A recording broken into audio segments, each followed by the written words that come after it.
Chapter 3651, Take It Out. Li Qie glanced at the chest and said. The 8 ancestors exchanged glances before shouting. Buzz. Waves of light emanated from their body. Their strength left no room for doubt. However, they still took this unsealing process quite seriously. Open. They shouted in unison before forming a madra. Pop. The treasure chest became resplendent. Runes appeared in the light, these made up the seal of the trunk. They then placed their hand on the chest. The runes began to twist and turn, coming together to form a character. Crack. A sound akin to a lock being opened could be heard and the chest was open. The item inside still couldn't be seen. A strand of immortal light became exposed. Though it was faint, it seemed to be coming from an ancient era. The ravage of time couldn't destroy it. The 8 ancestors formed another madra and created a lotus flower. It began lifting up the item inside. They didn't dare to touch it with their hands. So the item inside happened to be a small box, long and narrow. It was made from extremely tough metals and looked quite old. Just one piece of metal had an insane value. More sealing runes were engraved on the surface. They looked like thick chains locking around the box. Moreover, numerous ancient talismans originating from powerful heavenly sovereigns were attached. They nearly covered the box, almost like a layer of clothing. The box itself was tough enough. Now, the runes and talismans added more protection. Alas, this wasn't enough to fully seal the thing inside. Some immortal light was still leaking out. The light was faint and on the verge of extinguishing. Nonetheless, they still give off an immense feeling. The spectators felt that an unimaginable power was contained inside, something to an invincible true dragon in the legends. Li Qie actually got up from his seat. His eyes narrowed and became bright. What is in there? Yang Ling could tell that the thing inside the box was definitely incredible. Its power was palpable. We don't know.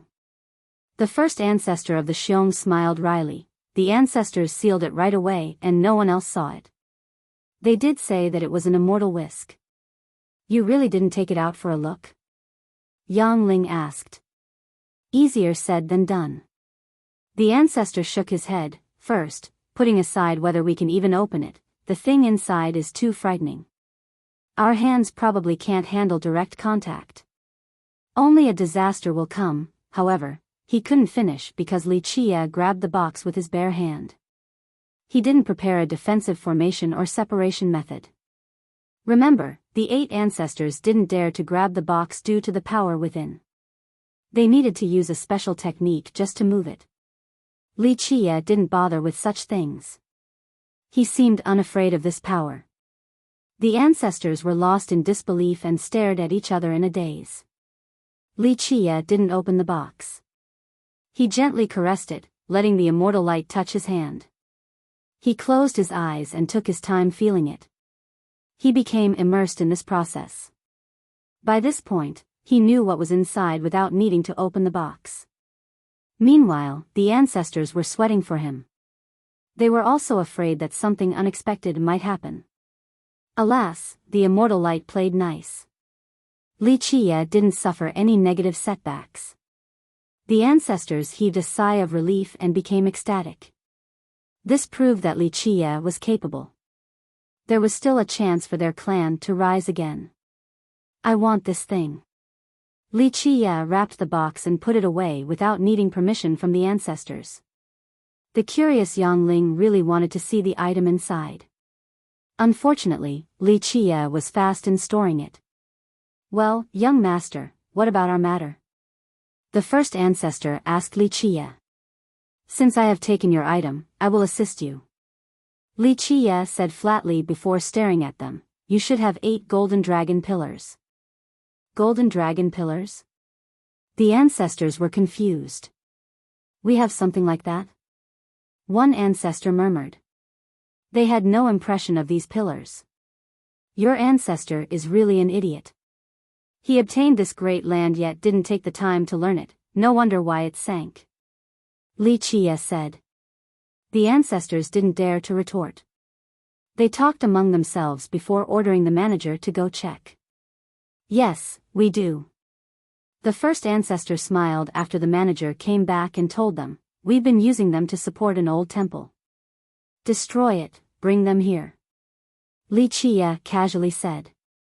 The ancestors were flabbergasted. To destroy their clan's temple? This wasn't good because their forefather was the one who built it. Don't be dumb enough to use these pillars as mere support. Only idiots would do so. Wuxia didn't hold back at all. The ancestors became embarrassed after hearing this. Since the temple was built by their forefather, Wuxia was calling him an idiot. Alas, they couldn't bark back at Wuxia right now. In fact, they had no idea that even if their forefather was around, he wouldn't dare to utter a single noise after being called an idiot by Wuxia. Chapter 3652. After long deliberation, the ancestors finally made a decision. One of them said, do it, that's all we can do. They had no other choice because in just a few years, their clan would turn to ashes. Nothing would be left including that temple. Thus, even if the temple could survive, what would be the point when all the clan members were gone? A revitalization was absolutely essential and such a chance was right in front of them. The clan moved quite fast and the pillars were brought here in no time at all. Boom! Though the disciples let them down as gently as possible, the impact of each pillar hitting the ground was still loud due to their immense weight. All of them were now inside this palace, towering in front of Wuxia. Their golden color has faded away, leaving behind faint yellow inlays depicting aggressive dragons. The golden dragons were looking up, seemingly wanting to fly out of the pillars. It would take 3 people with their hands stretched and connected to fully wrap around a pillar. It was made from unknown materials, looking like stone and wood but definitely neither. The shade resembled flax. Young master, these are the ones you mentioned? The first ancestor asked Wuxia. Wuxia stood up and walked around the hall once before nodding, yes. If you wish to pull up your territory and keep it stable, they will be essential. It's good that your ancestor wasn't dumb enough to throw them away. Otherwise, this would be futile. The ancestors exchanged glances, not knowing the importance of the pillars previously. They had been around for a long time to support an old temple. Plus, their ancestors never talked about them either. So many geniuses in future generations have come to the old temple to pay respect. None noticed anything peculiar about the pillars. Are they really that important? Our forefather has never talked or written anything about them. One ancestor was skeptical. Because your forefather didn't have a damn clue. The land was bestowed to him. Wuxia said. Young master, you know this too. The ancestor jolted after hearing this. Their clan once had massive territories. During their peak, the land under their jurisdiction could match the present-day Buddha holy ground. Unfortunately, the Great Calamity changed everything. Even their land started sinking. There was one particular fact very few Xiong descendants knew about.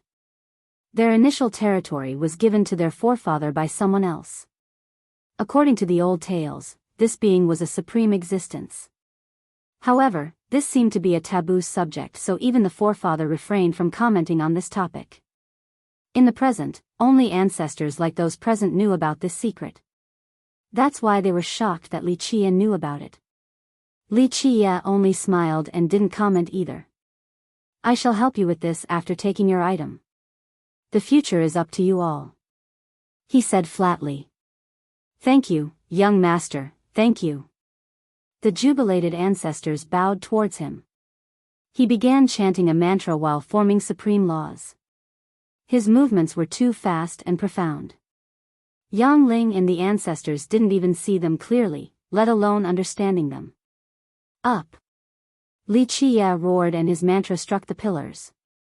They were answered by loud dragon roars and blinding flashes emanating from the pillars. Clank! Clank! Clank! The 8 dragons suddenly returned to life and their movement issued pleasant metallic clanks due to their scales. Finally, sharp gales manifested as the dragons readied their claws. Golden dragons had 9 claws, each was extremely sharp. Just the glints alone could cut through everything. What? The ancestors were astounded. The pillars have been around for millions and millions of years. They had no idea that these pillars could be activated in this manner. Rah! The dragons opened their eyes around the size of a small bell. Draconic auras erupted in the air.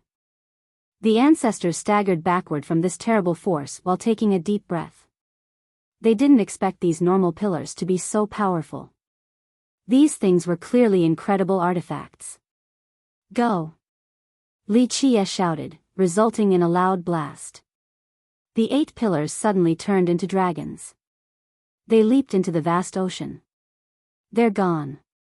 The ancestors became startled. Rumble. Next came violent quakes. It felt as if a colossal ox was turning its body, resulting in terrible earthquakes. What's going on? The ancestors became frightened. A tsunami suddenly took form. The waves were high enough to smash into the sky vault. This naturally scared the hell out of everyone. Their knees trembled as they dropped to the ground. The waves swept through thousands of miles in an unstoppable manner. It seemed to be another great calamity. The members of the Xiong started cursing their fate. The event only lasted the time it takes to drink a cup of tea. Once it calmed down, the members glanced at each other in confusion. The ancestors in Wuxia's palace did the same thing. Okay, my task is finished, time to go. Wuxia stretched and said. Just like that? Yang Ling was frightened earlier as well from the commotion. Wuxia didn't say anything else and started leaving. Ancestor. A disciple from the Xiong ran in and excitedly reported the current situation. Really? The ancestors jubilated after hearing the new information. Absolutely, ancestor. The disciple felt the same joy. These ancestors started tearing up. One of them said, the ancestors are watching over us. No, we should be thanking the young master. The first ancestor responded. Unfortunately, Wuxia was already long gone. Let's go. The ancestors regained their wits and gave chase. Young master, please wait, the first ancestor shouted. Alas, Wuxia had no intention of stopping. Yang Ling said softly, young master, they're calling for you. Wuxia ignored them and kept moving. Young master, we haven't shown you our gratitude. The ancestors shouted, only to be ignored one more time. They realized that Wuxia didn't care for them. The fateful connection has ended with this. They then hurriedly summoned the other clan members. The entire clan got on their knees and bowed in Wuxia's direction. The Xiong clan will forever remember your kindness. Wuxia didn't bother looking back. Chapter 3653. Wuxia left the seafood store with Yang Ling right behind him. She couldn't help looking back at the inconspicuous entrance. No one expected an ocean hidden inside this tiny place. It was an eye-opening miracle. She also found it strange that Wuxia was in such a hurry to leave. Young master, is it an invincible immortal weapon? She thought about the item in the box, wanting to know how strong it was. No, just an everyday item. Wuxia shook his head.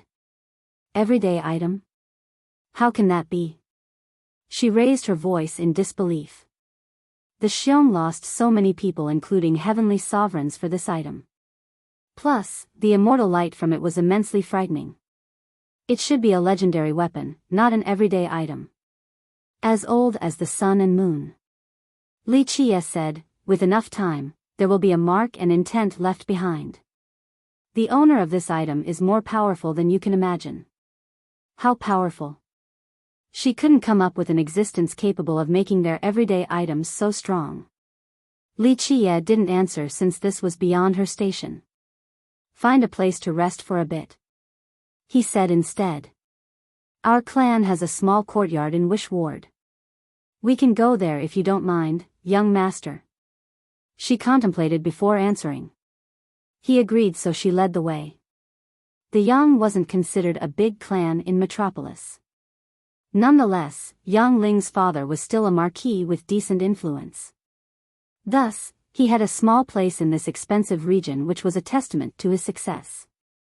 The two arrived and Wuxia took a look. Though it lacked in size, it made up for it with refinement and tranquility. Yang Ling then ordered the servants to prepare the daily essentials for Wuxia. However, he didn't rest after entering his room. He sealed the area and opened a deep dimension. While inside, he created a grand formation to separate the yin and yang along with the 5 elements. He then assumed the meditative pose before taking out the broken rock. No one would take a second look at this ordinary rock while walking on the street. They could be found anywhere and weren't worth a single coin. Only a few knew what it represented. Of course, it wasn't a treasure or weapon. Wuxia focused on the cracks and layers, seemingly made from molten lava cooling in different periods. With his heavenly gaze, the cracks and gaps became infinitely longer and larger. They looked like 3,000 worlds. No, to be exact, 3,000 epochs. Each imperfection represented one epoch, a broken river of time that spanned for millions and millions of years. They served as projections for the respective epoch. The timeline of these epochs seemed to be compressed inside. Those capable of understanding this would be in awe. This wasn't a rock but rather, a spatiotemporal compression, fragmentations of the epochs. Wuxia began reversing the regular cycles in order to trace the source. Buzz. He pulled out one particular epoch. Particles of time splashed all around him. He found himself in a majestic world in the next second. This epoch was one of machinery. Explosions and metallic clanks could be heard from the armored giants. Each possessed boundless power and mighty life force. Anyone would be astounded while observing this world. Buzz. Wuxia pulled out another crack. Different particles surrounded him and took him to another epoch. This one had a primal aura. He heard dragon roars and phoenix screeches. Sure enough, these magnificent creatures were flying in the air. After long eras, it was able to produce extremely strong creatures. Buzz. He went to another one. The particles this time consisted of sparks that engulf him. Powers seemed to be so pure. All existences had the most simple form, some virtually indiscernible. This pure power could be found everywhere and took on a form resembling mercury. Anyone here would find themselves melting down, becoming a part of this world. Epochs passed by in the blink of an eye. In these endless rivers, the power of one seemed less significant than a speck of dust. Numerous brilliant overlords and supremes turned to ashes with nothing left behind. Wuxia took his time studying and appreciating this broken rock. Eventually, he looked up at the sky. Villainous heaven, what are you doing? This isn't your style. His eyes shifted in contemplation. No one answered him, he didn't wish for an answer either. Looks like it's not looking good for you either. He chuckled and said, what a precarious situation, enemies inside and out for the inevitable pincer attack. He fell into silence next. Though the current momentum looked bad for the villainous heaven, this wasn't good news for him either. This was absolutely not a case of the enemy of my enemy is my friend. The situation grew dire for all sides. Let's see who'll be the last one smiling. He stroked his chin and said. Eyes were always observing this world. Not only the ones above but also those hidden in unknown regions. He put the rock away. It didn't matter how the rock got here, it was now an important record of history. He pondered for a while before taking out the treasure box taken from the Xiong. The leaking immortal light was weak yet all-penetrating. He gently touched the box and said, an irrefutable piece of evidence. Powerful masters and sects disappeared in the river of time. Nothing was left of them. Nonetheless, a few things were eternal and untouched by the withering of time. Whether this item was purposely left behind or fallen down by accident, its power was clear because it continued to exist. Chapter 3654. Li Qie eventually formed a mudra and chanted, activating a powerful mantra in order to remove the seal on the box. This mighty seal had no chance of stopping Li Qie's mantra. It gradually crumbled until a buzz could be heard. The runes and lights dispersed from sight. This allowed the immortal light from within to become brighter. Click. Li Qie opened the box and looked at the item inside. Numerous resplendent rays oozed out afterward. Particles scattered downward, enough to engulf 8 decilaces. Strangely enough, the holy rays weren't blinding. They were rather gentle and comforting. They didn't prick Li Qie either, despite being quite powerful. Nothing in the world should be able to stop them. The offensive affinity here had nothing to do with their sharpness but rather, an unyielding momentum. The source of the rays turned out to be a horsetail whisk and its threads. As Li Qie said previously, this wasn't a weapon, just an ordinary item for wiping dust or chasing mosquitoes. The handle was as white as snow, made from a single piece of white jade. Of course, this wasn't a regular piece of jade but rather, a wondrous treasure. It was exceedingly rare, even Dao lords would have a difficult time finding one. Shaping it into a cauldron would be perfect for alchemy. However, it was chosen to be the hilt of this whisk out of its beautiful nature. It looked like melted snow, still flowing despite being solid. The flowing lines derived obscured profundities, enough to mesmerize any spectator. As for the threads, they were made from Draconic Empress threads. The world certainly had no idea of this name or what they were. Li Qie was one exception. Though he has lived through eras and traveled across the realms, he only saw this thing 2 or 3 times. Without taking the materials into account, the only thing special about the whisk was its radiance. Nothing else was of note. People would think that the Xiong's ancestors wasted their time and effort to seal this whisk. Li Qie continued staring at the whisk and began to ponder. The hand holding the handle should be that of an immortal, pure white, or possessing the glow of the stars, or perhaps possessing the flow of time. All in all, a mortal had no chance of wielding this whisk. It seemed reserved for immortals and was only used as a decorative item. Only great beings were a match for this whisk. Of course, its actual master didn't think much of it. As for the world, they would naturally see it as a peerless weapon. Li Qie immediately formulated the profile of its master after seeing the handle. Only 2 or 3 beings in existence were worthy of this whisk. It wasn't him, nor was it the villainous heaven. Who else? Li Qie didn't care about its power or materials, only what had transpired. An eternity is nothing more than the blink of an eye. He said, maybe it's just a long wait until the right moment. The master of the whisk, the villainous heaven, and Li Qie were the only ones understanding the significance of these hidden secrets.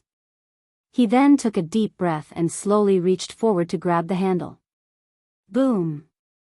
A terrible flame swept through the myriad realms, more than enough to reduce invincible supremes to ashes.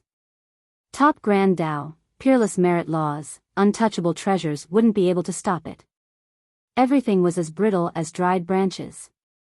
If this flame were to hit 8 decilaces, all existences and land masses would cease to exist. Though Li Qie was in a deep dimension, numerous dimensions nearby were instantly melted. If some gods or emperors were unfortunate to be traveling through these dimensions, they would fall as well. Li Qie disappeared in this split second, replaced by an indomitable will lasting for an eternity. One thought of his could turn into 3,000 worlds and all things within. This one thought represented everything. Its power stemmed from the indomitable Dao heart. The flame could certainly take down all defenses. However, only the indomitable Dao heart could survive under the harsh circumstances. The destructive flame eventually subsided and Li Qie returned once more with the whisk in his grasp. His hand was ordinary. It wasn't eternal and didn't have the flow of time, lacking special laws. It wasn't the hand of the high heaven either. Nonetheless, it belonged to Li Qie. This made it possible for it to grasp anything. It didn't look out of place holding the wondrous whisk. In fact, the two seemed to be a perfect match.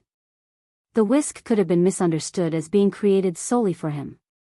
Li Qie was another being capable of wielding this whisk. Regular cultivators would have been reduced to dust the moment they made contact with the handle. A hush fell over as both the handle and Li Qie seemingly ceased to exist. The newfound peace and void could calm all unrest hearts. Here, there was no beauty or ugliness, no light and darkness, no Tao laws or any specks of existence. This seemed to be the original source of all. Li Qie sat there, unsurprised. By this point, someone sat directly in front of him. There was only a faint figure and the gender couldn't be assessed. They were only inches away, yet the distance seemed like billions and billions of years. This seemed to be a past version of this figure gazing at the present-day Li Qie. Or, it might be a future Li Qie looking at the figure's present self. All in all, it was impossible to tell the temporal period of these two. They gazed at each other, aware of their own current powers and ace cards. Both didn't wish to attack carelessly because due to the current circumstances, they had no knowledge of their opponent's state and form. Perhaps this was the opponent's weakest state, but it might be their strongest as well. Perhaps these were their future selves meeting in this unique area. Of course, this wasn't a coincidental meeting. The two knew that this day would come. It was only a matter of time. They knew each other's story and tale, but as for their exact thoughts, this remained a mystery. Perhaps they themselves didn't know of their future selves' plans and thoughts. Chapter 3655. The stare-down happened in a dimension devoid of time and space. Thus, the process could be lasting as short as a blink or long enough until the withering of heaven and earth. The two had no idea of their current state. This could be the past or the future. They remained composed, not startled nor agitated in the slightest. This was their first meeting, or maybe it couldn't be counted as one because this wasn't their true form. Their thoughts have manifested, resulting in this bizarre phenomenon. The stillness made the atmosphere eerie. The world had no idea that just one meeting could change the direction of history. I have arrived. The other figure finally broke the silence after an unknown amount of time. This person's voice was dull like water, lacking emotional expression. Nonetheless, it had a natural feeling as if everything was perfectly fitted, completely in tune with other rhythmic affinities. The three words could be interpreted in different ways. Did the figure accept an invitation to see Li Qie? Or did the figure come specifically to see Li Qie? From the past, the present, or the future? Where from? Or perhaps this figure didn't arrive in this place but rather, 8 decalaces or the 9 worlds or an even older epoch. This form could also be an intent, an illusion, or a projection. Nonetheless, the figure has finally shown up, no longer hiding in the legends or the words of the overlords. I am waiting. Li Qie's voice also had no sign of emotional fluctuation.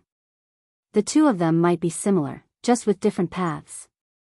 One day, the paths would collide and a battle was inevitable. Maybe by waiting, he meant he was waiting for a battle. Only they themselves understood their intent. Words weren't necessary, they continued gazing at each other while speculating. It felt as if they were just two statues placed in front of each other. There was no emotion and sentiment. The two eventually dispersed, leaving not a single clue behind. The length of the meeting couldn't be calculated since time didn't exist.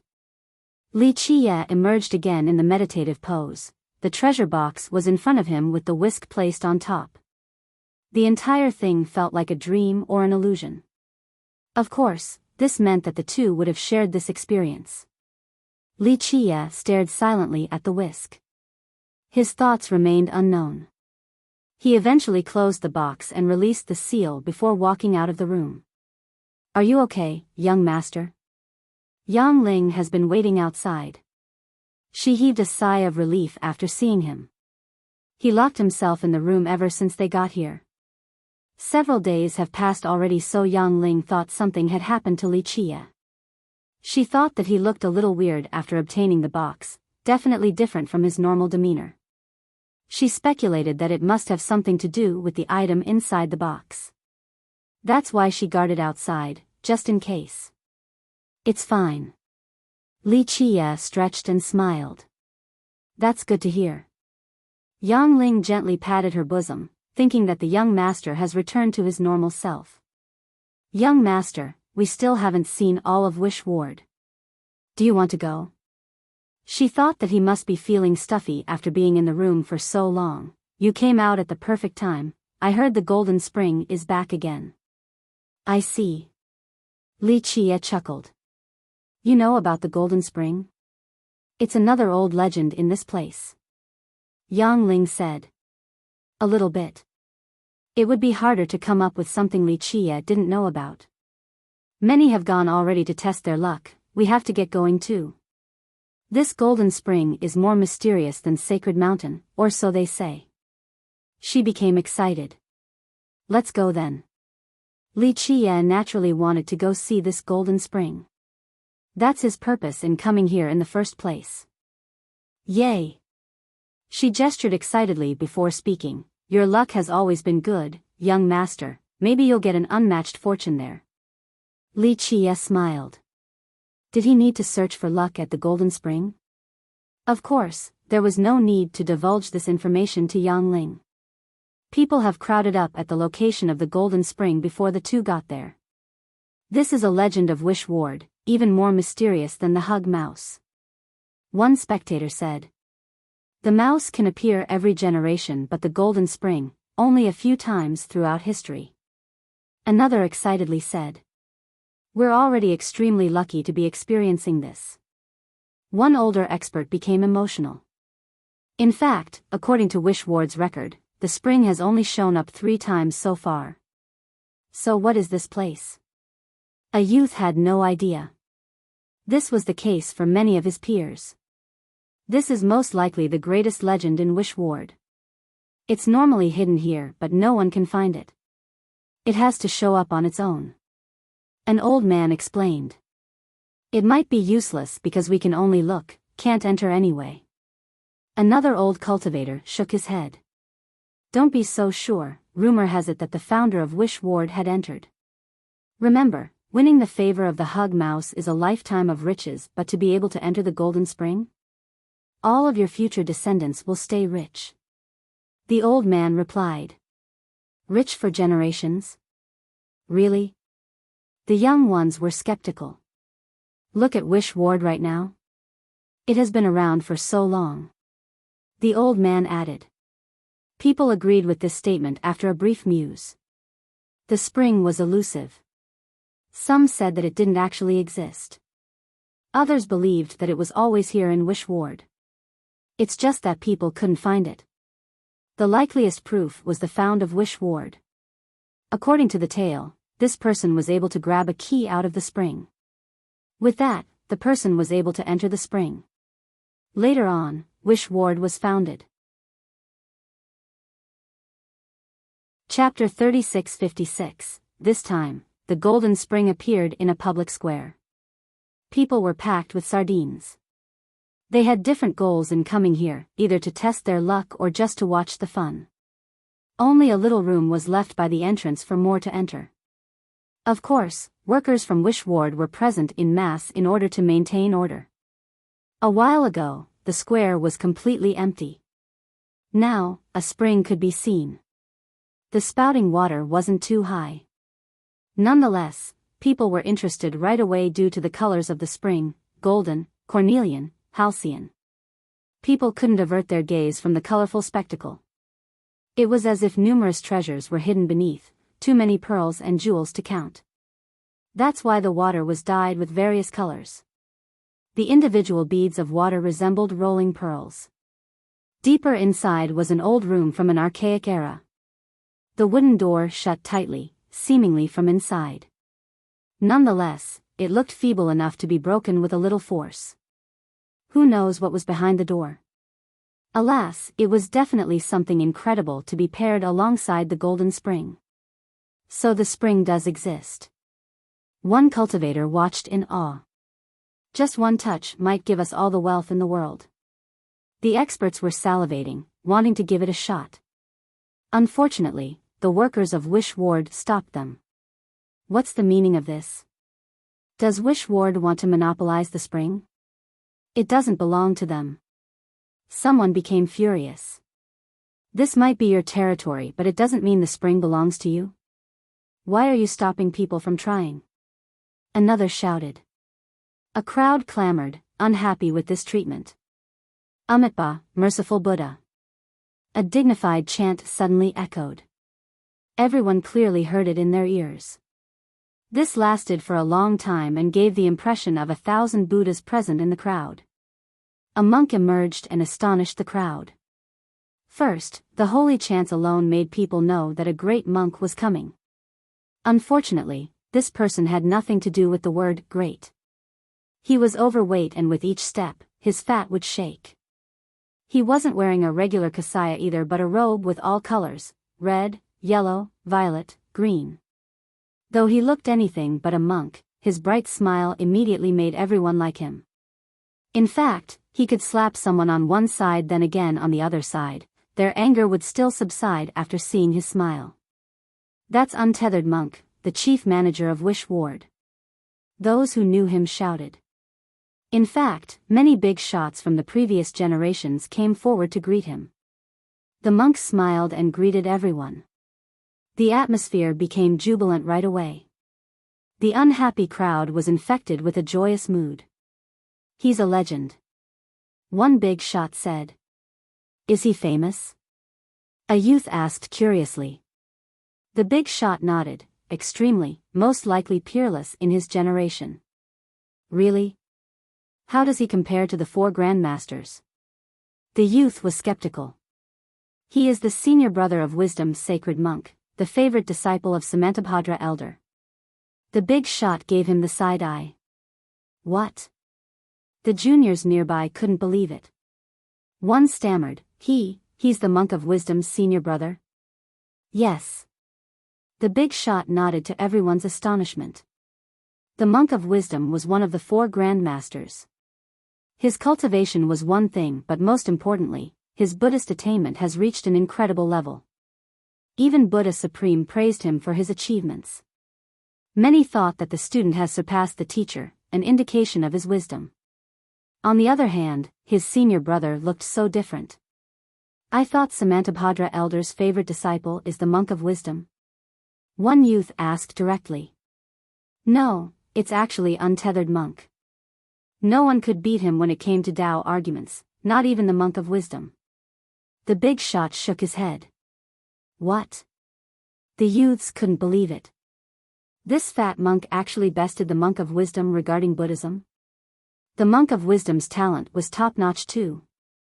Not to mention ordinary people like us, the 4 grandmasters can't match Untethered Monk.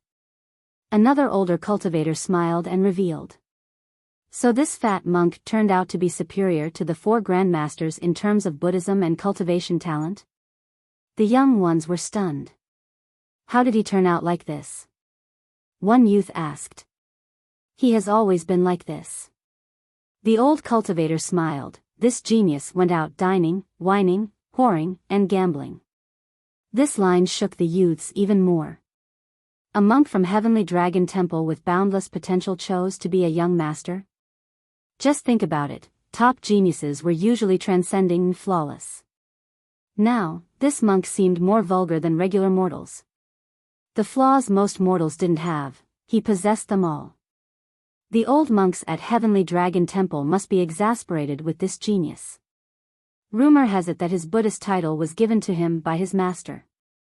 The latter hoped that he would eventually surpass Buddha Supreme, also known as Ruleless Monk. Others refuted this speculation. They thought that he himself chose his title because he wanted to follow the footsteps of Ruleless Monk. No one knew the actual answer.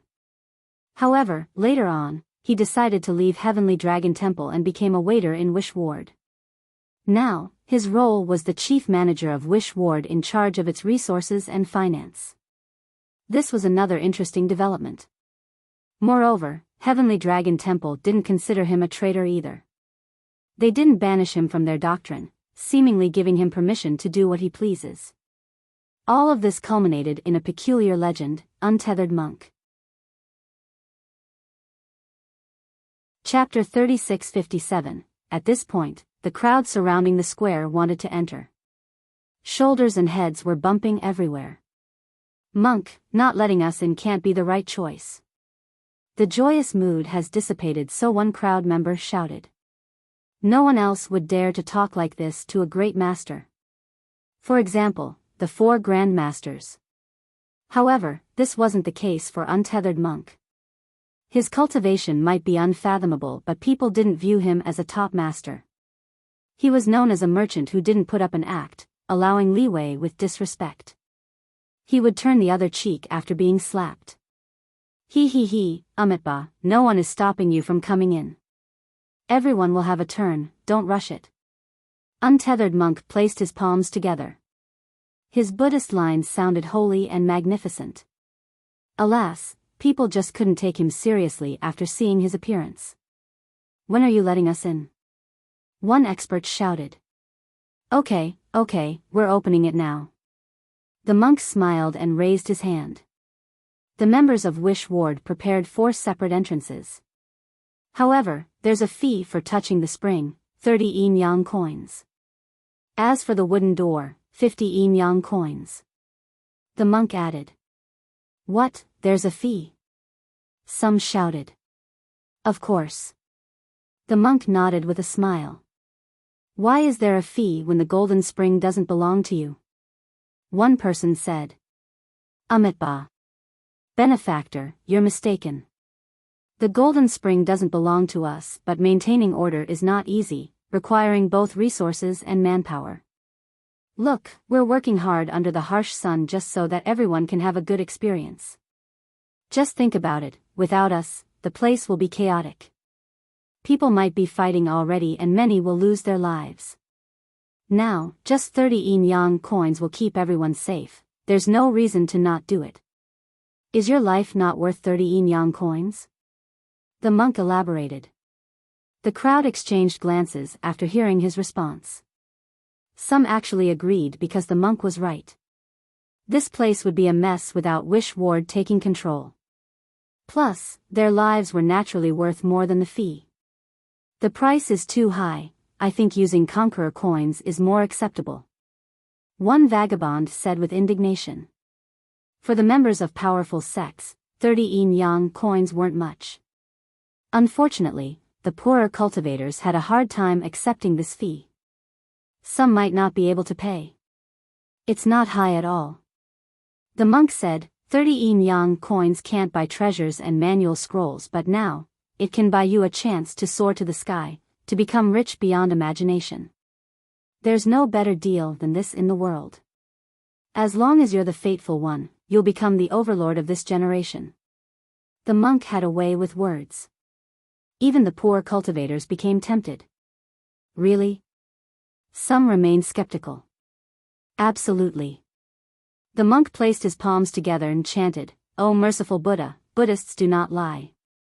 Our founder was poor all his life, a defeated man who couldn't afford rice on the table. However, during his old age, he came across the golden spring and took out a key.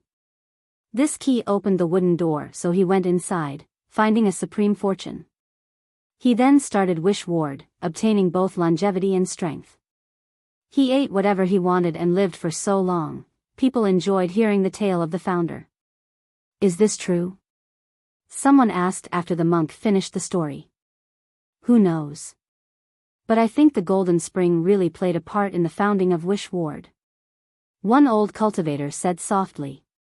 While some hesitated, the big shots have come forward and paid the fee. Monk, we're giving it a shot. One big shot took a group of juniors along. He tossed a coin pouch at the monk, looking quite ostentatious. All eyes were on this group now. The big shot and his juniors began searching for things in the spring. Alas, they couldn't find anything. What's happening? The spectators outside were awfully curious. It's deep beyond belief. The big shot used a special technique that could grasp the stars above. Alas, he reached down the spring and didn't find anything. Monk, can we use force? One junior asked while standing in front of the wooden house. He thought that this door could be forced open with a single kick. Sure. You only have one chance though, so make good use of it, do your best. The monk smiled. Break. The junior lunged forward like a divine bull. His sprint issued loud explosions. Bam! Finally, he slammed into the wooden door but couldn't break it. In fact, it was completely untouched. Not a single hint of damage could be found. How? The junior couldn't believe it. Watch me. His friend took out a hatchet and began swinging.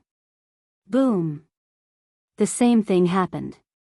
No mark could be found on this seemingly feeble door. Several more juniors gave it a shot, but none knew how to force the door open. Open. Even the big shot wanted to give it a shot. He summoned an energy mass in the form of a true dragon. Its draconic aura pushed forward, capable of toppling oceans and mountains. The spectators took a deep breath after sensing this. Boom! The newcomers thought that he had a good chance of breaking the door. Unfortunately, this powerful blast didn't do a thing to the immovable door. The crowd exchanged glances, thinking that others didn't have a chance. Elder Sure, your Dragon Force technique is at perfect mastery. Untethered monk praised. What an embarrassment. The big shot shook his head. This wooden door has been empowered by a peerless supreme. Using force is impossible. The only way is to find a key from the golden spring. You're completely right. The monk smiled. There are two methods. One being finding the key, two being the fateful one. Maybe there are some other methods that we don't know about as well. Our turn. An influential clan master from Metropolis and his members paid the fee and gave it a shot. These people had no problem paying the fees to test their luck. What if they could actually do it? They would become extremely rich after spending so little. We'll try 10 times each. The clan master was quite generous and bought his juniors 10 chances each. Amitba, I wish you the best of luck. The monks smiled brightly after taking their money. The clan spent a lot of effort on both the spring and the door. They employed various methods and techniques. In the end, they didn't find anything deep beyond imagination. The clan master concluded. Chapter 3658. The crowd eventually got their turn in checking the spring and the wooden door. This all resulted in failure, whether it be the common cultivators or famous lords and high elders. Their techniques and methods were of no use. Those who have tried knew that the golden spring was more than meets the eyes. It looked small but was actually bottomless. Their strongest ability capable of extending their hand far enough to reach the stars couldn't touch the bottom. It seemed that the spring was connected to the deepest inner core. As for the wooden door, people thought of it as nothing at the start. People have tried to use true flames or direct slashes with their weapons. Some tried a spatial leap. None of these methods worked. Thus, they had no choice but to give up. How bizarre. One guy shook his head and said, "No one can get anything from this." Even if the spring had the most precious treasures and the wooden house had the greatest artifacts, it was all meaningless. They could only watch and sigh. That's why the workers aren't even trying. They just want to rake in money from the fee. This is impossible anyway, they're tricking us. One person murmured. Maybe the whole thing is a farce, they just want to make some money. Someone else spent enough money to try dozens of times and became angry. It's not like that. One expert disagreed, this is an ultimate technique available to the Supremes. Wish Ward might not be able to create something like this. Plus, someone capable of doing it doesn't care for tiny benefits. Others thought that he was right after seeing the phenomenon for themselves. A Supreme naturally wouldn't care about a few coins. Wish Ward clearly knows that no one can open the door, that's why they started this. People were still annoyed. After all, this was understandable after the repeated failure and not gaining anything from it. Amitba. Untethered monk had good hearing and noticed the hushed complaints. He said, "Gentlemen, we can't be blamed for this. The rules are laid out, it is up to the participant whether they want to try or not. Plus, this is only a labor fee, several hundred members are here to serve." Only a few among the crowd voiced their complaints. After all, most were rich enough to not care about the sum. Monk, so what kind of person can actually get something from this? A big shot couldn't help but ask. No one showed the same politeness and reverence to the monk as they would to another master. After all, he was a businessman and didn't mind needless formalities. However, he was definitely a figure of authority. He had more knowledge and insight than anyone else here. Even the big shots had to ask him for advice. Merciful Buddha, that's hard to say. The monk placed his palms together and said, "In order to find something from the golden spring or the wooden house, perhaps one needs to be a Tao Lord." Tao Lord? What's the point of saying this then? None of us can grab a damn thing. The crowd clamored. No, no. Remember what I said earlier, there's another type. The monk shook his head. What? Someone else became impatient. The fateful ones. The monk said. What constitutes one? Another asked. Who knows? Well, our founder was one. The monk laughed. The crowd thought about it and agreed. At the very least, some people have gotten a fortune from here before. In the end, most no longer wanted to try. They still stuck around in order to see if someone else could get the fortune. By the time Li Chia and Yang Ling got there, the majority had given it a shot. They squeezed through the crowd and Yang Ling became excited. She loudly said, "Look over there, young master, whoever can get the key from the golden spring will gain generational wealth." Li Chia stared at the place with a smile on his face. He thought that though the world had changed, certain things still remained the same. You should drop this fantasy. Li Chia shook his head. Well, the founder of Wish Ward did it, maybe it's my turn to be the chosen one. Yang Ling's enthusiasm didn't diminish. Of course, she was only fantasizing and knew that she had no chance.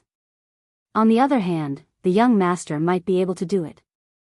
The founder, he's an old man, right? Li Chia smiled. Yes, I heard that the old man was poor his entire life. To be able to switch everything around at the last moment, how enviable. Yang Ling chuckled. Poor old man, huh? Li Chia smiled and didn't say anything. A few things continued to exist, albeit with a change in form and method. We meet again, brother. Someone came up to greet them, the Crown Prince of Vajra. He was different from others since despite being a crown prince, he never put up an act and normally wore simple clothes. Li Chia smiled as a greeting. On the other hand, Yang Ling bowed towards him, Your Highness. We're outside, no need for formality. The crown prince exempted her. Li Chia didn't say anything else and continued staring at the spring and the wooden house. The crown prince stood next to him and did the same. Your Highness, are you going to take a look? Yang Ling became curious. He smiled wryly and shook his head, Spare me, my cultivation is mediocre and I'm not the heaven's favorite. I'll only make a fool out of myself. Yang Ling didn't reply because she had heard of some rumors. The crown prince didn't have many supporters. In a sense, his title was empty because he might be replaced in the future.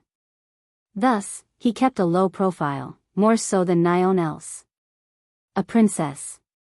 Someone shouted. The crowd became rowdy and youths ran over. A girl has arrived with many powerful followers.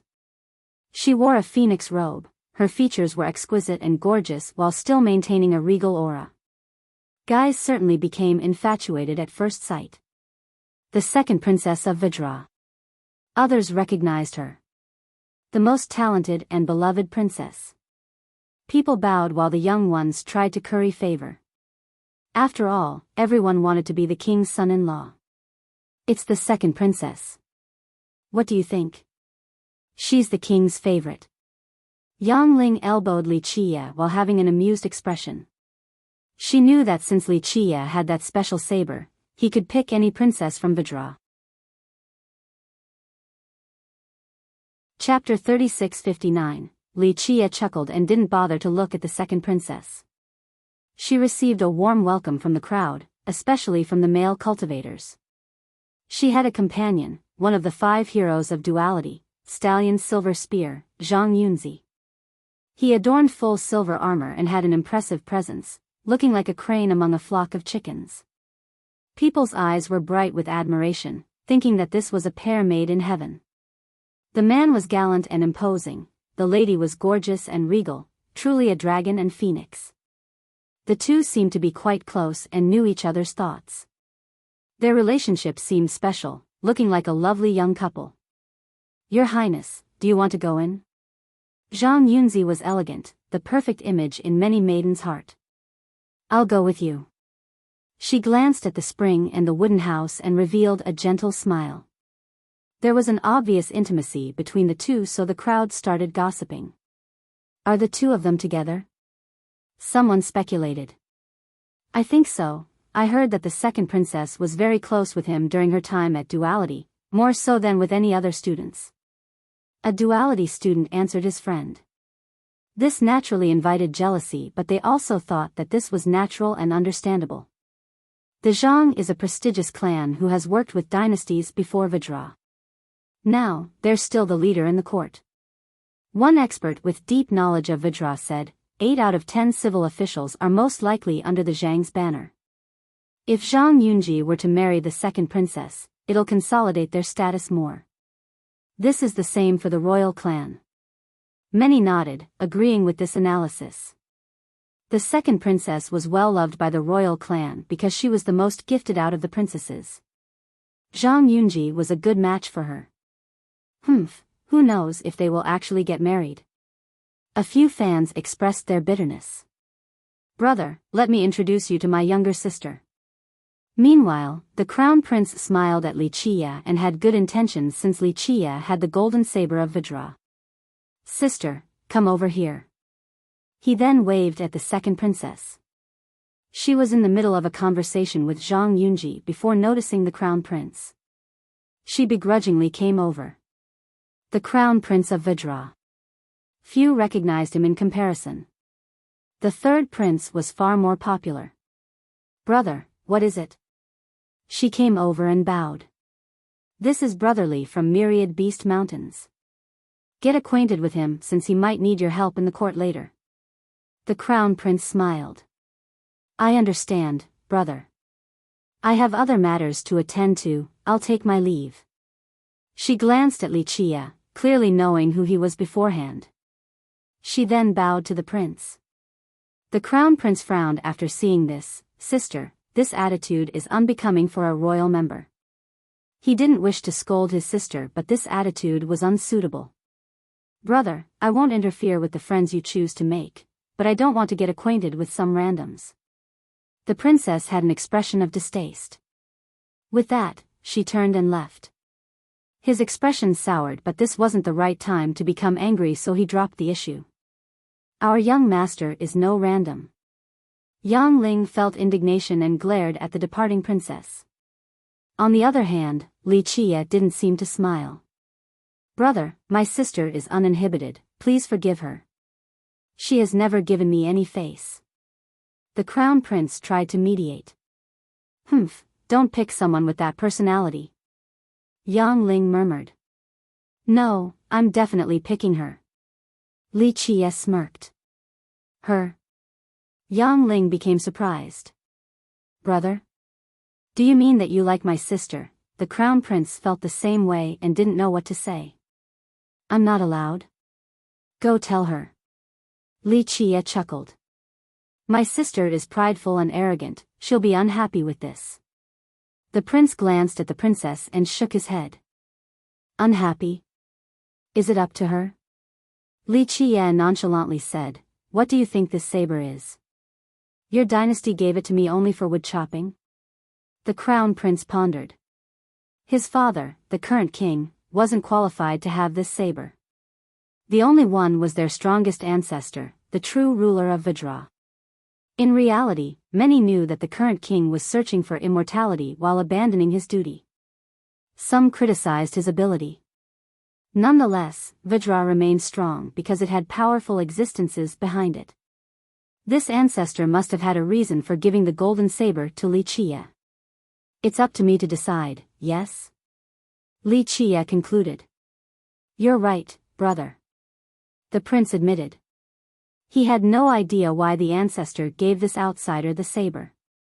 Alas, the truth of the matter was that Li Chia was in possession of the blade. What if I use it to decapitate some royal members? Li Chia's smile grew wider. The prince felt suffocated and was rendered speechless. You can do that? Yang Ling said. This saber could definitely kill officials and regular citizens. But what about the royal members? Well, the crown prince stammered and didn't dare to directly answer the question. Well, this is the ancestral saber. The user represents the ancestor, so in theory, it's possible. The right to kill was there, but for the majority of the time, the ancestral saber was left in the court or bestowed to a royal member. An outsider possessing it was unprecedented, let alone using it to kill royal members. However, this didn't mean that it was impossible since the saber represented the highest ancestor. So whether she agrees or not is up to me. Li Chia added, how much do you think your ancestor cares about you bunch?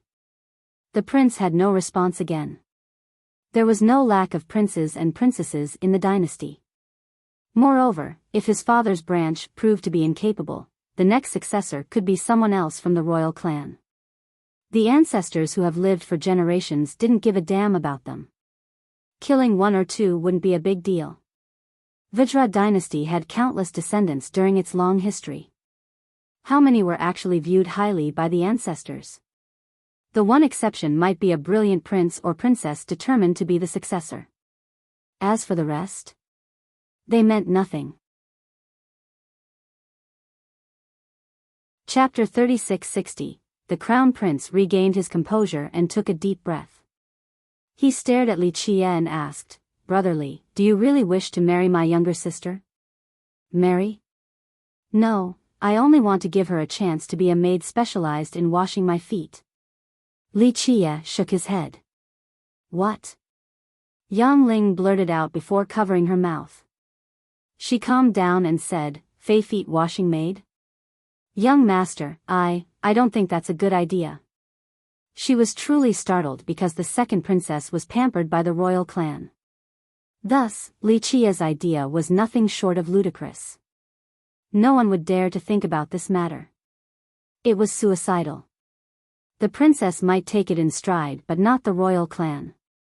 This offense could result in a clan extermination. The crown prince became frozen. His young sister wasn't polite, but Li Chia's idea was out of line. Brother, you're going too far. The crown prince shook his head. In fact, a lack of anger showed his patience and character. What do you think is a better choice between death and being a maid? Li Chia smiled. The crown prince couldn't answer right away. He put on a forced smile and stammered, Well, I simply want to know the line.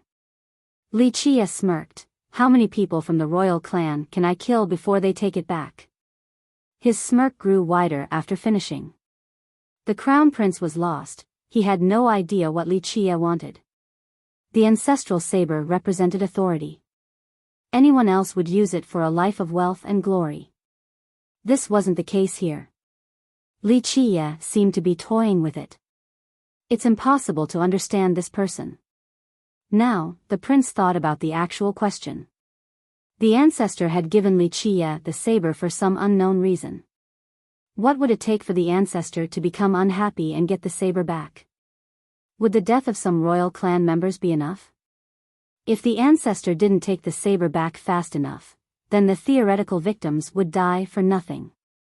The royal clan wouldn't try to avenge them due to the special circumstances. For example, the crown prince thought about himself. What if he was the first victim or maybe the second princess? Would the ancestor do anything about it? He had no idea where the line was drawn. Perhaps his father, the king? This saber was given to such a crazy person. Maybe this was part of the reason why the ancestor gave him the saber? Who do you think I should cut first with this saber? Li Qie stared at the dazed prince and tapped on his shoulder. The prince kept to himself, but this didn't mean that he was a fool. In fact, being alive for this long was a sign of his intelligence. The comment had plenty of implications. Li Qie's first victims in the royal clan, whoever they might be, would change the current political landscape. I don't know what's on your mind, brother. The prince smiled wryly. Call me young master. Li Qie said. Deference is no substitute for obedience. The prince bowed. I like smart people. Li Qie smiled and said, Go, have a talk with your sister. I will, but I can't guarantee anything. The prince smiled wryly, accepting his fate. That's fine, just send the message. Li Qie actually didn't care about this matter. This was only a whimsical decision to make things more interesting. However, this casual choice of his was going to decide the fate of many, even that of a dynasty. The prince had no choice but to walk towards the second princess. Young master, do you really want the second princess as a feet-washing maid? Yang Ling quietly asked. Why not? I'm merciful enough to give her a chance to live. Li Qie said. What do you mean? Yang Ling asked for elaboration. Look at this saber again, is it only for wood chopping? Li Qie smiled. Yang Ling was a simple and innocent girl, not interested in political intricacies. Alas, she was born in an official's family and still heard a few things. Her father told her that by this point, many powers and officials have chosen either the crown prince or the third prince. Now, why did the ancestor of Vajra give Li Qie the golden saber? And what if he started using it on the royal clan? The second princess has a better relationship with the third prince. Yang Ling thought about it, then asked Li Qie, if she refuses, will you kill her? Who knows? But my rule is, don't mess with me and I won't mess with them. Li Qie smirked. Yang Ling shook her head, not wanting to think more about this. She didn't understand nor care for the constant strife in the dynasty. By this point, the crown prince was next to the princess and began a quiet conversation. Of course, the prince tried to pick his words carefully, never directly stating Li Qie's intent about the whole maid thing. Unfortunately, his tactful choice didn't matter. A while later, the second princess glared sharply at Li Qie as if wanting to cut off pieces of his flesh. This was also the case for Zhang Yunji, his eyes brimmed with murderous intent. He didn't try to hide his bloodthirst in the slightest. The crown prince never said anything about wanting her to be his feet-washing maid. However, just his expressed interest in her alone was intolerable for the princess. This went double for Zhang Yunji. The two of them have nearly confirmed their lover status. Their marriage would be supported by both the royal clan and the Zhang as well. Thus, Li Qie clearly wanted to steal his woman. Just imagine the fire of anger rampaging in his mind right now. If it wasn't for the crown prince, he would have jumped out to kill the guy before the princess needed to do anything. The crown prince went back to Li Qie alone and smiled wryly. He waved his hand and said, My sister is still young and unrestrained. Li Qie smiled and continued to stare at the golden spring. Are you interested in this spring? The crown prince was glad to change the subject. Li Qie nodded. Young master, you should test your luck, maybe you'll find eternal wealth. Yang Ling urged him, after all, you were the chosen one with the hammer. Little did she know that someone else had very good hearings, untethered monk. He walked over at Li Qie with a grin on his face.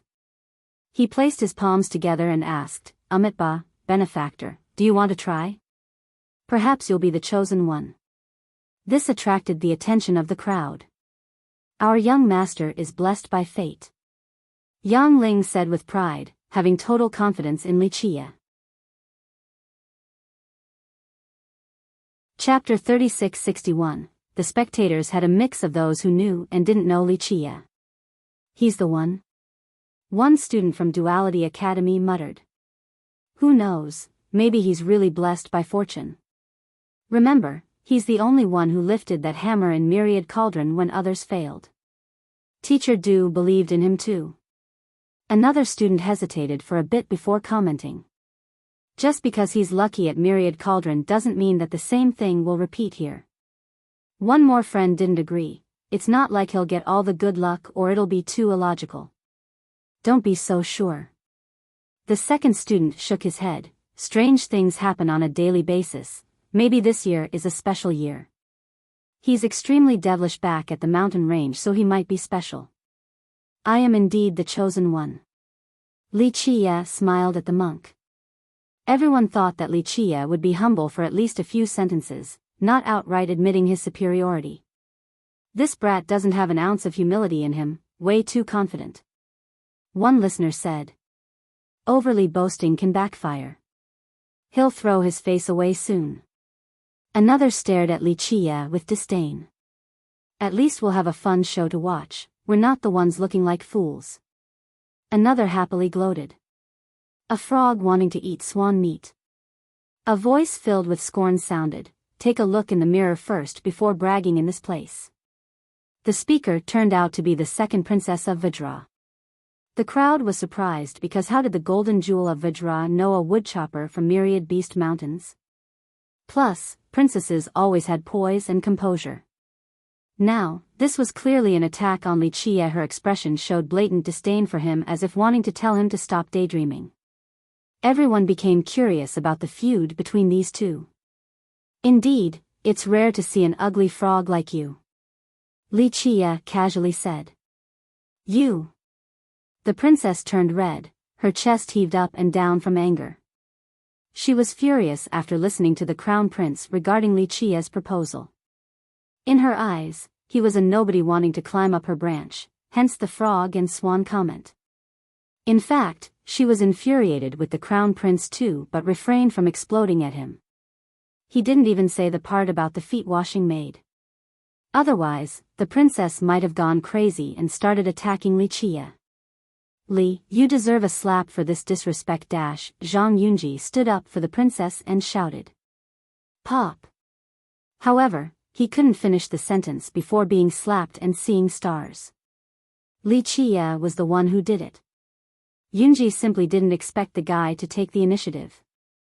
The crowd couldn't believe it. Li Qie had offended the second princess and slapped Zhang Yunji. This was akin to offending all of Vajra. The crown prince smiled wryly but didn't get involved. He wasn't an idiot. The second princess was closer to the third prince. Moreover, the Zhang also leaned towards the third prince. Now, Li Qie had the ancestral saber that could be used against the members of the royal clan. It was better for the crown prince to watch this development in silence. Rebellious fool. This is a crime worthy of clan extermination. The princess' eyes became murderous. This wasn't an empty threat either. Vajra was strong enough to carry out this punishment against virtually everyone. Want to exterminate my clan? We'll see if you can live long enough to do so. Li Qie narrowed his eyes. Li, how dare you? Yunji was livid. It was one thing for Li Qie to always go against him. But now, offending the princess and slapping him in public? A famous genius like him couldn't swallow this indignation. I will kill you now.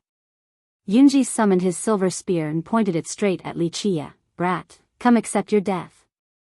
Now we have a show. One spectator became excited while moving to the side. Of course, some thought that Li Qie was being too arrogant. Does the brat not want to stay at the holy ground? Offending the Zhang is one thing, but the court too. He has no place to go. Li Qie chuckled at the challenge, not caring at all. Amitba. Untethered monk stopped Yunji from attacking. He smiled and said, benefactors, this is a place meant for business, not fighting. If you wish to try your luck, you're more than welcome to. But wanting to fight? Wish Ward will kick you out. Though he spoke with a friendly smile, no one would question the ward's ability. Just the monk alone deterred all troublemakers. Yunji turned red, stuck in a predicament. He had already made his threat but couldn't actually carry it out. No rush, all lands belong to the king, he has no place to hide. We'll take his dog life later. The princess told him before glaring at Wuxia. It became abundantly clear that she wouldn't forgive him for his transgression today. Some stared at Wuxia with pity. They thought that he was awfully unwise for offending Vidra. He might be able to survive today but not tomorrow. Yunji put away his spear after hearing the princess. He snorted at Wuxia, "I'll kill you later." Wuxia ignored the two. "Benefactors, don't be angry now." Untethered monk smiled. Come, spend a few coins for the chance to earn unimaginable wealth. Didn't you say that you were the chosen one? The princess said with contempt, since you're so confident, then go see if you can get anything from the golden spring.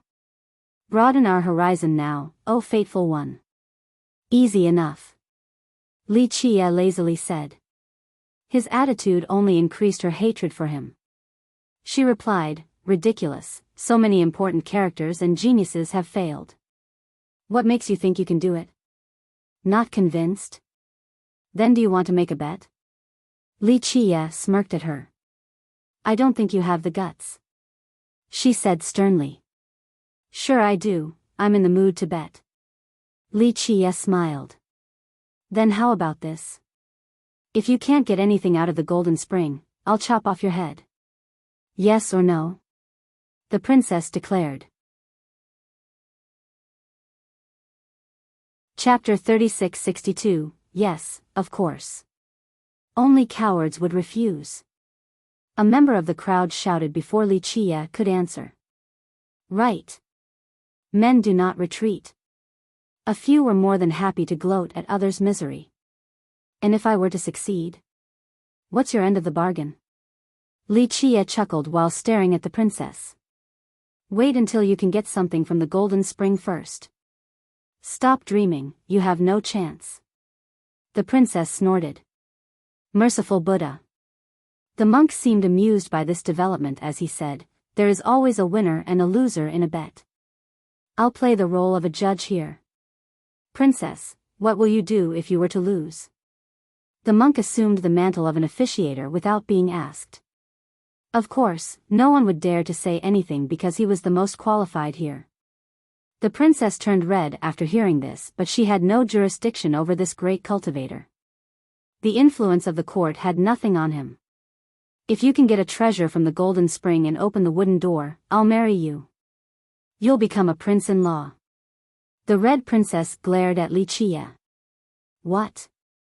Many found this astonishing, especially the younger cultivators. Even Zhang Yunji became anxious. He said, Princess, absolutely not, you're invaluable. I know what I'm doing. She responded as she glared at Wuxia, so yes or no? If you don't dare to bet, then get the hell out of Buddha holy ground. Who wouldn't take such a good offer? One youth's eyes brightened. Right? Two good things in one, success will really make him soar. Another youth salivated. Obtaining a treasure from the spring and opening the door would make Wuxia immeasurably wealthy. To marry a princess too. He would reach the peak of life from one event. Remember, losing means that his head will meet the ground. A clear-headed youth uttered coldly. I'm afraid you're too naive, frog. You're barely qualified to be a feet-washing maid due to your intelligence. Wuxia smiled and shook his head. What? The crowd became slack-jawed again. They assumed that Wuxia would want to be a prince-in-law in order to gain power in Vidra. Now, he said that she was barely qualified to be a feet-washing maid? Who does this arrogant brat think he is? He's courting death. Her fans complained with indignation. Only the crown prince and Yang Ling weren't surprised by this comment. The crown prince had an awkward smile on his face. You. The princess was livid, wanting to cut Wuxia to pieces. Li, keep this up and I'll cut your tongue off. Zhang Yunji glared murderously at him. Wuxia seemed relaxed while ignoring the threat. Amitba. Benefactors, is this bet a thing? If not, I'll have to get back to my own business.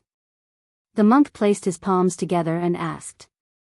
The princess gritted her teeth and made a decision. Wretched aunt, so be it. If you win, you can take my life. It became apparent that the princess wanted this to go till death. One of them must die. No, don't do this. Zhang Yunji tried to stop her. Do you think that this aunt can beat me? The furious princess glared at him as well. Of course not. Yunji responded, it's just that someone of your noble status shouldn't stoop low to compete against this nobody. Having said that, he stepped forward and said, Li, you're betting with me. Your wretched life isn't worth the princess' time. His action appeased the princess and earned a favorable impression. Who are you? Li Qie slowly picked his ear before asking. Yunji trembled with rage after being shown such disdain. Whatever, the two of you can try together. I actually don't care for your life since it's not worth that many coins. Let's make it interesting. If I lose, chop my head off. If you two lose, run around naked. How about it? Li Qie smiled and told them. What? The second princess glowered at him. No one thought that Li Qie would propose something like this either. Isn't this too much? One person asked. What's too much about it? Li Qie is betting his own life. They only need to strip, that's not a big loss. His friend disagreed. Of course, everyone had a different perspective. Some found stripping naked in public to be humiliating and disgraceful, something worse than death. The princess certainly felt this way, so she stood there, frozen. Ah, can't do it? Then run back from whence you came. Li Qie waved his hand. Be smarter later and tuck your tail between your legs. All eyes were on the princess. Everyone could see that Zhang Yunji wasn't a factor here, only the princess. Do it. Accept the bet. A few couldn't help suggesting, albeit in a hushed tone. This was a rare opportunity for many cultivators here. They would have been shouting if they weren't afraid of Vajra. Fine, I accept. Your dog head is mine. The princess made up her mind. I'll join the princess in this bet as well. Yunji also stated his stance. In actuality, he was completely confident in victory. This was only a way to further win the princess' heart. Their relationship would take a step forward. It's a smart move. One old cultivator nodded and said, it's a sure-win bet. True, Li Qie was dumb for accepting this. Another said. There won't be a miracle here. Another wanted to see the princess naked, but reasons told them that it was impossible. Everyone has failed so far, whether it be the ancestors or geniuses. No one got anything from the spring, let alone opening the wooden door. Li Qie couldn't be the exception. We'll see about this. Li Qie's luck is insane. He's the only one who lifted the hammer off the anvil. A student from Duality said. A miracle doesn't happen twice. His peer disagreed. If miracles happen all the time, they won't be called miracles. Young master, should you do this? I don't think it's the right choice. The crown prince became worried because when analyzed from all angles, Li Qie would be the loser. In other words, he didn't wish to see Li Qie die here. Li Qie answered with a smile. The young master got this. Yang Ling raised her fist and cheered for Li Qie. Others thought that she was an idiot for picking Li Qie. Alas, she didn't need to explain her trust in him to anyone. Nothing was impossible for him. Chapter 3663, Let's get started then. You two go first so that it'll be fairer. I won't look like a bully in this case. Li Qie smiled and told the two. The unhappy couple scowled but still agreed. They went forward closer to untethered monk. The latter placed his palms together and grinned. Merciful Buddha, feel free to give it a shot. One person is 80, two is 160, do you want to come one at a time or? The monk couldn't finish before Zhang Yunji tossed a spatial pouch at him. The rest is a tip. Amitba, thank you, generous benefactor. I hope you will be victorious. The monk happily caught the pouch and wished the best for the two. The interesting monk was absolutely on the same level as the four grandmasters. After all, one of them was his junior brother. Moreover, he was considered superior in terms of Buddhist attainment and talent as well. Normally, masters of this level would be shown nothing but reverence by regular people. In reality, Zhang Yunji wouldn't have dared to do this to any senior of his. Plus, big shots wouldn't think much of the small sum either. It was akin to adding salt to an ocean. That's why this interaction was unique and could only be seen with untethered monk. People easily forgot his status and power. They didn't care that he was a top cultivator and the person in charge of Wish Ward. They considered him as a businessman and a bad monk. This was what set him apart from other masters. Zhang Yunji and the second princess entered the square.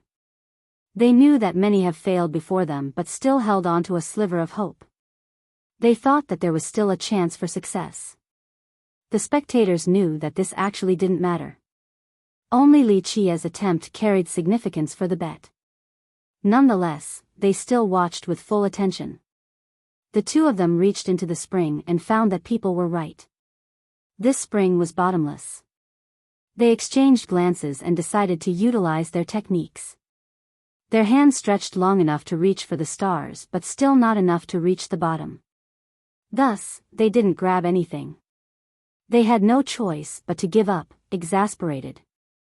See, no exception. One spectator saw their hands being empty and said. Their failure was expected because they weren't the most talented or the most powerful among the crowd. The two of them went to the wooden house and stared at the door. It seemed weak enough to be sent flying with one kick. A master has previously declared that this door was blessed by a supreme existence. That's why its resilience wasn't surprising.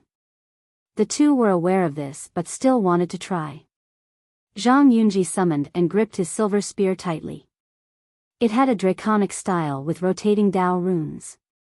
The blade came out of the dragon's mouth with an extremely sharp tip. This was obviously an extremely powerful weapon, also quite renowned as being from the Zhang. Clank. His armor released a silver radiance. Raw. The dragon on the spear seemingly came back to life. The blade tip had a terrifying glint. Activate. The princess formed a mudra. Screech. With a phoenix screech, she became engulfed in a true Dao fire with images of phoenix totems. Break. Yunji roared and instantly took action, thrusting his spear forward. In this split second, the princess empowered him with her true Dao fire. He resembled a furious fiery dragon, brimming with domineering energy. The attack became a combination between a silver dragon and a fiery phoenix. Their teamwork is impeccable. Just a casual attack is still quite effective. An old cultivator praised the two. The young ones became envious. This meant that the two of them had a deep emotional bond. Boom! The strike struck the feeble door. After the silver light and the fire dispersed, the door still remained standing, completely untouched. Not enough. No one was surprised at this result. The two had no choice but to leave the square. Your turn. Yunji coldly uttered at Li Qia. Cherish your last moment while your head is still attached. The princess glared at him as if she was looking at a dead man.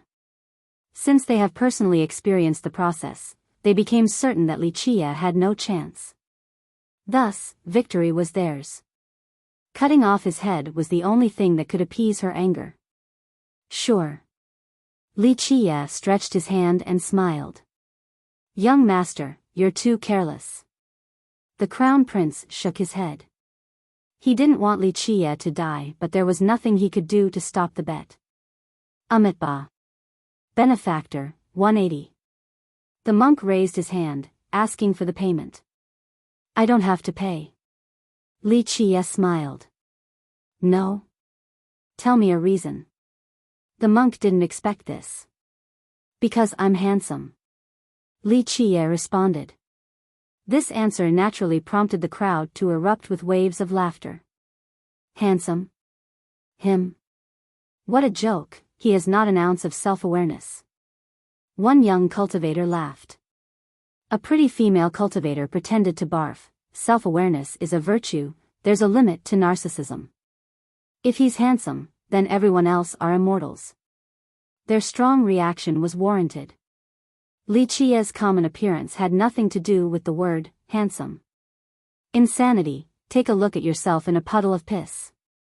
The princess couldn't help but say some foul words due to her hatred for him. However, untethered monk took another look at Li Qia, this time with increased sincerity. He then placed his palms together and sighed, "Benefactor, you possess an immortal physique shrouded in wondrous radiance and freed from a single imperfection while brimming with grand Tao affinity. I feel ashamed of my inferiority while standing in your presence. The word handsome fails to adequately describe your flawless appearance. Please come in." The first part was elegantly put and befitting that of a wise monk. However, the entire thing was mere flattery. Everyone became flabbergasted. Why would this monk go so far in praising Li Qia's appearance? I don't find untethered monk's shamelessness surprising, he'll praise anyone for a few coins. An older cultivator said, but there's nothing in it for him, in fact, he's losing money. What the hell is wrong with the monk today? Chapter 3664, Untethered Monk was definitely a money-grubbing businessman. When paid, he could flatter someone with a deluge of praises. Otherwise, he would still put on a bright smile. However, to get him to lose money? That's more unbearable to him than flaying off his flesh.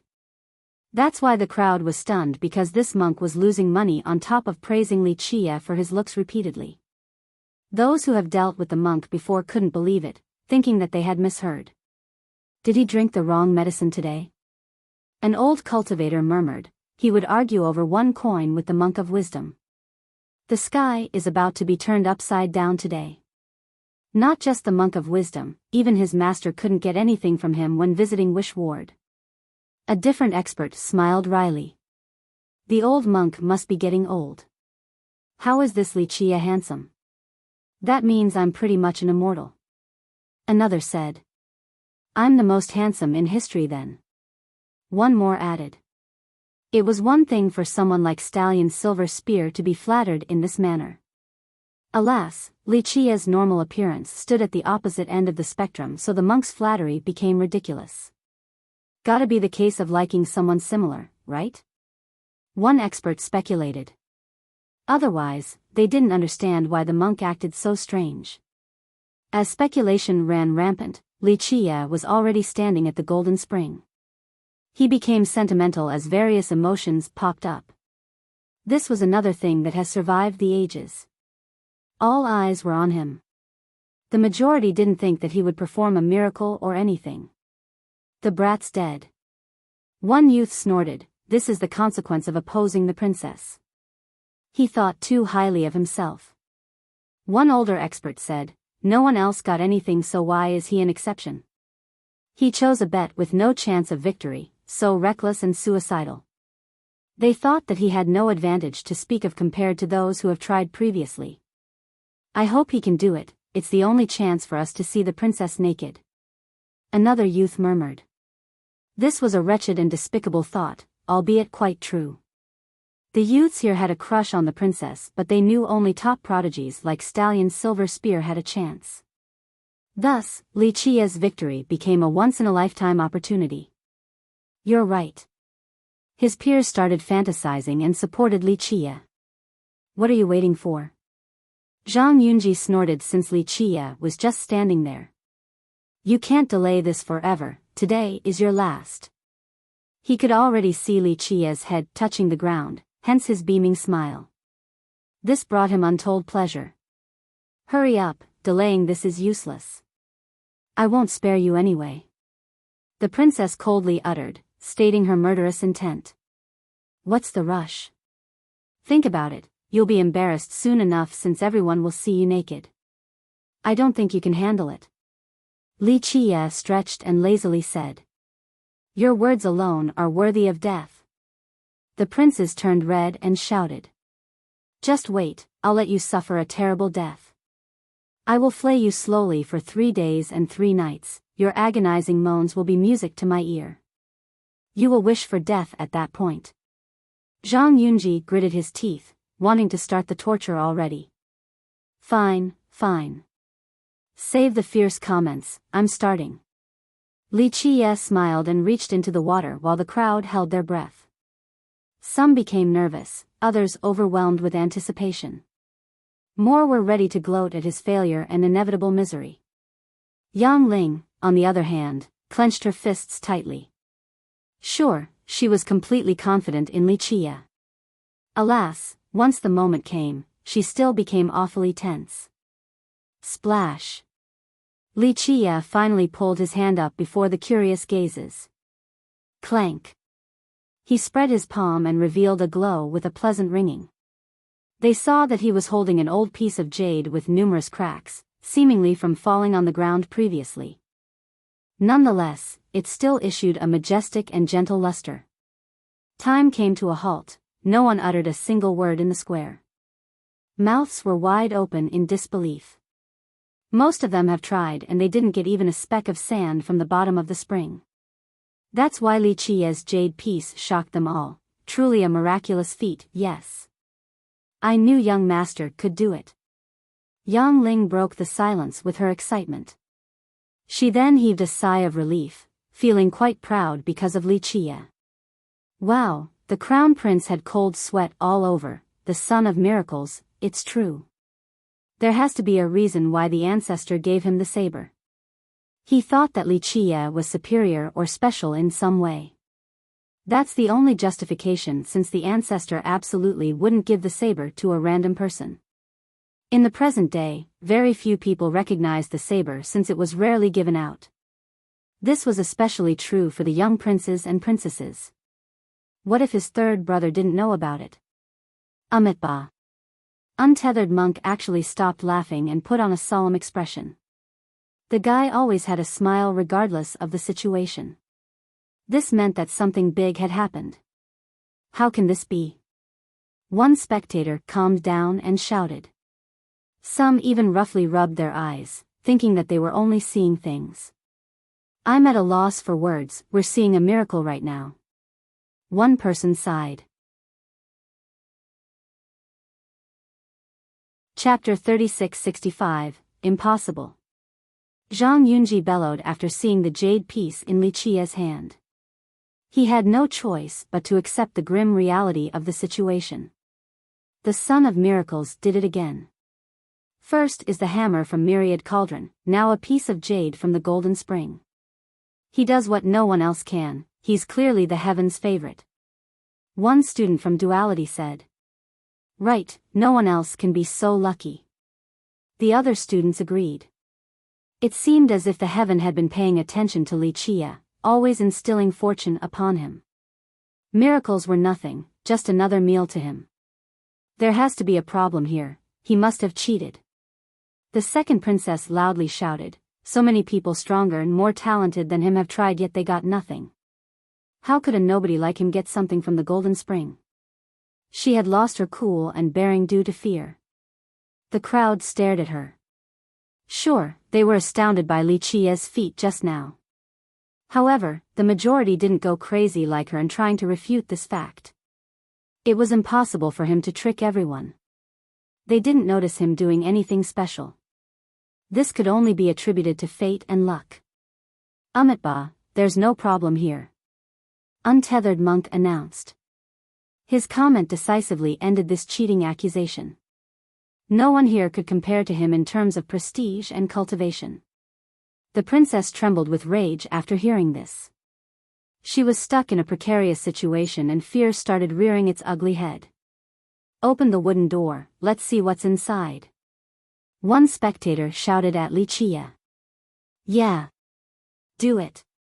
One expert wished that he could be Li Qiye right now. Maybe there's a great treasury in there. He salivated after saying this. According to the legends, opening the door meant gaining eternal wealth. The only thing separating Li Qiye and this was one wooden door. All the spectators became excited with the exception of a few.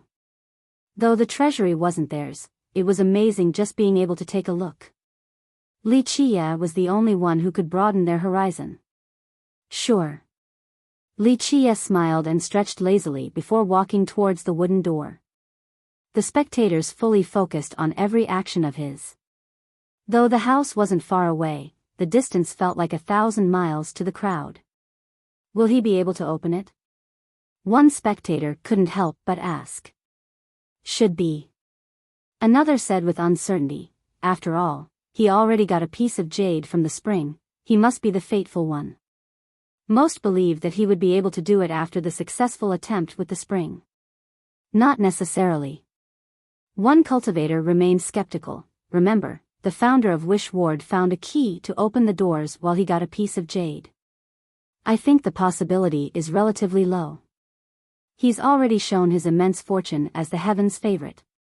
If he were to open the door, I'm just going to assume that he's the Heaven's actual son. Someone else smiled wryly. Others also paid attention to the princess and Zhang Yunji. The wooden door became the crucial moment of the bet. Of course, this group wanted Li Qie to win so that they could see the princess naked. Fast, open the wooden door, victory is yours, a few young ones muttered to themselves. Meanwhile, the duo was extremely nervous and prayed for Li Qie's failure. Don't open, they wanted the opposite miracle to happen, for the door to stop Li Qie. He finally made it in front of the door and smiled. He was too familiar with it. It wasn't hard for him to open it at all. Open it.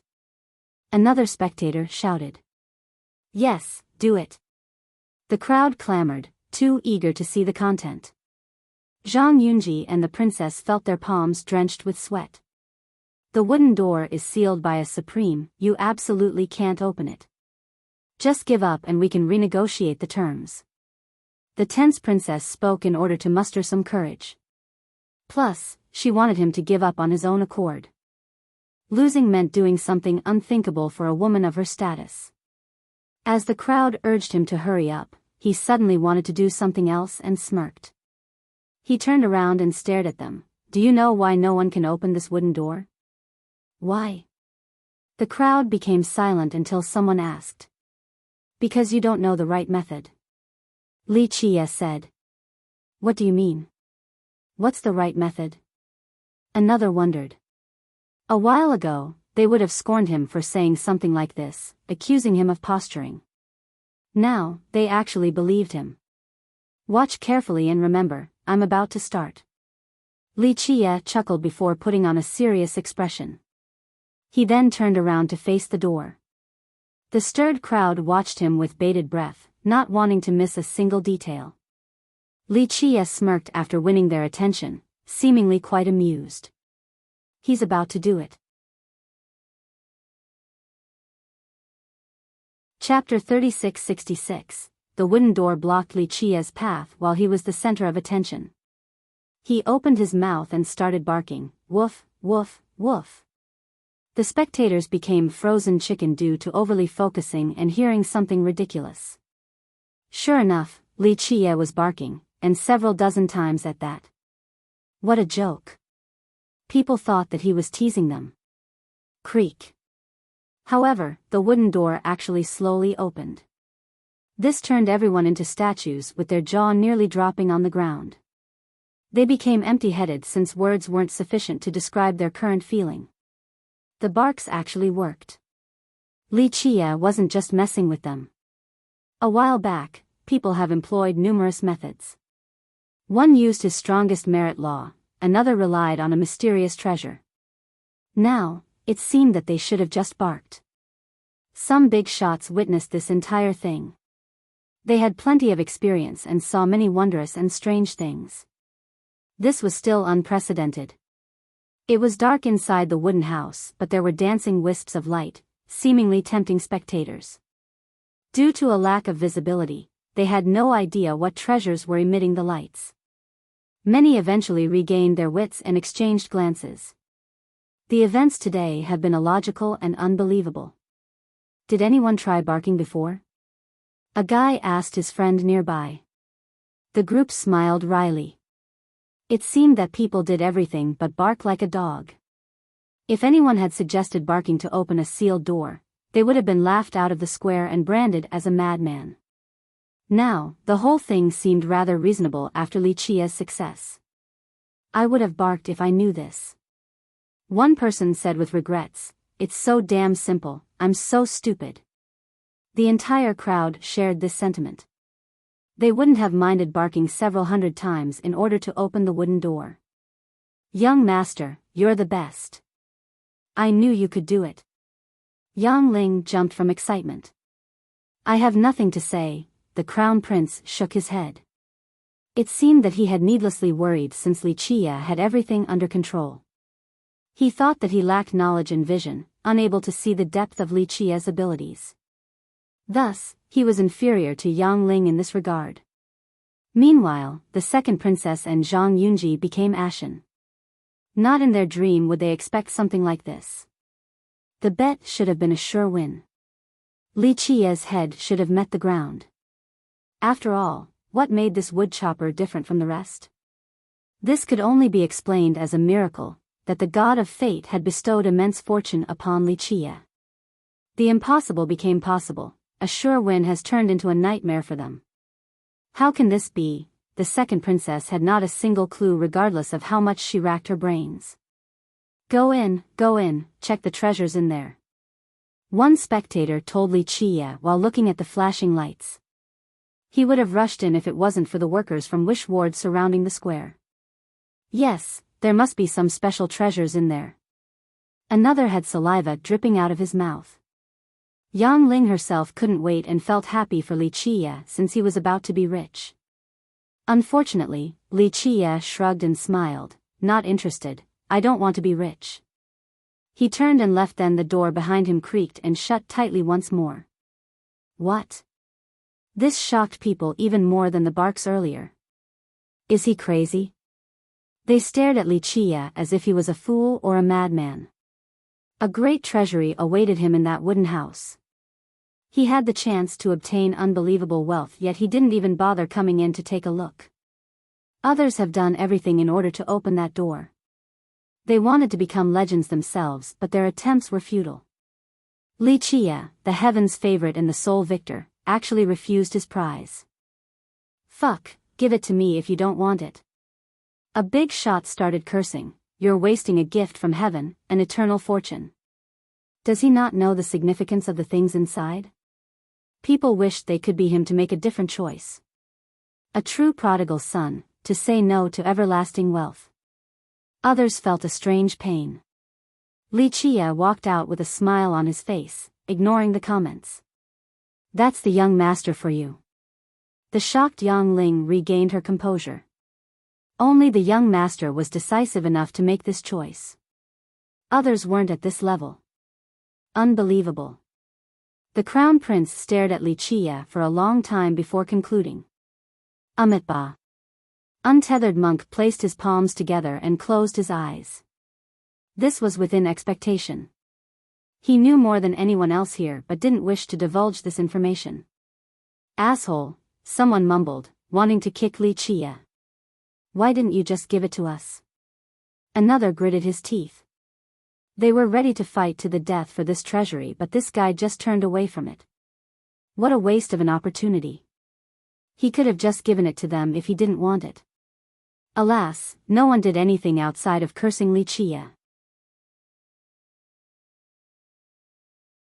Chapter 3667. Everyone found it hard to stay calm because Wuxia had delivered several shocking blows in a short time.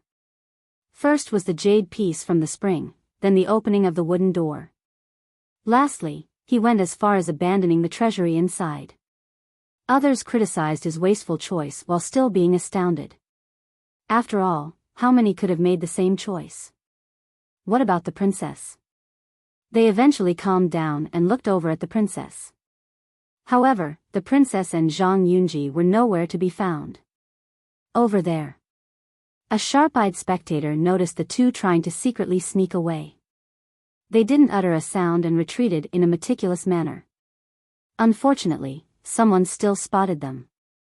Go! The two no longer cared about being spotted and leaped to the sky in order to fly away. They want to run. a cultivator shouted. The rest of the crowd realized that these two were going to play dirty. This will ruin their clan's prestige and reputation. An expert from the last generation shook his head. Of course, the two didn't give a damn about that. Stripping naked in front of the crowd was humiliating and worse than death. Thus, they chose to run away. In their opinion, they just needed to fly at their fastest speed and Wuxia wouldn't be able to catch them. Amitabha. Untethered monk started speaking. Benefactors, a bet is a bet, you must not renege. It is time to carry out your end of the bargain. The two naturally didn't listen. If they actually wanted to strip, they wouldn't be sneaking away right now. Looks like you're not showing me, the arbitrator, any respect. The monk wasn't angry, but his voice was still imposing. He spread his palm and reached for the duo. Boom! The two fell to the ground. They mustered all of their strength in order to fly again. Alas, this was futile. They looked like doves struggling to fly. Excuse me then. The monk pressed his palm down. Boom! The duo's clothes were torn off and evaporated. Ah! They immediately became naked. Stealthing techniques weren't effective either. The two of them naturally shouted in horror. They started running again with everything they got to get the hell out of this place. The crowd saw a naked man and woman sprinting out of the square. Some people became elated. One guy whistled and shouted, I can see everything clearly. Me too. Another youth's eyes brightened. Commenters started voicing their opinion while the princess and Yunji wanted nothing more than to jump into a pit to hide from everyone. Li, I will never forgive you. The princess gnashed her teeth in anger. Her voice was filled with hate and viciousness. Everyone could tell that when given the opportunity, she would cut Wuxia to pieces. Wuxia heard her and simply shrugged. Young master, you are something else. The crown prince came forward and praised. This result truly broadened his horizon. He thought that Wuxia was dead for sure, but a miracle occurred instead. Now, he realized that the ancestor must have seen something in Wuxia. Wuxia smiled and told Yangling, let's go back. He started walking away with Yangling right behind him. I want to try the spring again, 10 chances. Numerous cultivators became impatient and waved their money at the monk. 20 for me, no, 30. I want 50 chances. People poured towards the entrance, wanting to be the first instead of lagging behind. A while ago, they viewed this as a waste of money. Wuxia's success changed everything. It was possible to find items in the spring. Most importantly, Wuxia didn't take the treasury in the wooden house. Everyone still coveted the things inside. Amitabha, no rush, benefactors. Everyone will have a chance. The monk was elated to see the pile of chaos stones and coins in front of him. He sold more than 10 times the ticket as before. The square became filled with cultivators once more. Some worked on the spring while others focused on the door. Woof! Woof! Woof! The strangest thing occurred. People started barking repeatedly, whether it be the old masters or young geniuses. Even the girls were barking. An unknown passerby would think that the square had hundreds of dogs inside. Alas, copying Wuxia didn't work. Their throat became sore before anything happened to the wooden door. Why isn't it opening? They simply didn't understand. The door opened for Wuxia when he barked. Yet, they have done so thousands of times so far to no avail. You did it wrong. One senior told his young disciple, Wuxia's barks had a peculiar rhythm. I remember it very well, he went like this, woof, woof, woof dash, that's not completely right. I remember that his hands were touching his stomach and I clearly felt a power ripple. He must have channeled Dao power from his dantian to his voice, a sonic attack against the door. Another senior started touching his stomach with both hands. Still incorrect. One more senior said, I saw his location clearly, 1.5 meters away from the door. He must have paid particular attention to this spot, perhaps it is the seal location. Discussions popped up in just a short time. People disagreed on how to bark, the rhythm and volume, the action and stance, the strength utilized. All in all, the barks became varied and continuous. This lasted several days and newcomers thought that Wish Ward had become a city of dogs. As for untethered monk, his coffer was filled with money by this point.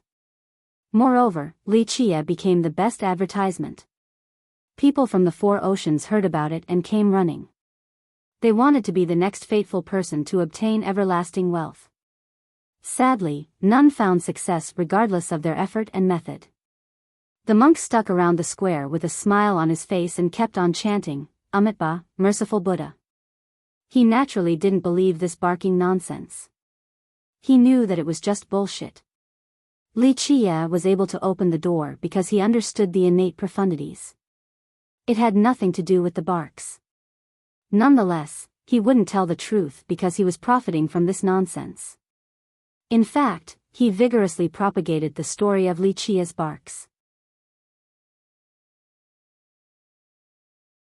Chapter 36-68. Yang Ling couldn't come up with an explanation for Wuxia's refusal. She had to ask, young master, why didn't you enter the wooden house for that famous treasury? Given the chance, others would ask the same question. Wuxia walked away without taking one step inside and looking at the treasury. That's why they branded him as a prodigal son or a madman. Why should I enter? Wuxia smiled. Because of that wondrous treasury. Your future generations will benefit too. Yang Ling replied. Wuxia only smiled in response. Wait, so there's no treasury in there? She found his smile quite strange, as if he knew something. It depends on your definition of a treasury. Wuxia smiled. Everyone has a different definition. Of course, you're not wrong to call it one capable of granting everlasting wealth. So it's actually there. She became surprised. Yes, according to your definition. Wuxia nodded. Yang Ling was shaken. Now, this confirmed the existence of one, which made Wuxia's decision even more impressive. You already knew that was one in there? She asked. Wuxia answered with a smile again. It's not enough to warrant your attention, young master. Yang Ling pondered for a bit before quietly asking. She didn't harbor the same criticisms others did regarding Wuxia's refusal. She simply thought that he just didn't care for the treasury. It wasn't enough to enter his eyes. This was a bolder speculation. Thus, his definition of a treasury must be insane. Don't think too much about it, it's only a bait. Wuxia smiled and shook his head. A bait? Yang Ling didn't understand. Why is that everlasting treasury a bait? Wuxia didn't answer once more, so she stopped asking about it. What about the jade piece? Is there any special use for it? She switched to another topic and stared at him with her bright eyes. Wuxia forewent the treasury but brought the jade piece with him. Perhaps this was his goal in the first place, so she became curious. I'll let you take a look, but you won't get it. Wuxia smiled and tossed the jade piece towards her. She caught it and became excited while meticulously perusing. It looked ancient and had numerous thin cracks, looking like Dao arrays. She was worried that it might break if she held it a bit too tight. What is it? She didn't see anything special about it. A coordinate. Wuxia answered. For what? She still didn't understand. He smiled and took back the jade. Let's go back. Yang Ling stopped speaking. She found that Wuxia clearly came to Wish Ward for a reason. After returning to his courtyard, he entered his room and sealed the area before taking the jade out. He took his time looking at it instead of starting, seemingly falling into remembrance. Eventually, he chanted and released light from his palm. The jade resonated and also issued light strands. This was a spatial opening process. Crack. The jade suddenly crumbled into dust from a powerful force. Wuxia blew the specks off his hand. As he said previously, the jade served as a coordinate point.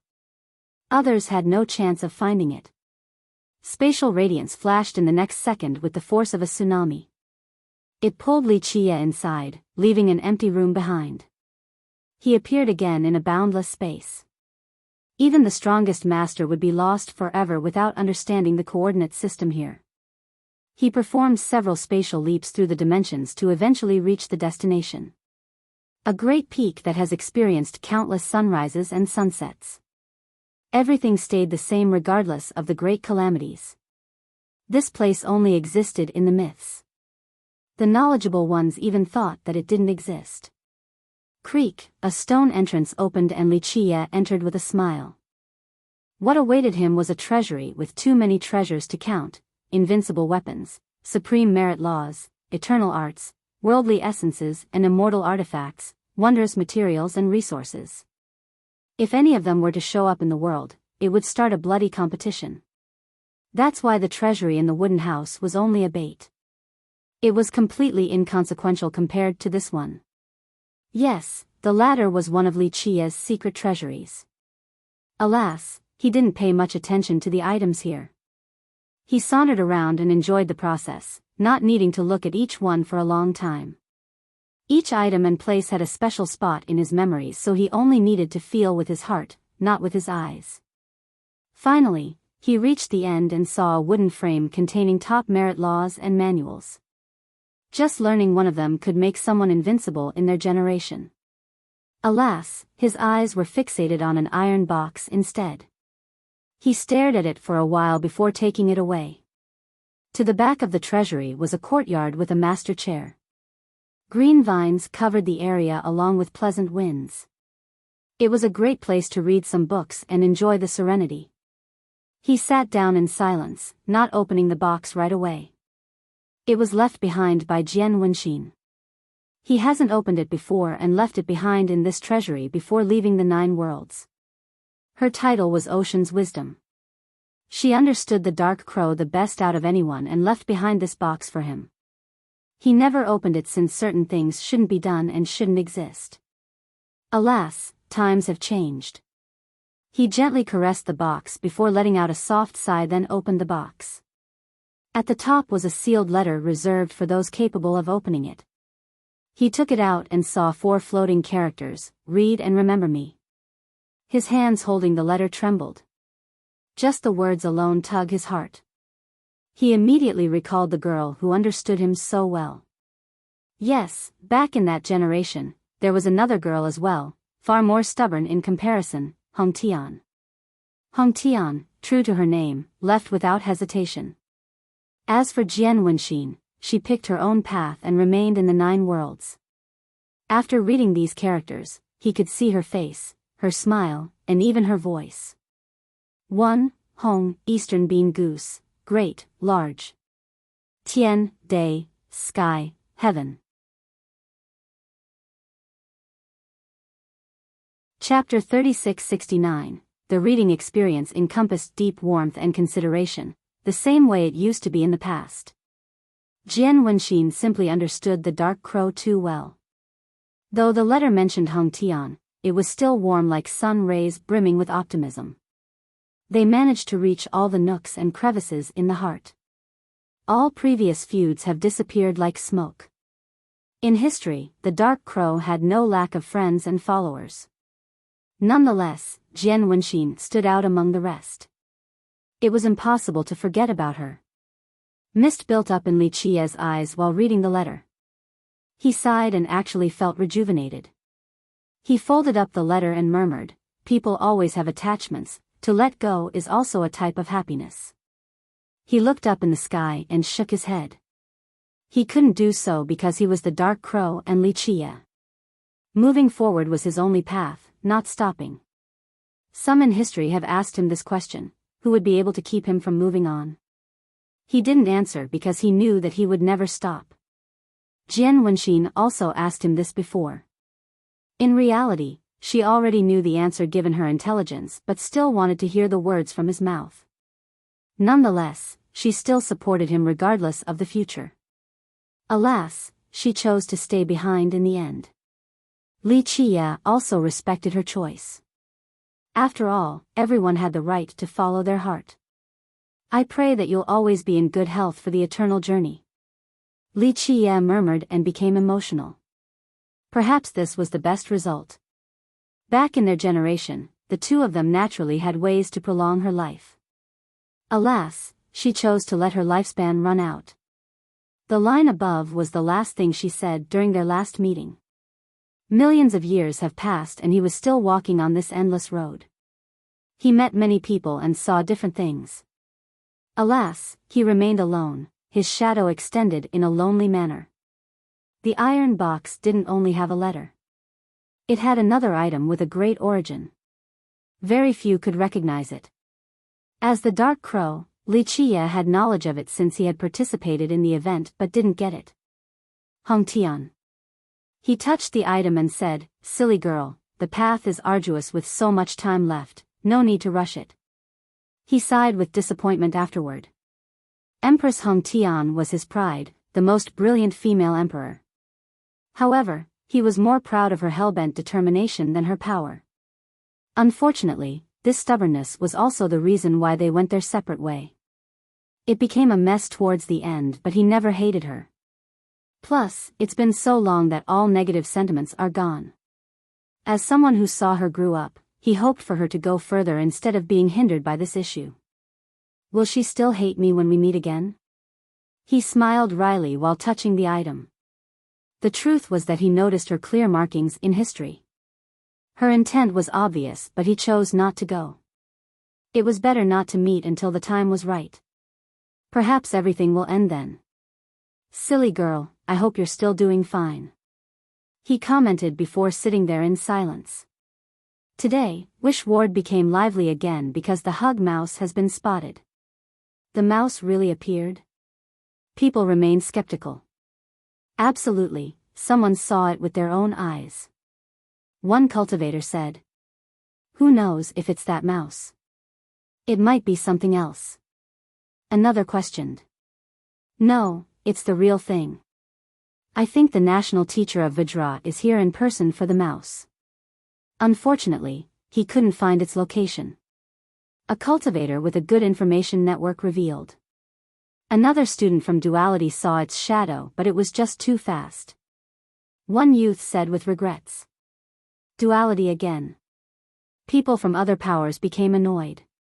It was a student from Duality last time. Is it gonna be them this generation too? So unreasonable, stealing all the opportunities. Someone from Divine Ghost Division complained. It's not their fault. A senior shook his head. The mouse is sentient and smart, it is actively making a choice. So we just need to catch it. A youth thought about numerous methods to catch the mouse. Easier said than done. A knowledgeable expert disagreed. First, no one knows where it will appear and when. Its speed is comparable to a Dao Lord too. Don't think about keeping up. So how the hell does anyone see it? A junior asked. He has been walking around Wish Ward without seeing any clue. It's just luck. It's still better than sitting in a room. One might see it in a corner somewhere. His senior answered. Everyone was going crazy to look for this mouse. If Wish Ward wasn't powerful, they would have excavated the entire market. Nonetheless, some still tried to dig up the existing holes in secret. Let's not waste time speaking. We gotta keep looking. The appearance of the mouse actually hindered business at the ward. People stopped going to the Golden Spring and focused on this new event instead. After all, Li Qie was the only one who found anything. Sirs, please give it a shot, maybe you'll be the next. Untethered Monk became nervous and tried to stop the guests from leaving. He looked like a madam in a brothel. Alas, this was rather futile since only a few actually lingered around. Boss, should we stop here and look for the mouse instead? One worker asked after seeing the empty square. Stop fantasizing. The monk answered, you think just anyone can meet the mouse? It's a special animal. Those capable of seeing it are exceptional with boundless potential. As for the common men? Forget about it. We just want to join the fun. The worker replied. What fun. No, we're going to start a new business. The monk said. An auction? Isn't that the responsibility of the second manager? The worker said. First, go look for some old temples with mouse holes. We'll sell information on the potential locations of the mouse and force them to pay an entry fee. The monk smiled. Boss, aren't we scamming people then? The worker hesitated. What scam? How do you know the mouse won't appear there? The monk replied. The worker actually agreed with this. No one knew the location of the mouse anyway. They weren't exactly lying. Chapter 3670, Young Master, you're out. Yang Ling hurried to greet Li Qie after he left the room. She looked rather enthusiastic. You're in a good mood. What's the event this time? He stared at her with a smile. You know already? She didn't expect him to know before she said anything. He answered with a mysterious smile. Let me tell you, the hug mouse appeared. She waved her hands in excitement because after hearing this news, the first person to pop up on her mind was him. Oh. He remained nonchalant. Are you not excited? She found his lack of reaction puzzling. Should I be? Because you're definitely the fateful one, the hug mouse will bring you a great gift. No one else but you can win its favor. She responded, thinking that it was a matter of course for Li Qie to obtain all the fortunes tied to fate in this world. She has grown used to seeing miracles around him, from myriad beast to duality and now, wish ward. In her opinion, this miraculous man was the heaven's favorite. Everything was his from the start. Is that so? He was amused by her blind confidence in him. Of course, fewer than few were able to lift the hammer on the peak, and then how many got a treasure out of the golden spring? Young master, you did all of this, so no one but you will win the favor of the mouse. She proudly declared. Forget it, it's fine to not get involved in this. He shook his head. Why not, everyone is searching for it right now. She became surprised. To earn the attention of this mouse was an honor and an immense opportunity. Not interested. He smiled and elaborated, that little thing will give some decent stuff, but they don't mean much to me. Yang Ling was okay with this response after thinking it through. After all, this was someone who refused the great treasury in the wooden house. The hug mouse was also a great opportunity, just not enough to interest him. Okay, forget it then. She lowered her head dispiritedly. You really want to take a look? He asked. I heard this mouse is very mysterious and I haven't seen it before. It would be nice to see what it looks like. She replied. That's not difficult. Since you want it so bad, I'm sure you'll have your wish granted. Let's go. He smiled. Really? We can really see the mouse? Dejection turned into excitement right away. Yes. He nodded. Then let me go get ready, we can leave right away. She jumped from excitement, trusting Li Qie. Anyone else would find meeting the mouse prohibitively difficult. It had to do with fate and one's own abilities. On the other hand, Li Qie made it sound as if the mouse was nothing more than his pet, that he could see it whenever. Nonetheless, Yang Ling had zero doubts. No need to leave, this place is fine. He shook his head. We're not leaving. It'll come to visit our place here? She stood there in a daze. Why not? He smiled. Really? She found this astonishing, it's here right now? She started looking around, focusing on a corner first, then shifted her gaze towards the chair. Calm your imagination down. He said, it's not here, obviously, but we can bring it here. What do we have to do for it to come? She asked, feeling quite lost. Ready some corn kernels, white mast flowers, black olive beans, ardent goat fur. He listed a dozen strange things. Of course, they weren't expensive and could be found anywhere. She wrote them down on a list and told a servant to go buy them. It didn't take too long due to the relative availability and cheap cost. He then fried them with a strange technique never seen by her previously. Finally, a plate filled with various grains and crops was presented. The only similar characteristic was a golden color. She swallowed her saliva after just looking at the plate, not even considering the alluring aroma. Her stomach started making sounds. That looks delicious. She wanted to grab a handful for a bite. It's not for you, unfortunately, you won't be able to handle the added vigor. It'll turn you red like a cooked shrimp. He smiled. She looked embarrassed after hearing this, turning slightly red. He placed the plate on the table and pulled her closer. Okay, watch carefully, the show is about to begin. She watched with bated breath, feeling quite nervous before the mouse even got there. She clenched her sweaty fists tightly. The plate's tantalizing aroma was irresistible, but she had no choice other than restraining herself. Nothing was happening for a long time, so she started losing her patience. Right at that moment, something flashed on the table. The mouse. She blurted out before covering her mouth. Strangely enough, the mouse that came out of nowhere didn't hear her. This was the famed creature, looking like a squirrel with a long and fluffy tail, also far more pleasant to look at. Its fur was golden from top to bottom with the exception of its eyes and whiskers. Each strand seemed to be made from delicate strings of gold.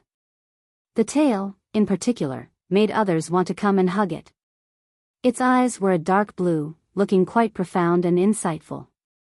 The whiskers next to its mouth were gray, seemingly a sign of its archaic age.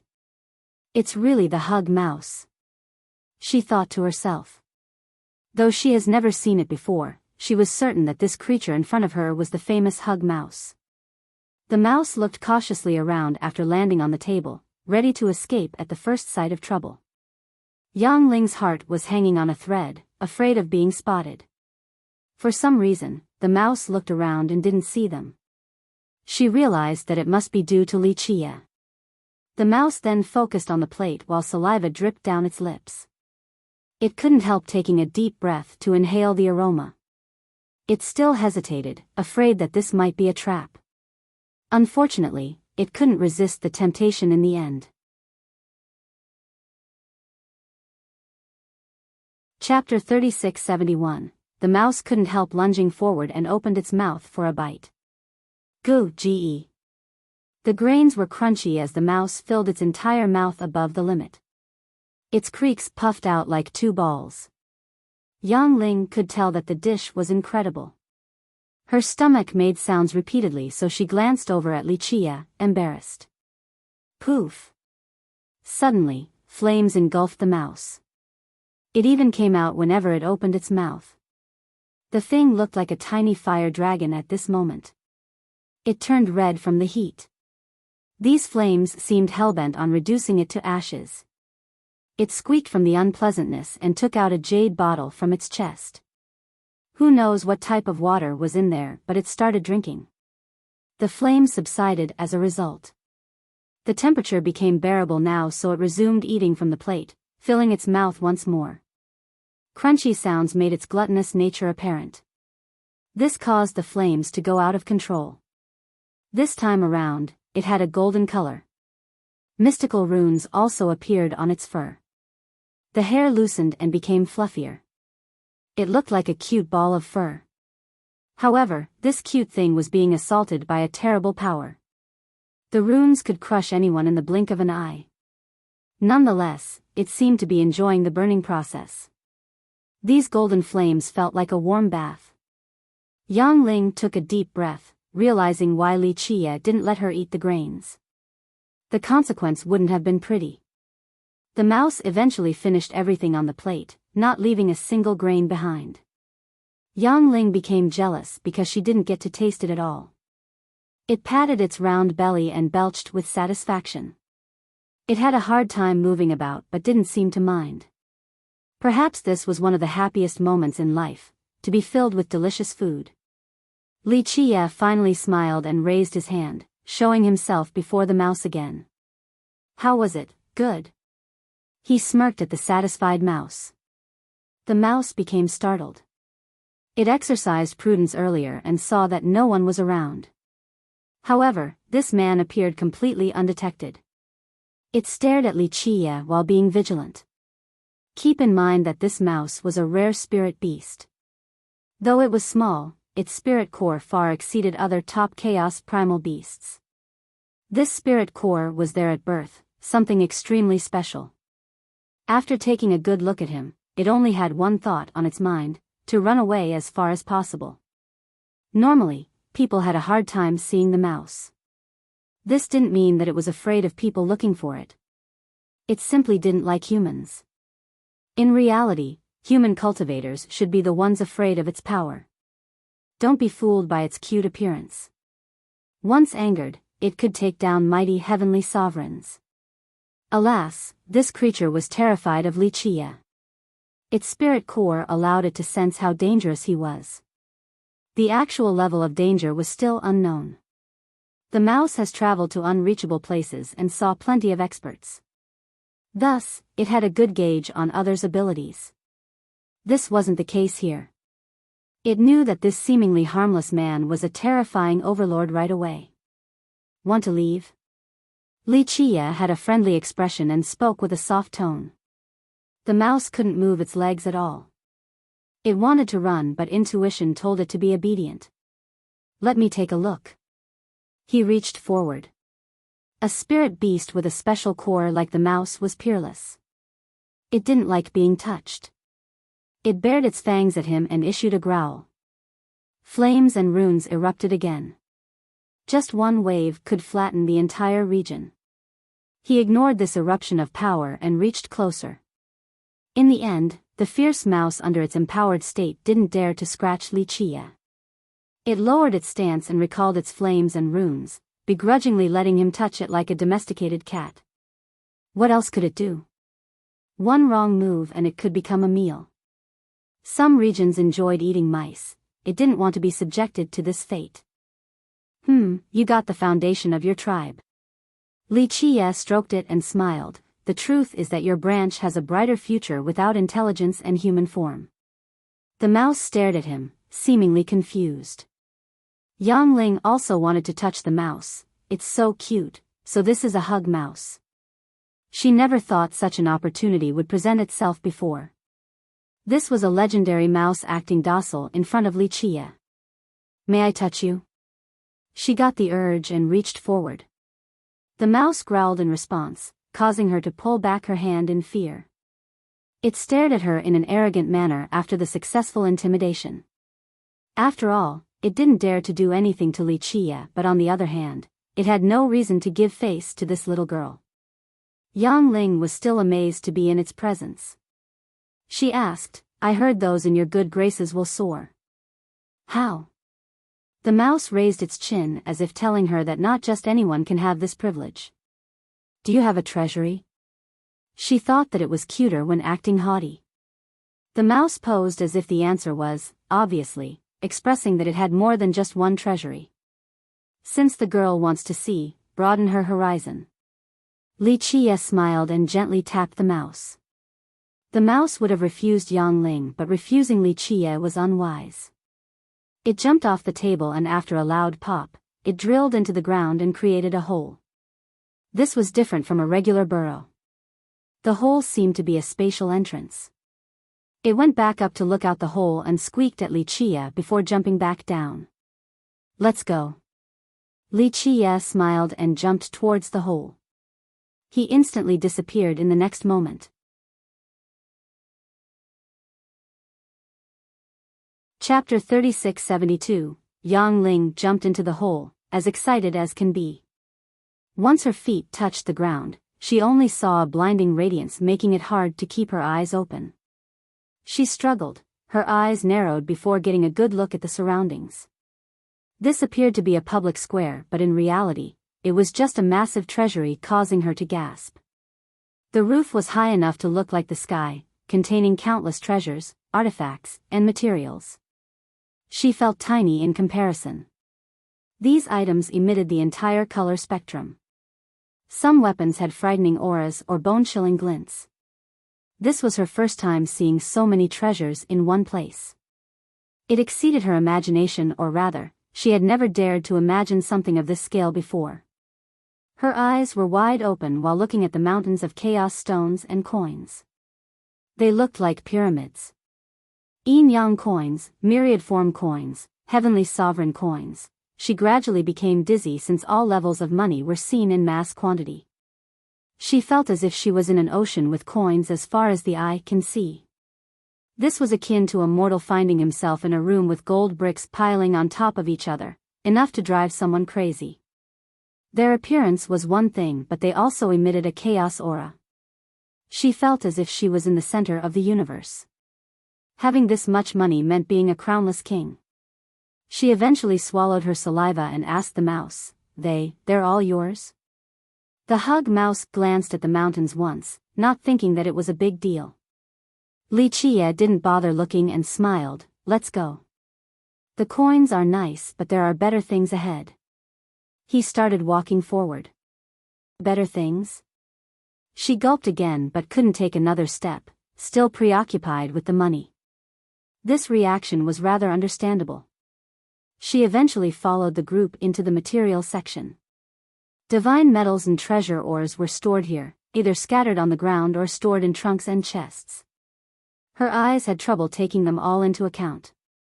One metal had a crimson color from top to bottom on top of being ablaze. Loud sizzles could be heard coming from it. One would think that it could burn down the entire treasury. Another large crystal ore had the appearance of a rock candy. It brimmed brilliantly, making people want to start a bite. No one would do so since it exuded a terrifying cold affinity. The ground around it had a layer of frost. There was one particular root with a raging tornado around it. The root floated and spun in the air as a result. That earth flame steel is worth 50,000 per kilogram. She recognized many of the materials and became amazed. Whoa, that ice source stone is so big, this is the first time I've seen one this size. Back in Wish Ward, a fist-sized one sold for 3,000. How much will this thing sell for? She had seen some of them before, but only in small quantities. Nonetheless, they still fetched for a crazy price. The ones found here were unreasonably large, the same with their value. There were some materials that she had never seen or heard of before, unable to assess their worth. Why are you surprised? Wuxia shook his head and pointed at a root. This is the valuable item here. You can have more earth flame steel and ice source stone and they still aren't worth as much as that thing. What is it? Yang Ling stared at the root surrounded by a tornado. Windprop celestial wood. Wuxia said, "This treasury is not bad, still has a few decent stuff." This is just not bad? I think several countries combined can't have this amount of wealth. Yang Ling disagreed. Wuxia only smiled in response. The mouse didn't say anything either, its lips slightly perched. Yang Ling felt as if this disdain wasn't aimed towards her question but rather, it didn't think highly of this treasury either. The group eventually made out of the material section and saw a statue ahead. This place could be considered as the center of the treasury. Wuxia glanced at the statue and smiled, a good spot right in the center. An ordinary person can't do this, definitely the work of a Tao Lord. Yang Ling didn't understand since she didn't notice anything peculiar about the statue at first. However, the more she stared at the statue, the more familiar it seemed. I know who he is. He's the founding king. Something flashed in her mind and she blurted out. Yes, the patriarch of Vajra. Wuxia smiled in agreement. So I'm right, she became stunned. It has been millions of years since the founding date of Vajra. However, as a noble, she saw numerous portraits of this man, hence her ability to recognize the statue. It's not left behind by a regular person due to how special the spot is, right at the center. Wuxia added, this crafty method was carried out by Vajra Tao Lord to help out the dynasty. Vajra Tao Lord created this statue? Yang Ling said. Vajra Tao Lord has never stated his relation to Vajra. This dynasty used to be known as Archaic Sunday. It later announced that Vajra Tao Lord was a prince of the dynasty. Future generations even went further and considered him as an important ancestor, changing their name to Vajra dynasty. So where is this place? Yang Ling thought of something. You tell me. Li Qie smirked. It can't be, this is the treasury of Vajra? Yang Ling expressed her bold speculation. You're right. This is the national treasury of Vajra. Li Qie chuckled. The national treasury, Yang Ling stammered, not expecting this to be her current location. This treasury was one of the highly guarded locations in the dynasty. It had plenty of seals and defensive measures. Not to mention an outsider, even the royal members of the clan needed permission from the ancestors to enter. There were stringent rules for entry as well. Chapter 3673. Yang Ling found it hard to regain her composure after finding out that they were located in Vajra's national treasury. Her clan has been officials in the court for generations. If her intrusion was known, her clan might face extermination. Scared? Li Qie smiled after seeing her appearance. It's a crime worthy of full extermination. My dad will break my legs. She smiled wryly. The hug mouse twitched its mouth, clearly showing contempt for Vajra dynasty. To soar is to face the various risks accompanied with it. If you only want peace and safety, forget about cultivation. Just go back to the farm and plant some seeds. Li Qie said. Thank you for your teaching, young master. Yang Ling calmed down and accepted his guidance. Her fate along with her clan would be doomed just by the fact that she was here. It didn't matter if she were to grab any item or not. On the other hand, this was also an opportunity. She and the clan would be able to soar if she took advantage of this. She thought about another problem. This wasn't the mouse's treasury. It meant that the mouse didn't give the chosen ones anything. It actually took them to other treasuries by bypassing the seals and defensive measures. What about the dean back then? She eventually asked. The last one chosen was a student from Duality or their current dean, Five-Colored Sacred Sovereign. He never told outsiders about this matter. People only knew that a student from Duality got this fortune. Was it just like this? She stared at the mouse. The mouse proudly raised its chin at her. The answer became obvious. She smiled wryly in response, understanding what Li Qie meant back then. No wonder why the dean kept it a secret. Telling the truth meant facing backlash from the owners of the treasuries. This was especially true for Vajra since they were in charge of the land. Take a look and take wherever you want. Li Qie smiled. She nodded in agreement. At the start, she was as excited as can be, not only because of the treasures but because her curiosity was being sated. Now, she became nervous after finding out the truth. Just one wrong move could result in losing everything and dragging her clan down with her. On the other hand, Li Qie didn't mind at all and strolled through the treasury. They arrived at the weapon storage. Those at the lower level couldn't be seen at all. The starting point was the Grand Dao level. They varied in shape and form. One saber had a chilling glint, another sword had a five-colored radiance. One pagoda had waves emanating from it. Yang Ling became dizzy while looking at the treasures. A few of them had an unbearable divinity. This made it hard for her to walk.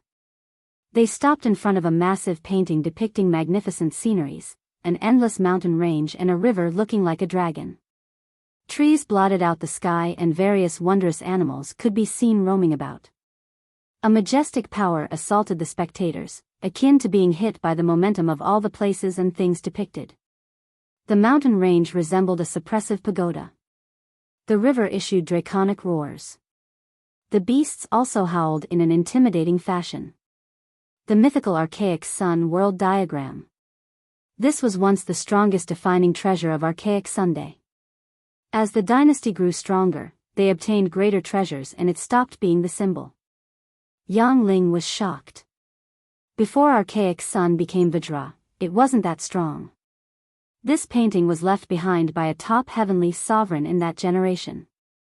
It helped archaic sun weather many storms, allowing them to eventually establish a strong foundation. Yang Ling heard stories about it from the seniors in her clan before. Today, she got the chance to see it in person. The coloring is okay. Li Qie quickly assessed. She was at a loss for words. If people from the court were to hear this assessment regarding their once-defining treasure, what would be their reaction? Some princes might go crazy. After all, this used to be their pride for a long time. They only became stronger later on, especially after the appearance of Vajra Dao Lord. They obtained better and stronger weapons later and the diagrams stopped showing up. Clank. Clank. Clank. The trio moved on. They didn't get far before hearing loud bells. The sounds came from a gigantic golden bell usually seen in ancient temples. It was made from precious and heavy bronze metal. The outer wall of the mouth was engraved with beast Dao bones. It still made sound without anyone beating on it. The sounds could reach the mind of listeners, a testament to its power.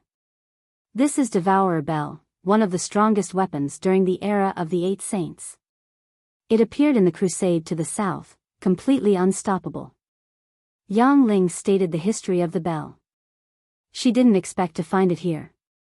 Monkeys are kings when there are no tigers around. Li Qie chuckled and wasn't interested. Young master, the era of the Eight Saints is the strongest period of Buddha holy ground, with 2 from Vajra. The holy ground wanted to conquer the south. The 8 saints and 9 venerables joined the expedition and were unstoppable. This bell was quite famous then, able to slay several famed heavenly sovereigns from the south, Yang Ling elaborated. They just didn't find the right opponents yet. Later on, they pissed their pants in fear anyway. Li Qie smiled. You've heard about this war? Yang Ling became surprised. Li Qie chuckled in response. I heard the wild South 8 kingdoms managed to invite an ancient empress. Yang Ling knew this history quite well. The world changed color due to her appearance. Realms started floating up and down around her. No one in the holy ground could stop her. The 8 saints and 9 venerables joined forces and still lost. The great army was utterly defeated. She paused for a moment and murmured, "What kind of existence is this ancient empress?" "Just an old woman." Li Qie replied. "But people say that she's very pretty, not old at all." Yang Ling hurriedly replied. Li Qie naturally knew who she was, the same with the so-called worldly immortal. Yang Ling was right. The ambitious holy ground wished to conquer the south in the past. They would have won if it wasn't for the ancient empress. 1. It was east in the older chapters. South makes more sense. I'll change it to south if the next mention is south too.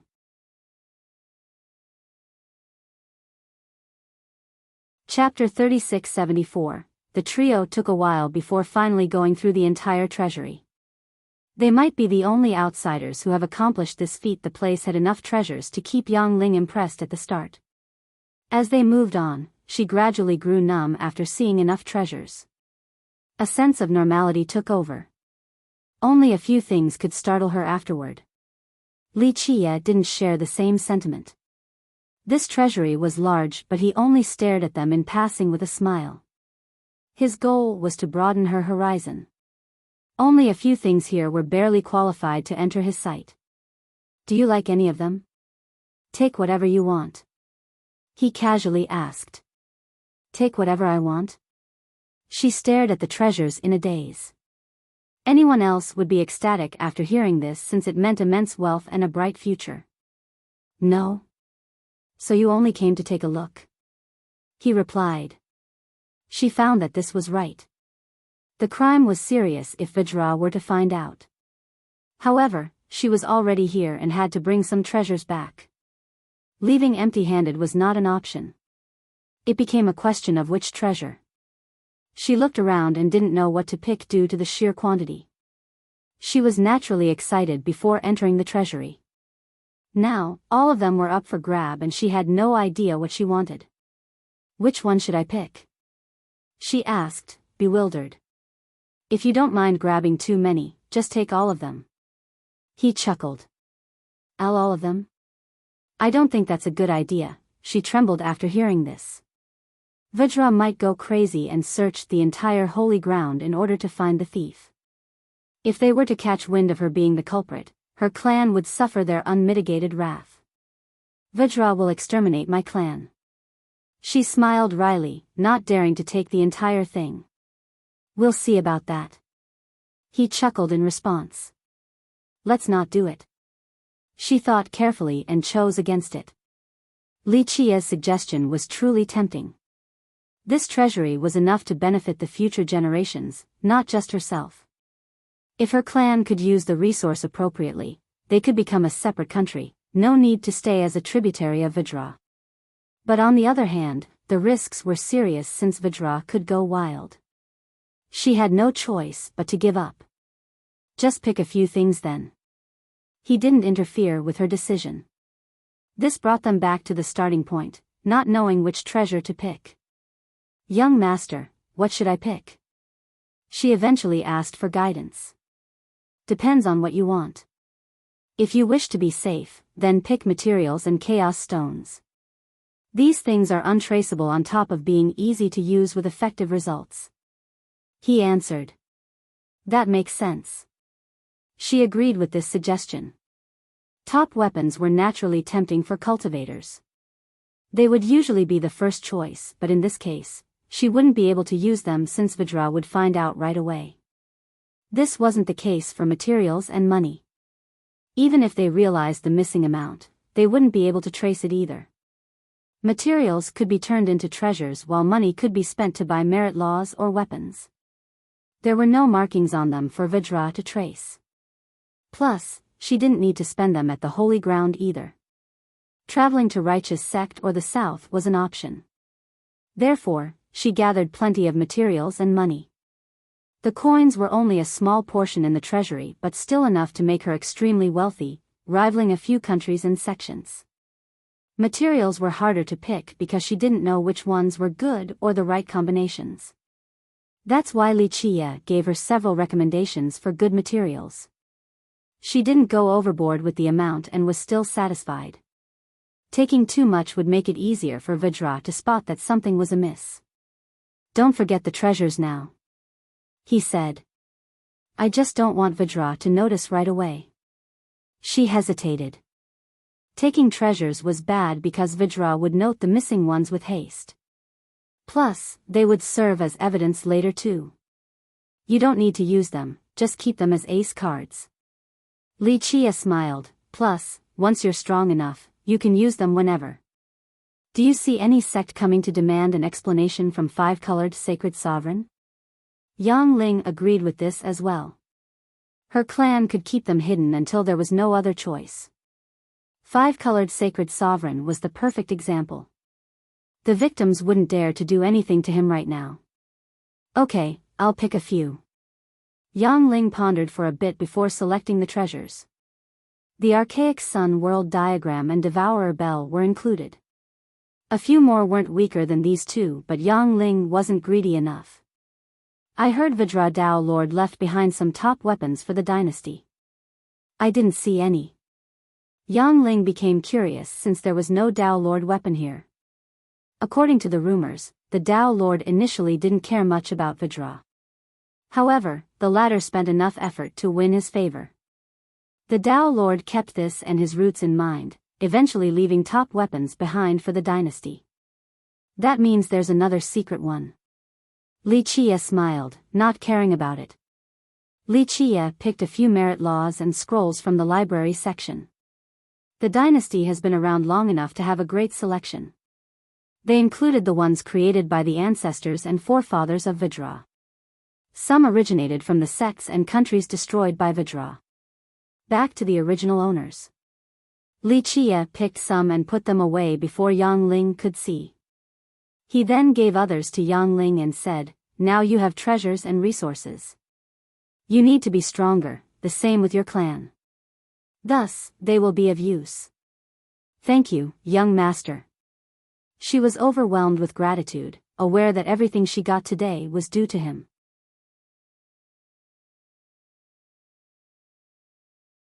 Chapter 3675, Anything else you want? Li Chia asked after handing Yang Ling the manual scrolls. No. She looked back at the colorful treasury and shook her head, having a firm grasp on greed. She was satisfied with what she got. Then we're leaving, he said. You don't want anything, young master? She found it surprising because out of all the treasures here, Li Chia only took a few scrolls. Plus, he didn't seem to care much about them either. No need, there's nothing good here. The treasury actually had a few decent things, but he wasn't interested enough. You're incredible. She couldn't help but praise. Top geniuses and mighty cultivators wouldn't be able to stay calm while walking around this treasury. They would have taken so many things, but Li Chia didn't give a damn. She thought that it would be hard to find another who had the same composure and restraint as him. He then gently touched the mouse and smiled. Come, let me see what you're hiding in your treasury. The mouse answered and waved its hands, looking quite proud. Yang Ling could tell that the mouse had some good stuff in order to act like this. It has hidden treasures too. Yang Ling blurted out before realizing that this was obvious. The mouse was able to move freely across numerous treasuries. It naturally took some good stuff as well. These things were certainly exceptional, perhaps even better than Vajra's treasury. The mouse then drilled into the ground, creating a spatial hole. Li Chia jumped in with Yang Ling right behind him. Once she landed on her feet, the area was surprisingly dark. There were no colorful lights emanating from treasures. After taking a closer look, she found that they were in a dark and remote alley. People rarely visited this place. It looked quite old as well, erected from an unknown era. This looks like Wish Ward, she eventually concluded despite not knowing the exact location. The mouse kept on moving and the other two followed despite it being a dead end ahead due to a high wall. The mouse leaped up and touched one particular brick. She didn't get a good look because it was simply too fast.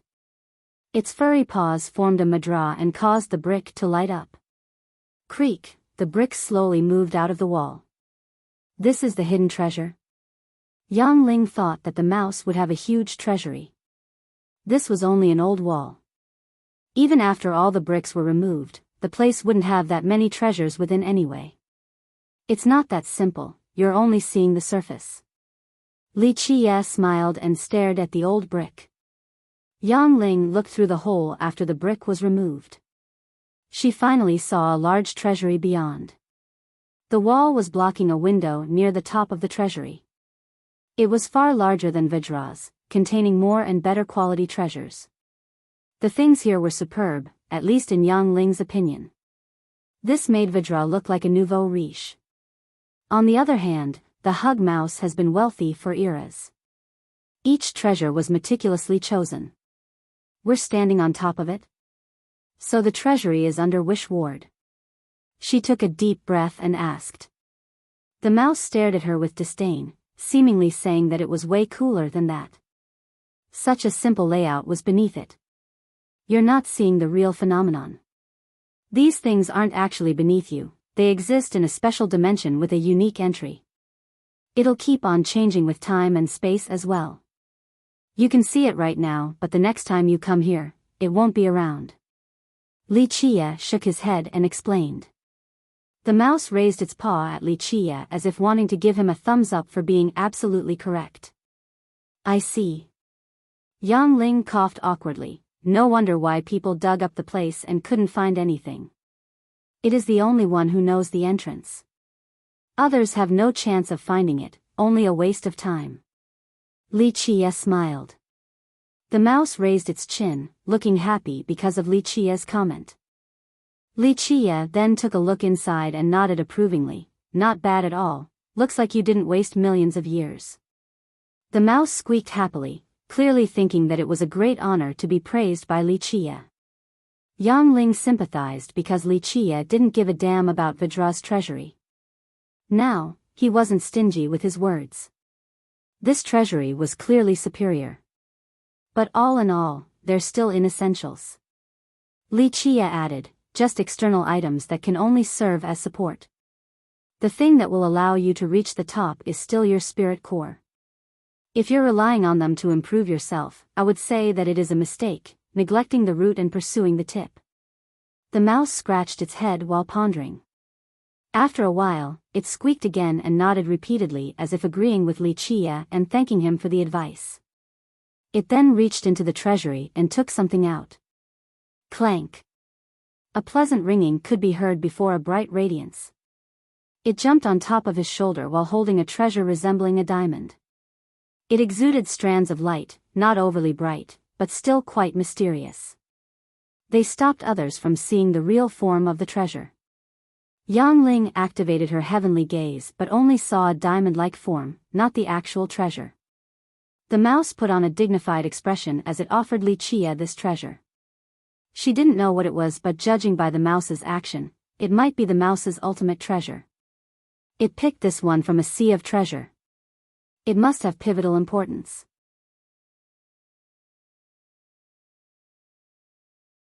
Chapter 3676. Yang Ling watched the gift offer with bated breath. This diamond-like artifact must be peerless, the top treasure of the mouse, hence its dignified appearance. The atmosphere became frozen, even the wind stopped blowing. Bang!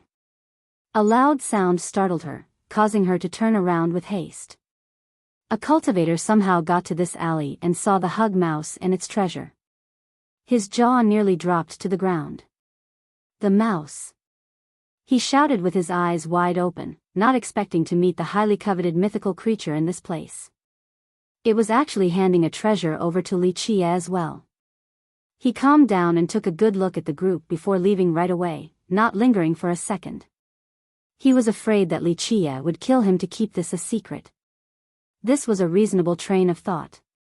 Not good. Yang Ling regained her wits and cried out. Unfortunately, this cultivator was long gone now. Meanwhile, Li Chia didn't even look at the unwelcome intruder. He took a look at the treasure and smiled before giving it back to the mouse. The mouse squeaked and waved its paws, not wanting to accept it. This treasure is important and useful to you while it has limited use for me. You keep it. Li Chia chuckled. Yang Ling also found this astonishing. No one else would have refused the mouse. The mouse looked awkward and felt bad since it wanted to repay Li Chia. It squeaked and waved its paws at him. Fine, I'll pick a few items. Li Chia understood its intent and smiled. He then picked several treasures from its treasury. The mouse was finally satisfied and put the brick back in its place. No clues were left behind. Good, go now. He smiled and gently patted the mouse. It looked unwilling and squeaked a few times before jumping off his shoulder and disappearing into the dark alley. We're leaving. Li Chia stretched and left the alley. What should we do? Yang Ling caught up, feeling awfully worried. About what? Li Chia nonchalantly said. The mouse issue, you got a treasure from it, everyone will know. She elaborated. The cultivator who fled earlier would definitely divulge this information. Others would subsequently find out. Let them know. Li Chia smiled. But we also took so many items from Vidra's treasury. Yang Ling was afraid of the connected dots being figured out. She thought that the dean back then must have felt the same way. And? Li Chia said. Well, if Vidra finds out, they'll exterminate our clans. She said. They could become the prime suspects due to the circumstances once the dynasty figured out the missing treasures. Don't worry so much. The fact that I took their treasures is an honor for them. They need to act smart or risk destruction. Li Chia chuckled. She has grown used to his overbearing style before, but this had reached the next level. He made it sound as if he was showing kindness to Vidra by taking its treasures. The members of the royal clan might go crazy after hearing this. She smiled wryly and said, what about if others start to scheme against us? Other cultivators would definitely plot against them, going as far as killing them for the treasures. That's a good thing. Li Chia replied. How is it a good thing? Her mouth became agape, Some might be planning how to kill us right now. She looked around cautiously afterward, feeling extremely tense. Have to kill a few to let everyone know who actually has control over life and death, maybe 1,000,000 or so to warm up. It has been a while since my last massacre. Li Qia's smile turned into a smirk. She was at a loss for words. She then recalled the event back in Myriad Beast Mountains. People thought nothing of Li Qia back then and wanted to take advantage of him. They threatened him and eventually became part of a tragic tale. Not a single soul out of 100,000 cultivators survived.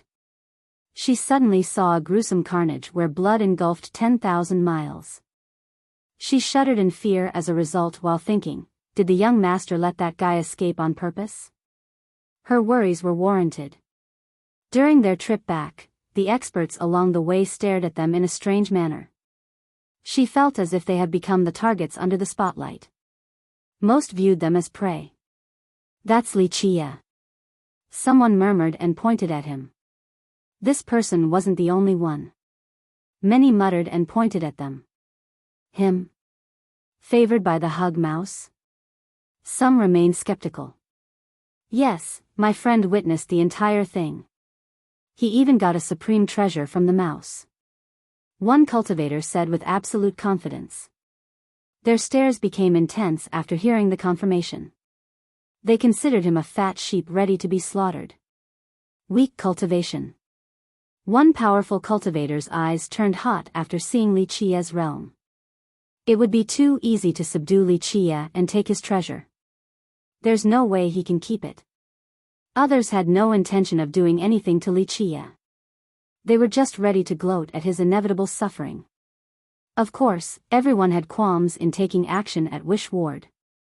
Robbing someone in broad daylight was akin to disrespecting Wish Ward and Vajra dynasty. They had to wait until he was in a desolate area before killing him and taking the treasure. This brat is so devilish. On the other hand, those from the previous generations remained prudent. One guy stared at Li Qia and judged, a treasure from the Golden Spring, opening the wooden door, now the hug mouse too. He gets all the good things in this world. How bizarre. Not just that, he lifted that hammer up in Myriad Cauldron Peak. A student from Duality nearby said with envy, the heaven pampers him too much. Really? The old cultivator became surprised and had no explanation. All of this occurring on an unknown junior? This didn't make sense.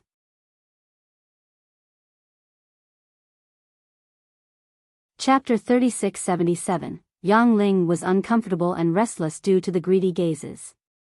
She also had treasures herself and could become a target as well. This made her move closer to Li Qia. If she were alone right now, she would have been trembling with fear or run away instantly.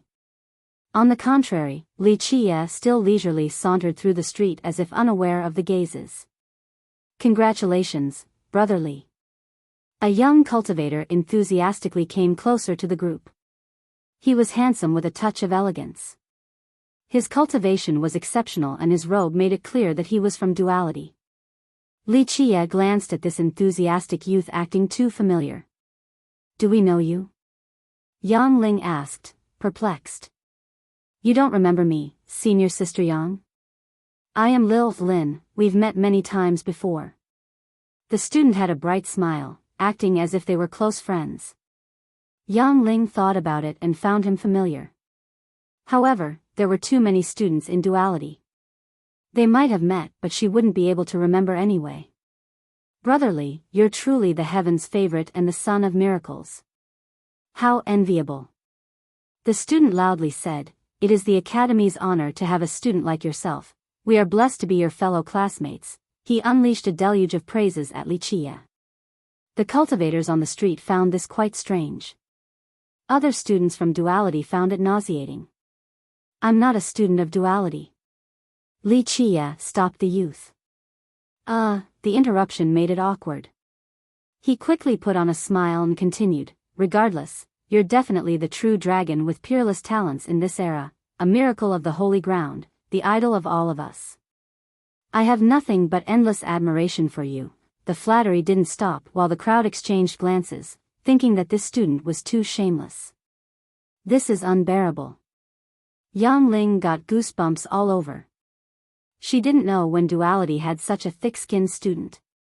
Li Qie only smiled and let the guy keep going this time. Your feats are majestic, from the hammer at the top of Myriad Cauldron to the golden spring and the wooden house. The torrent of words continued. Now, even the hug mouse gave you an ultimate treasure. People suddenly became interested in the conversation. Their ears seemingly became pointier because they wanted to hear the answer. And? Li Qie chuckled, still keeping a natural expression. It was tough for the youth because Li Qie's responses were so unexpected, not a part of the planned script. Brotherly, could you broaden everyone's horizon by showing us the supreme treasure that you got from the mouse? We have never seen an item of this level before. The youth said. Everyone was on board with this shameless youth now. First, this would confirm whether Li Qie had it or not, and they wanted to take a look anyway. Just a few things, not worth the time. Li Qie smiled and said. This casual response carried serious weight because Li Qie had just confirmed that he got some items from the hug mouse. It's true. A skeptical listener finally believed the rumors. God damn, he's so lucky. Another cursed and became jealous of Li Qie's luck. The eyes focused on Li Qie became redder with greed.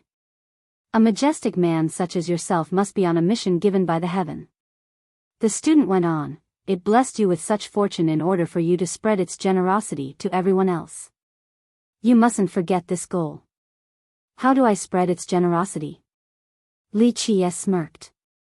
Since you have so many treasures and fortunes, you should give a few of them to everyone. They'll be affected by your auspiciousness and overwhelmed by the generosity of the heaven. The youth spoke without turning red in the slightest. Why should the young master share his items? Yang Ling couldn't help joining in. Because he is absolutely blessed. His existence means that others' fortunes are taken away from them. That's why, surely, his mission has to be sharing this luck with everyone else. The youth responded. Not to mention Yang Ling, the rest of the crowd couldn't believe the audacity of this youth, thinking that he was too shameless. One needed to share their luck with everyone else? How ridiculous. There's no such thing. Yang Ling responded. The youth actually raised his voice and said, Gentlemen, let's be honest. We're all poor and miserable, struggling for insignificant resources in order to cultivate, losing blood over the tiniest treasure. What about Brotherly?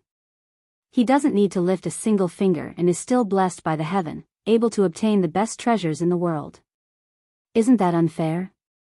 Since he has that many treasures, shouldn't he share a bit with us? The heaven's will is to bestow happiness to all living beings. Unfortunately, something went wrong in the process and all the luck fell on Brotherly. That's why he should share a bit with us and can't monopolize everything. Am I right or wrong? He spoke with such conviction as if justice was on his side, demanding payments from Li Qie. Yang Ling trembled with indignation after hearing this but couldn't come up with a response because the whole premise was nonsense. Everyone exchanged glances. They realized that it was bullshit, but this was still a great opportunity. I think he's right, Li Qie can't monopolize everything. One youth was persuaded. Yes, he has all the luck in this world right now, he can't keep everything for himself. Another expert played dumb and repeated this notion. He should share the treasures with us, it's the least he can do after stealing all of our luck. The crowd clamored. What do you think, Brotherly? The student looked quite pleased with himself after the successful rally. I've never thought of it this way. Li Qie smirked. Of course, this is the will of the heaven. You know what to do. The youth smiled back.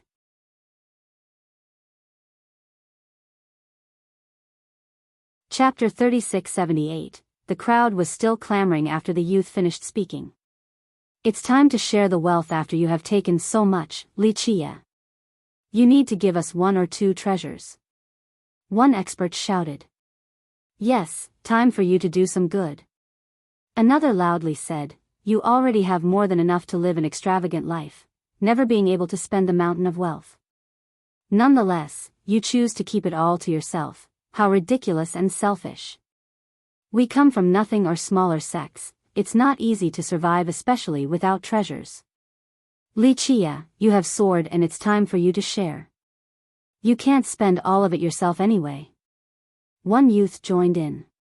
You were nothing more than a brat in myriad beast mountains. Now, you have it all, but don't forget about your humble beginning. Don't you want to help others who are similar to you? Another youth added.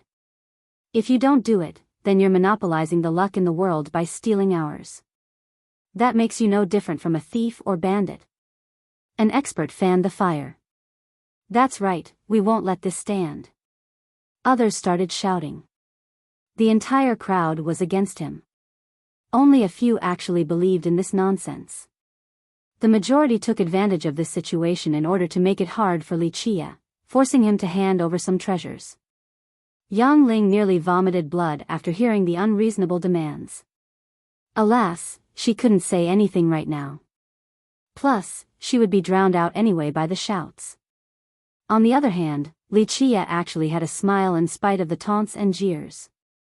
Brotherly, isn't it time to take out the treasures now? The student said with confidence, since everyone was on his side. His expression changed as well, from one of subservience to a gloating look. And if I don't? Wuxia still wore a smile. Then you can't blame everyone. The student waved his hand and said, you've stolen their luck and treasures, they certainly won't be happy. It's not easy going against the mass and the will of the heaven. It didn't grant you so much for you to keep it all to yourself. You're actively defying the heaven by doing so. Is that what you want? Going against the heaven is unacceptable and rebellious. An expert shouted, the same with opposing the rest of the world. Yes, there will be no place for you to stay at the holy ground. Be smart and hand over the treasures or face the consequence. Another jumped in. We'll spare your life if you hand them over. Someone actually shouted. Do it now or it'll get ugly. The roars became aggressive. Someone lacking determination and courage would be trembling with fear right now while being surrounded by a mob. The student looked quite pleased with himself while staring at Wuxia. All of this was thanks to him, a true work of art. He didn't need to waste energy and fight. Just his words alone could push Wuxia to the brink of death. This was a far superior method. Wuxia calmly stared at the crowd and said, going against the heaven and opposing the rest of the world? That's precisely what I want to do. Unfortunately, you bunch aren't worthy to be my foes. Don't think too highly of yourself now. The crowd naturally didn't expect this response. The fiercest character might be able to talk about defying the heaven. However, antagonizing everyone else was a different story. Such a comment would invite plenty of problems. Perhaps he might not be able to stay in the holy ground afterward.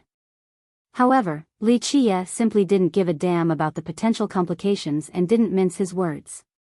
How bold!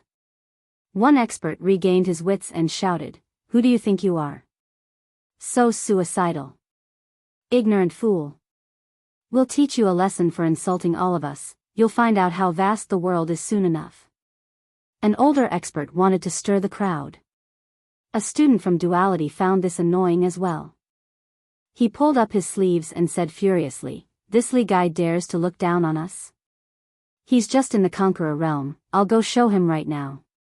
An older student nearby pulled him back and snorted, are you an idiot? It's one thing to run your mouth and enjoy the show, but to actually go forward? Wuxia is no slouch, he buried 100,000 men back in the mountain range while you were playing in the mud. Only fools will actually go against him. The older student was there during the massacre and had a good grasp of Wuxia's true nature. The guy killed so many men without batting an eye. Brotherly, be careful with your words now. I think it's best for you to hand over the treasures because it'll be too late once everyone starts attacking. You won't be able to stay alive. The provoking student said. Who's first? Come, I'm actually bored today and don't mind filling this street with corpses. Wuxia smirked. Do you actually think you're invincible? Don't you realize that any senior here can easily teach you a lesson? The student shouted. I'm eagerly waiting. Li Chia stared at the crowd. The student didn't expect Li Chia to be so direct. He thought that the guy would try to buy time instead of challenging everyone. Going off script left him stunned for a bit. He eventually told the crowd, we all heard him, he wishes to challenge all the seniors here. Is anyone interested in teaching him a lesson? The experts exchanged glances. No one stepped up first. First, most were aware of Li Chia's previous tales. They only wanted to run their mouth and egged others on. Most importantly, if anyone were to actually take Li Chia's treasures, they would become the next target. The mantis stalks the cicada, unaware of the oriole behind. Everyone wanted to be the oriole, not the mantis. They didn't wish to be used as a weapon by this student from duality either. He was just a junior while they were big shots. It would be shameful to be used in this manner. Thus, the situation came to a silent deadlock. No one wanted to actually attack Li Chia and rather waited for the right opportunity. The student didn't have a plan for this. He thought that he had successfully stirred the crowd. People supported his view earlier, but now, not a single soul wanted to take action.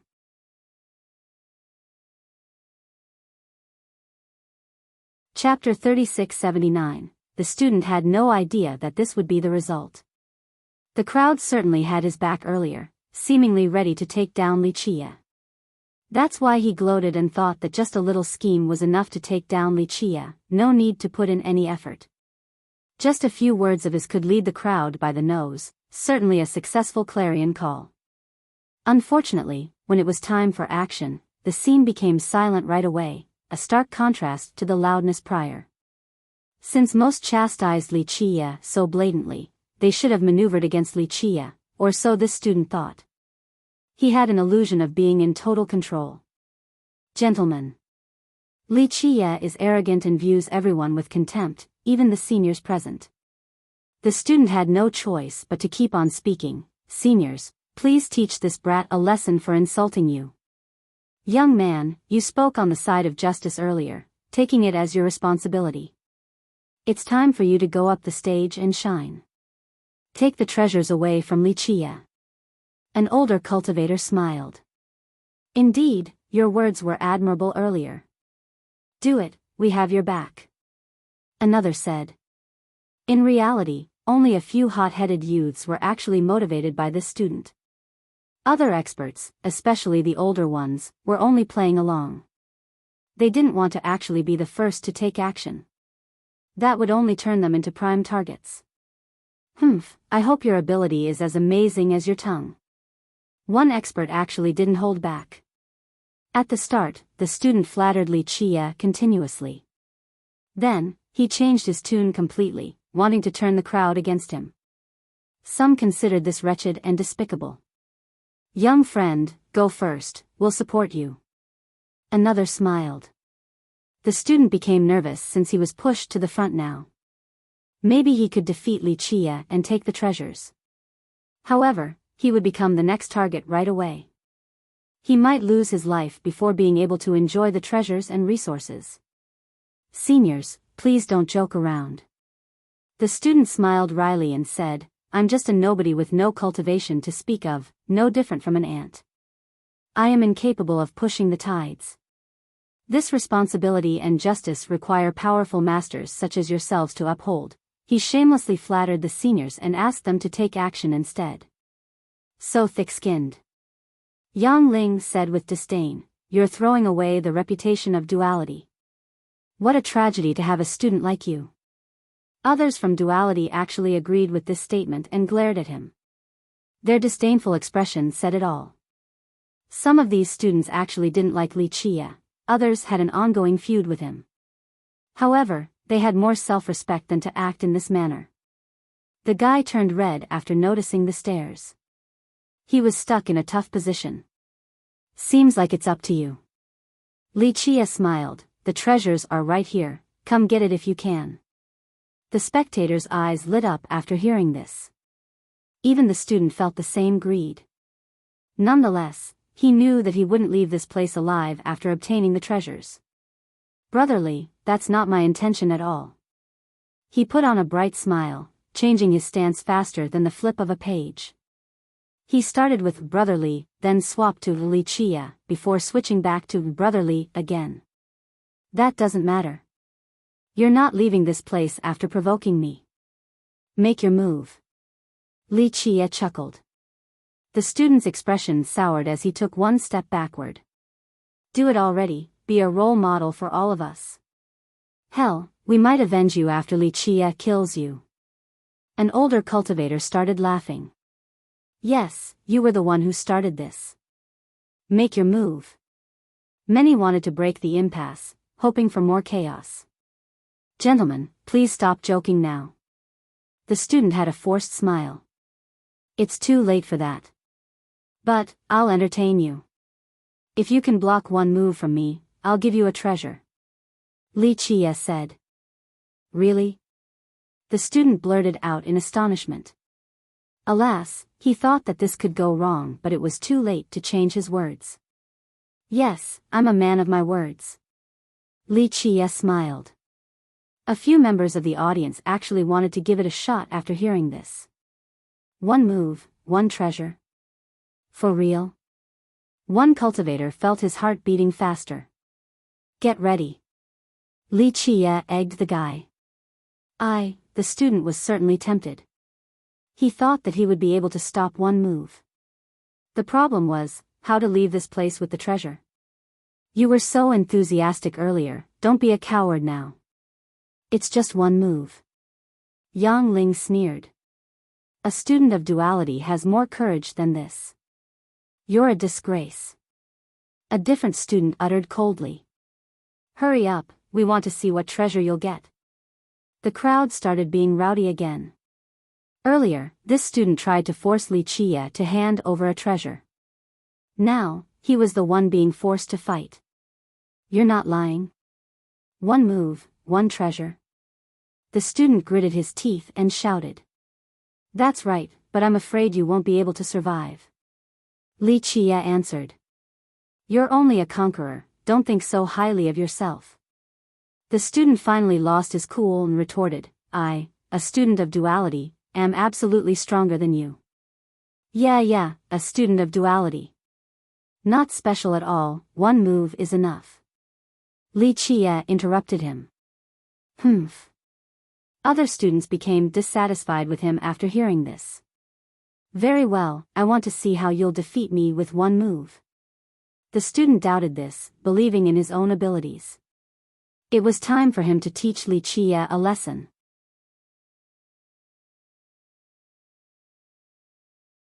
Chapter 3680, Boom. The student summoned a heavy shield with the shape of a thick turtle shell. He dropped it down and caused the ground to shake, a clear showing of its considerable weight. Poof. Flames oozed out and continuously increased in intensity, looking like a fiery giant coming out of an ocean of lava. This student thought that this still wasn't enough. He took out a treasure and wrapped it around himself. The thing coiled and made him look like an armored giant. This form was cumbersome, but everyone could tell that it was an impressive defensive method. He's not weak. Even a cultivator from the previous generation nodded approvingly. Most looked down on his characters and shamelessness. However, his cultivation was exceptional among his age group. After all, he was still a student from duality. Those lacking talents and power couldn't join this academy. Indeed, the treasure is good too, made from the Tao bones of a lava turtle. Its defense is tough. An elder focused on the shield. This treasure wasn't considered peerless or anything. Nonetheless, it was exceptional for a youth like him to have something at this level. The student's confidence grew after bolstering his defenses. He shouted at Wuxia, brotherly, come, I can definitely block several moves from you. I hope you won't take back your words then. He absolutely believed that he wouldn't lose to Wuxia regardless of the guy's method. He actually held back by not expressing his total confidence in winning. He wanted to wait until after the fact to teach Wuxia a lesson, humiliating the guy and taking away his treasures. In his eyes, someone weak like Wuxia didn't deserve all the fortunes and luck. He didn't have the right to act arrogantly either. You think too highly of yourself by thinking several moves. You won't be able to stop even one. I'll give you a chance and let you start. Wuxia shook his head. A bit exaggerated. A spectator murmured. The crowd had taken a look at Wuxia and thought that he had nothing to defeat this student. He's not exaggerating. His devilishness is impossible to fathom. A student from Duality disagreed. The other party turned red after the contemptuous comment. He roared and unleashed his chaos energy and vitality. Wuxia, die. He rushed forward with his shield in front, looking like a raging bull. Rumble. The ground beneath his path became laden with deep footprints and broken tiles. His momentum seemed enough to push a mountain away. The spectators hurriedly retreated to make way. Boom! He immediately appeared in front of Wuxia in the blink of an eye, slamming his shield at Wuxia's chest without showing any mercy. The slam consisted of the shield's heavy weight and ample power, enough to break down a mountain or a person's chest. Moreover, he had yin-yang flames surging around him. They billowed ahead, wanting to incinerate Wuxia. He went all out at the start, wanting to deliver a fatal blow. Be careful. Yang Ling shouted to warn Wuxia. Many spectators were astonished by this multifaceted attack. They thought that they might not be able to stop the fierce blow. The student attacked fiercely and swiftly, not giving a chance for Wuxia to erect a barrier. In this crucial moment, Wuxia didn't bat an eye. He simply retaliated by kneeing the assailant. The kneeing didn't utilize momentum, his knee only moved a few inches up, but a terrible power erupted, enough to change the landscapes. Boom! The shield instantly crumbled after being hit by his knee. The student couldn't react in the slightest before Wuxia stretched his leg all the way up and kicked down like a whip. Upon contact with Wuxia's foot, the treasure wrapped around the student immediately disintegrated while he was pushed deep into the ground. The street was made from thick slabs. Crack! The entire section on this street was crushed, leaving a deep indentation with the student in the center. Blood flowed down along with rolling pebbles. The student's eyes were hollow as he stared at the sky, seemingly having lost all perception. The kick earlier had crushed all of his bones. He couldn't move an inch right now. The scene fell into a hush. Many spectators' mouth became agape. Just a while ago, they thought that Wuxia wouldn't be able to escape the fierce blow from this student. They didn't expect that he would only need one move to destroy the student's defense and cripple him. That was truly domineering since he only used his knee then leg in a simple manner. How did he do it? One expert calmed down and asked. No one had a clue how the simple movements managed to defeat that student. Wuxia unleashed power from seemingly nothing. He's just an enlightened being at best, not even at the Samadhi realm. This doesn't make any sense. An elder took a good look at Wuxia and shook his head. There was a big gap in cultivation with the duality student having the advantage. Another old cultivator murmured. Don't forget, he's the son of miracles. He even got something out of the golden spring and opened the wooden house. Nothing is impossible for him. A student from duality quietly said with a hint of helplessness. Miracles were too common when Wuxia was around. The strangest part was that Wuxia wasn't a supreme genius or something. Nonetheless, he could still perform any task in an effortless manner. An existence like him instilled despair to the rest.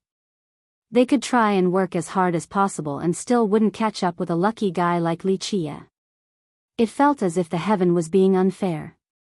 The older experts exchanged glances and smiled wryly. True, considering Wuxia's previous exploits, defeating a Samadhi realm student shouldn't surprise anyone.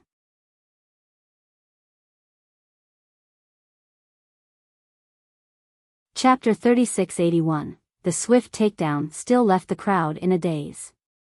People couldn't react before the student was laying in a pool of his own blood. Most thought that Wuxia was being arrogant earlier by proclaiming the student's inability to stop even one move from him. Alas, he proved himself in the blink of an eye and dispelled all doubts.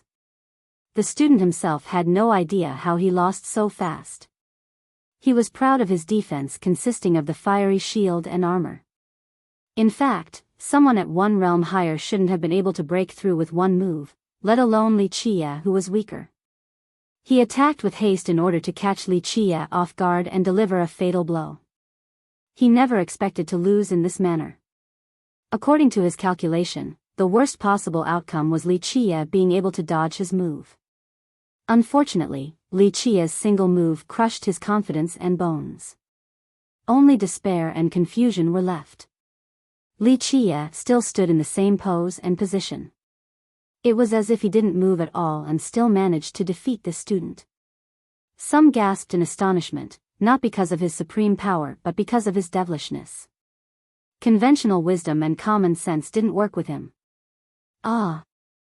Once the student regained his wits, he felt waves of agonizing pain. He would be squirming on the ground if he could move. You've lost, should I deliver you from this suffering now? Li Qie smiled at the student. The groaning student became frightened. Even insects wanted to live for as long as possible, let alone him. Senior brother Li, save me. He no longer gave a damn and shouted since death was near. Senior brother Li? The crowd became confused. No one will be able to save you today. Li Qie chuckled. Senior brother Li. Senior brother Li. The student bellowed, each time louder than the previous. Enough, no point in killing him. Fellow Taoist Li, stop here. A loud voice answered. Everyone followed the direction of the voice and saw a youth standing near, one of the 5 heroes of duality, cold-eyed lightning sword Li Shangquan. Most naturally recognized him since he was quite famous in Metropolis for being an exceptional genius. Li Shangquan's here. Another murmured. Some among the crowd, especially the older folks, immediately understood the situation. Just a lackey. A big shot commented. This crippled student was clearly under the order of Li Shangquan. This was a trap aimed at Li Qie from the start. A few youths thought that it was a good thing that they didn't join. They would have been acting as pawns for Li Shangquan. The animosity was already there. A student from duality didn't find this surprising because these two had prior conflicts back at the academy. Stop. As if you're in charge here. Li Qie glanced at Li Shangquan and smiled, not giving the guy any face in public. Putting his power and talents aside, just his clan alone demanded respect in Metropolis. It wouldn't be an exaggeration to say that 80% of the generals in Vidra had ties to his clan. His father was the Grand Commander in charge of the military. The clan has been rooted in the holy ground for millions of years with great influence. Now, Li Qie didn't give a damn about him nor his clan. Li Qie, the holy ground is filled with crouching tigers and hidden dragons. There is always a taller peak. Just one wrong step and you'll regret it. Li Shangquan uttered coldly. This was a blatant threat towards Li Qie. Others exchanged glances. These words sounded overbearing, but it was indeed true. Few dared to oppose the Li, not even a country or a sect. Li Qie, on the other hand, was alone. You finished? I'll start then. Li Qie yawned, looking quite bored. You. Shangquan turned red. He thought that his threat should have warranted a reaction, at least some hesitation. Unfortunately, Li Qie didn't give him the satisfaction. Senior brother, save me. The student shouted. Li Shangquan was stuck in a predicament. The student was his lackey, so he couldn't abandon the guy in front of everyone. Otherwise, who would want to work for him later on? Li Qie, if you don't let him go, you'll antagonize Duality Academy, Vidra Dynasty, and my Li clan. He took a deep breath and said, instantly dragging several great powers into this mess. If Li Qie were to refuse, he would be taking a public stance against these great powers. Crack. Li Qie stomped down and pulverized the student's head before Li Shangquan could finish speaking. The student didn't have the chance to scream or beg for help. The street became silent. All eyes were on Li Xiangquan. This was a direct slap against both him and his clan, an unforgivable provocation. His expression became unsightly, his eyes flashed with murderous intent. "You deserve death," he eventually said, fully expressing his animosity. Many shuddered after hearing the grim tone. "That's right, he deserves death. We ought to mince him to pieces." A newcomer joined the fray. People saw a youth in silver armor walking over with a spear propped on his shoulder. He looked bloodthirsty like a general stepping onto the battlefield. Stallion's silver spear, Zhang Yunji. The crowd recognized him, another of the 5 heroes of duality. Everyone could see that he was restraining himself from instantly attacking Li Qie. Someone else with less self-control would have pounced towards the enemy.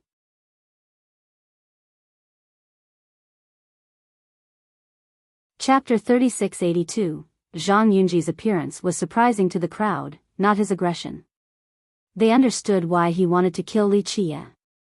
The previous event was just too humiliating, being forced to strip in public.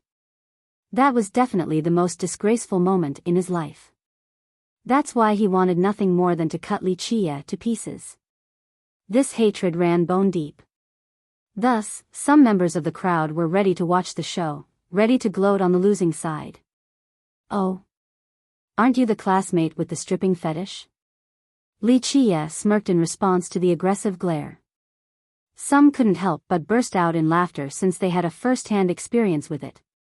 They thought that this was unsuitable and had to stop, resulting in an awkward expression. "You!"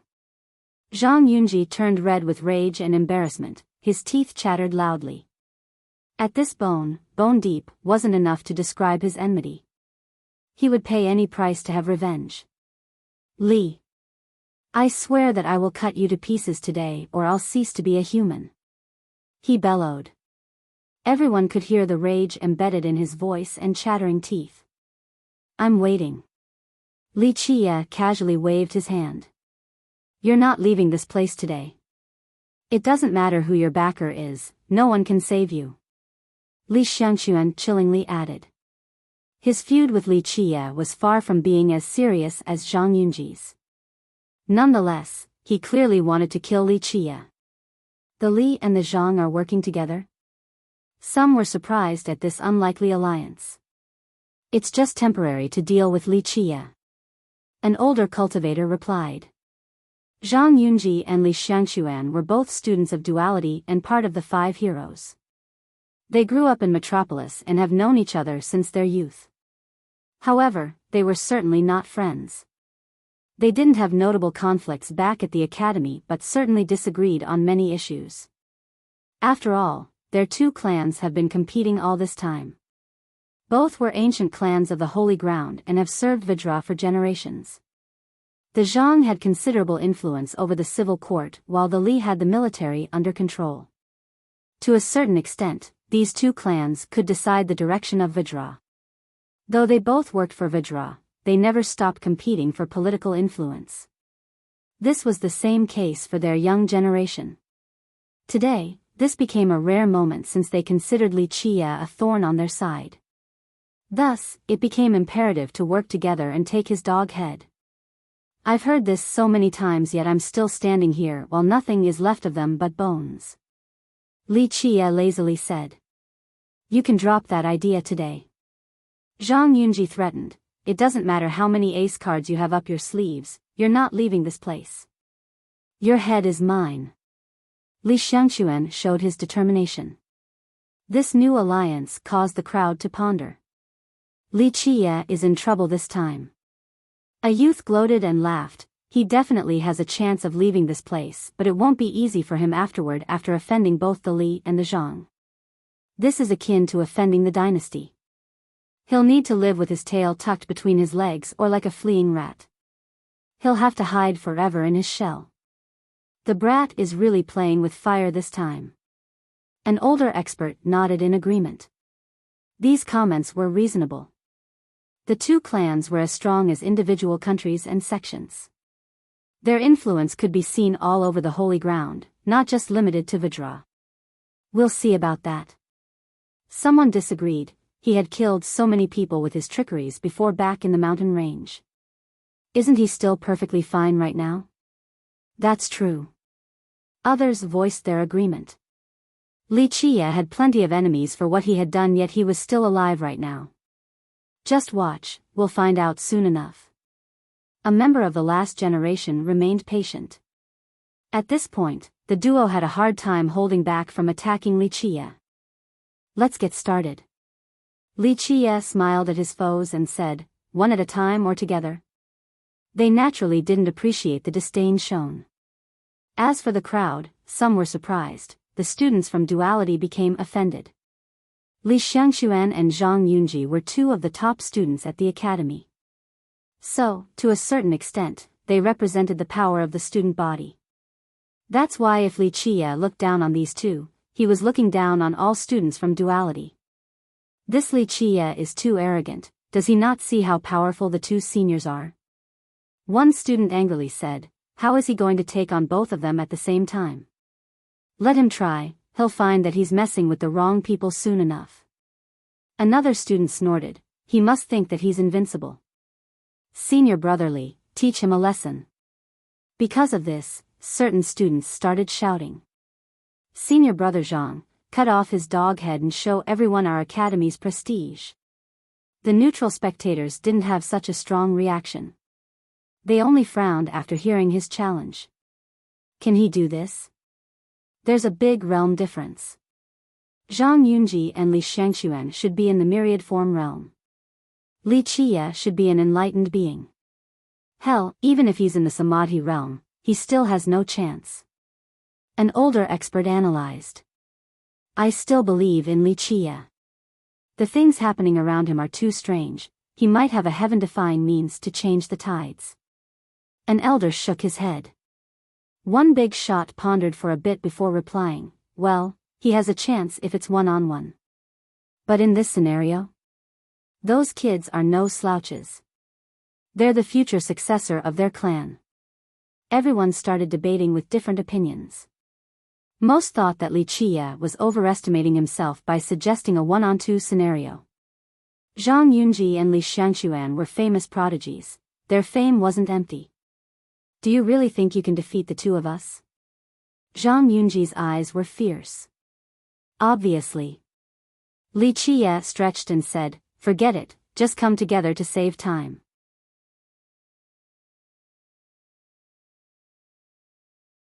Chapter 3683, Since you're courting death, will help you accomplish your goal. Li Xiangxuan uttered coldly. They had no need to employ false courtesy or make excuses. Both stepped forward at the same time. If it was someone else weaker than them, they wouldn't have chosen to work together. A victory then would still ruin their reputation. However, Li Chia had infuriated them. Thus, they didn't mind a glorious victory. I hope the two senior brothers will let him have his wish. Many students from duality snorted. The duo slowly walked towards Li Chia with murderous intent. They clearly had no intention of holding back. If they could kill him with one move, they wouldn't plan to use a second one. Li Chia lazily stretched, not looking like someone who's about to fight two geniuses at all. This seemed like just another stroll to him. How do you want to die? A swift one or an agonizing one? Zhang Yunji taunted after the two surrounded him. This wasn't a real question since he would take the time to torture Li Chia after defeating him. His twisted grimace said it all, clearly fantasizing about the future malicious acts. You have a rich imagination. Be realistic now. Li Chia shook his head. Is that so? Li Xiangxuan sneered. He thought that when the two of them were together, no one else in the young generation could take them on. In fact, he was confident going against De Gulan like this. You really think we can't beat you? He glared at Li Chia. One move is enough. Li Chia smiled. One move? The crowd found this astonishing. He's joking, right? That's impossible. Even those who would bet their money on Li Chia were skeptical. Yes, one move is not enough. An elder shook his head. These two aren't ordinary cultivators given their clan's resources. Their treasures should be amazing. Not to mention their peers, not many from the previous generation can take them down that quickly. Does he think that he's a supreme? One student laughed. He doesn't know the immensity of heaven and earth. Li Xiangxuan and Zhang Yunji found this hilarious, thinking that they have misheard. Ha ha ha, you'll defeat us with one move? Zhang Yunji laughed boisterously. Maybe one move is a bit unfair, too cruel in sending you two to the pit of despair. I'm always a merciful person even to my opponents. I will allow you to struggle a bit. Li Qie calmly added. The crowd smiled wryly in response. Li Qie has only made his debut recently, but he was far from being a merciful person. Someone who killed 100,000 had nothing to do with the word mercy. 3 moves. Li Qie raised 3 fingers and said, the first 2 moves are free, do whatever you want with your treasures and merit laws. The third move will send you 2 on your next journey. Li, do you think we're fish on a chopping board for you to do whatever you want? Li Xiangxuan shouted back. No, you're no different from dead men in my eyes. Li Qie revealed a soft smile. You. Xiangxuan trembled with rage. Zhang Yunji felt the same way, but he took a deep breath and told his ally, brotherly, no need to argue with him. Let's use action instead. Li Xiangxuan agreed with this and calmed down. He stared intensely at Li Qie and said, I suppose killing you is letting you off too easily. This won't end quickly. He had the urge to torture Li Qie as well. He made up his mind to do so. Boom! He released his vitality and chaos true energy. Zhang Yunji also did the same. His vitality exploded, resulting in waves. The two of them were ready to subdue Li Qie, then torture him afterward. Rumble. Their released energy swept through the area, capable of pushing the world away. One could hear lighting crackles around Li Xiangxuan. He focused his eyes and turned them into 2 endless oceans of lighting bolts. They started escaping from his eyes and floated around him. Once enough accumulated, they rushed to the sky like a reversed waterfall. He suddenly became gigantic with an ocean of lightning bolts above him, turning him into a thunder god. Myriad form sanctity. He might not be the very best but still a dragon among men, worthy of being the successor of the Li. Many started praising him. Cold-eyed lightning sword, true to his title. Others thought of his title after seeing the ocean of lightning bolts. He doesn't have any inborn talent, but there's still something special about him. His eyes have the lightning affinity at birth, that's quite rare. Someone who was familiar with him said. Clank. Clank. Clank. Zhang Yunji's silver armor started having more sections and plates added in a loud manner. His actual physique became massive as well. Because of his armor, he looked like a silver wall separating the realm, uncrossable and indestructible. Just one step of his could destroy mountains and rivers along with his foes. His divinity was intimidating, not inferior to Li Xiangxuan in the slightest, whether it be his aura or momentum. The two seemed evenly matched after assuming their peak state.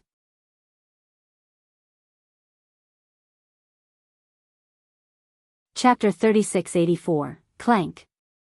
Li Xiangxuan in his empowered state summoned a long sword and immediately unsheathed the blade.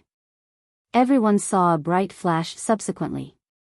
It was as if he was unsheathing a bundle of lightning bolts instead of a sword. Their arcs flowed chaotically, ready to penetrate. His eyes became cold and imperious, making him look like an untouchable heavenly sovereign. Other students from duality couldn't help but become overwhelmed with admiration. Worthy of being one of the 5 heroes. Some felt proud to be in the same academy as him. Boom! At the same time, a silver spear pierced the sky and resembled a galaxy filled with great momentum and battle spirit. Zhang Yunji looked like a god of war descending to the mortal realm, capable of fighting all the demons and devils. What an impressive presence, only senior brother Zhang has something like this. One student from duality said with admiration. Though he wasn't riding a stallion right now, he still had the same oppressive pressure akin to that of an attacking rider. He could sweep through all the battlefields in 8 decimalaces, uncontested. Duality Academy has so many talents. One expert had to praise Zhang Yunji and Li Shangxuan. The two were actually already accomplished and relatively older before joining the academy due to their prestigious background. This actually showed the charm of duality. Only a lineage like this could recruit talents from all over the world regardless of the long distance. The students referred to the top peers as the 5 heroes of duality. This could be construed as bombastic and arrogant. Nonetheless, these titles were widely accepted by the experts and sects in the Holy Ground. This was both due to the Academy's history and the abilities of the 5 heroes themselves. Li Qia, are you prepared? Zhang Yunji looked down at Li Qia, looking intimidating and dominating. This is it? How boring. I guess I need to hold back so that you two can survive to the 3rd move. Li Qia casually said.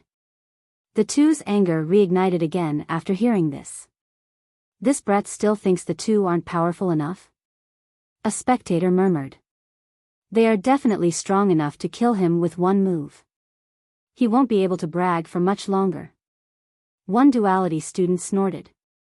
Some agreed with this because in their empowered state, Zhang Yunji and Li Shangxuan looked unbeatable.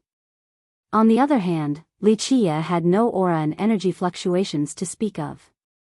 The guys shouldn't be able to last 1 move. They actually thought that the duo was wasting their time preparing so hard.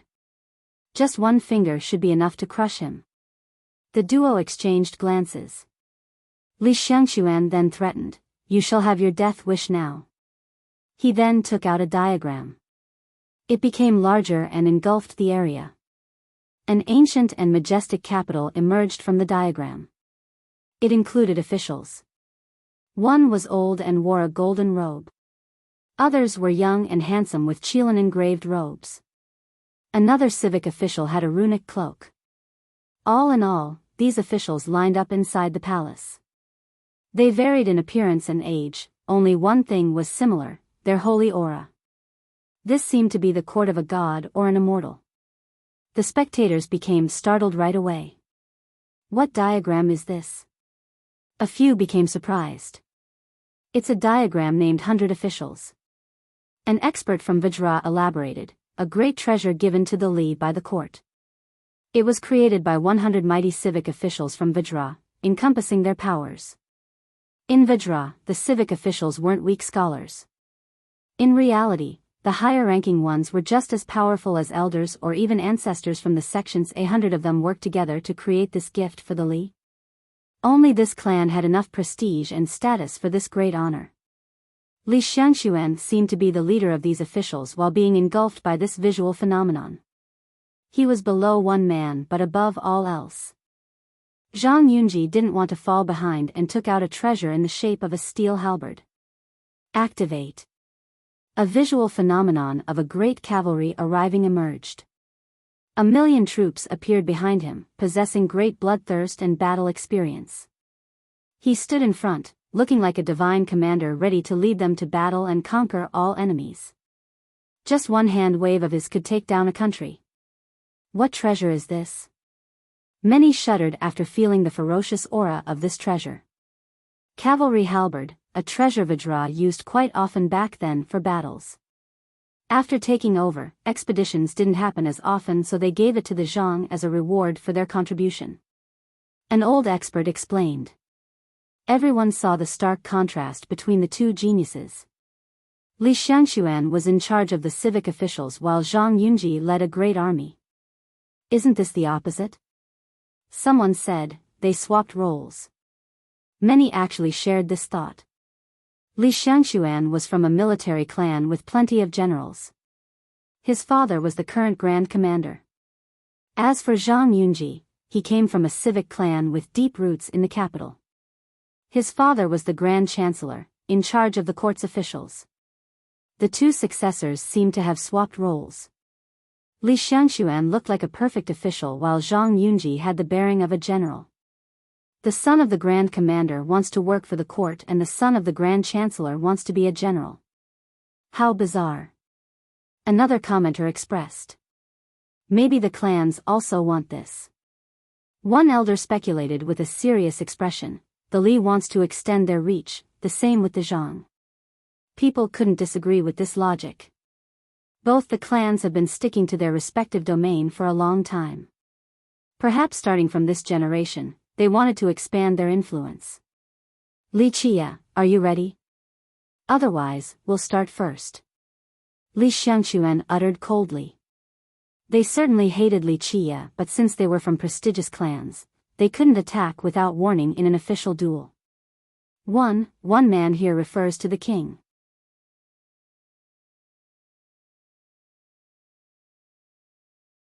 Chapter 3685, Take out your weapon. Li Xiangquan glared at Li Qia with lightning bolts flashing in his eyes. No one would dare to question the might of this lightning god. All eyes turned towards Li Qia, who had performed numerous miracles before. They wanted to see what he could do against these two mighty foes. Was there a treasure that could turn the tides to his favor? What treasure does he have? Didn't the hug mouse like him? Maybe whatever that thing is, it'll be enough to decide this battle. One commenter quietly noted. The eyes on him became hotter with anticipation. They wanted to see the mouse's gift. An amazing treasure might not be usable right now since it takes time to train and get used to it. An older expert shook his head. Nonetheless, the crowd's enthusiasm didn't diminish. Li Qia smiled and said, I'm used to this thing, let's use it. He tapped on the blade hanging by his waist, then took it out. The thing didn't emit any saber energy or terrible gales. It looked like a regular saber, not precious in the slightest. Didn't he use this for chopping wood? Someone who was there at the mountain range couldn't help asking. Chopping wood? Many became surprised. They assumed that he would be taking out an amazing artifact, not a daily tool like this. Yes, I saw him chopping with it back at Myriad Beast. The first speaker said with confidence. In fact, people believed him right away. This saber didn't look special at all. Using it for chopping wood wasn't surprising. Isn't this too much? He's really looking down on his foes. One cultivator murmured. He's just tired of living. A student from Duality who was a fan of the duo scowled. Zhang Yunji and Li Xiangquan's expression soured. Li Qia didn't take out a treasure and only used this regular blade to fight them? This was blatant contempt. You want to use that thing against our artifacts? Zhang Yunji shouted. More than sufficient. Li Qia shrugged. Yunji became livid after hearing this response. We'll see about that. Let's get started then. If gazes could kill, Li Xiangquan's current gaze would cut Li Qia to pieces. Sure. Li Qia casually pointed his saber at the duo. Is this a technique? The crowd was stunned. It was one thing to use this saber. Now, he didn't bother putting up a real stance. This seemed more like a joke to him than a duel. Wait a minute, that sword point. A duality student regained his wits and noticed something peculiar. You're right. His friend took a closer look and confirmed. The sword technique left behind by Sword Emperor at your academy? Other experts nearby joined the conversation. Yes, that's the stance. An expert who has visited Duality before said with certainty. Many have seen sword point before and tried to comprehend it by copying the stance. Unfortunately, they could only imitate the external act, nothing more. Li Qia just made this duel a lot more interesting to the spectators. So he knows how to use it? Discussion sprung up. No way. The first reaction was one of denial. I haven't heard of someone truly understanding this technique in history. Maybe only the top sovereigns or skillful swordsmen. A junior like him hasn't embarked on the sword Dao path, let alone trying to understand it. Yes, this move is the essence of the sword Dao. Only the wise sword users who spent their whole life learning have a chance. One expert said. The top cultivators here have researched this move. They knew that one needed to have high attainment in this Tao before attempting to learn it. Li Qie didn't fulfill this requirement. Using a wood-chopping saber to perform a sword technique? There's something wrong with his head. Someone laughed. It was incoherent and nonsensical to use a crappy saber for the sake of performing a profound sword technique. I'll eat a rock if he can use it. One duality student taunted. Too bad you won't have the chance. The friends nearby burst out in laughter. They thought that Li Qie only wanted to copy the stance and had no idea what he was doing. Stop bluffing. Zhang Yunji and Li Shangxuan didn't believe it either. Let's go. They shouted in unison. Rumble. The battle intent of the great army gathered on Zhang Yunji as he shouted, break.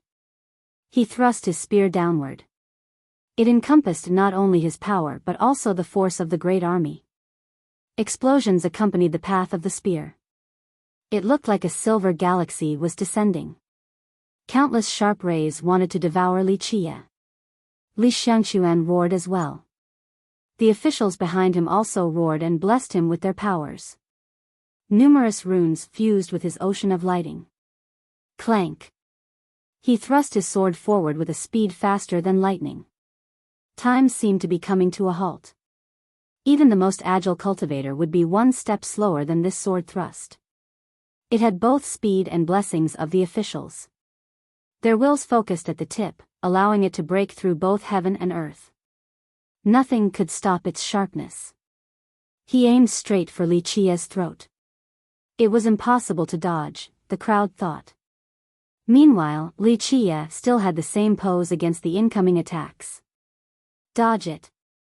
A cultivator instinctively shouted, not wanting to see the guy die. Li Qie seemed to be lost due to the speed of the sword thrust. He must have been afraid or just couldn't react fast enough. That's why he looked frozen in the spectators' eyes.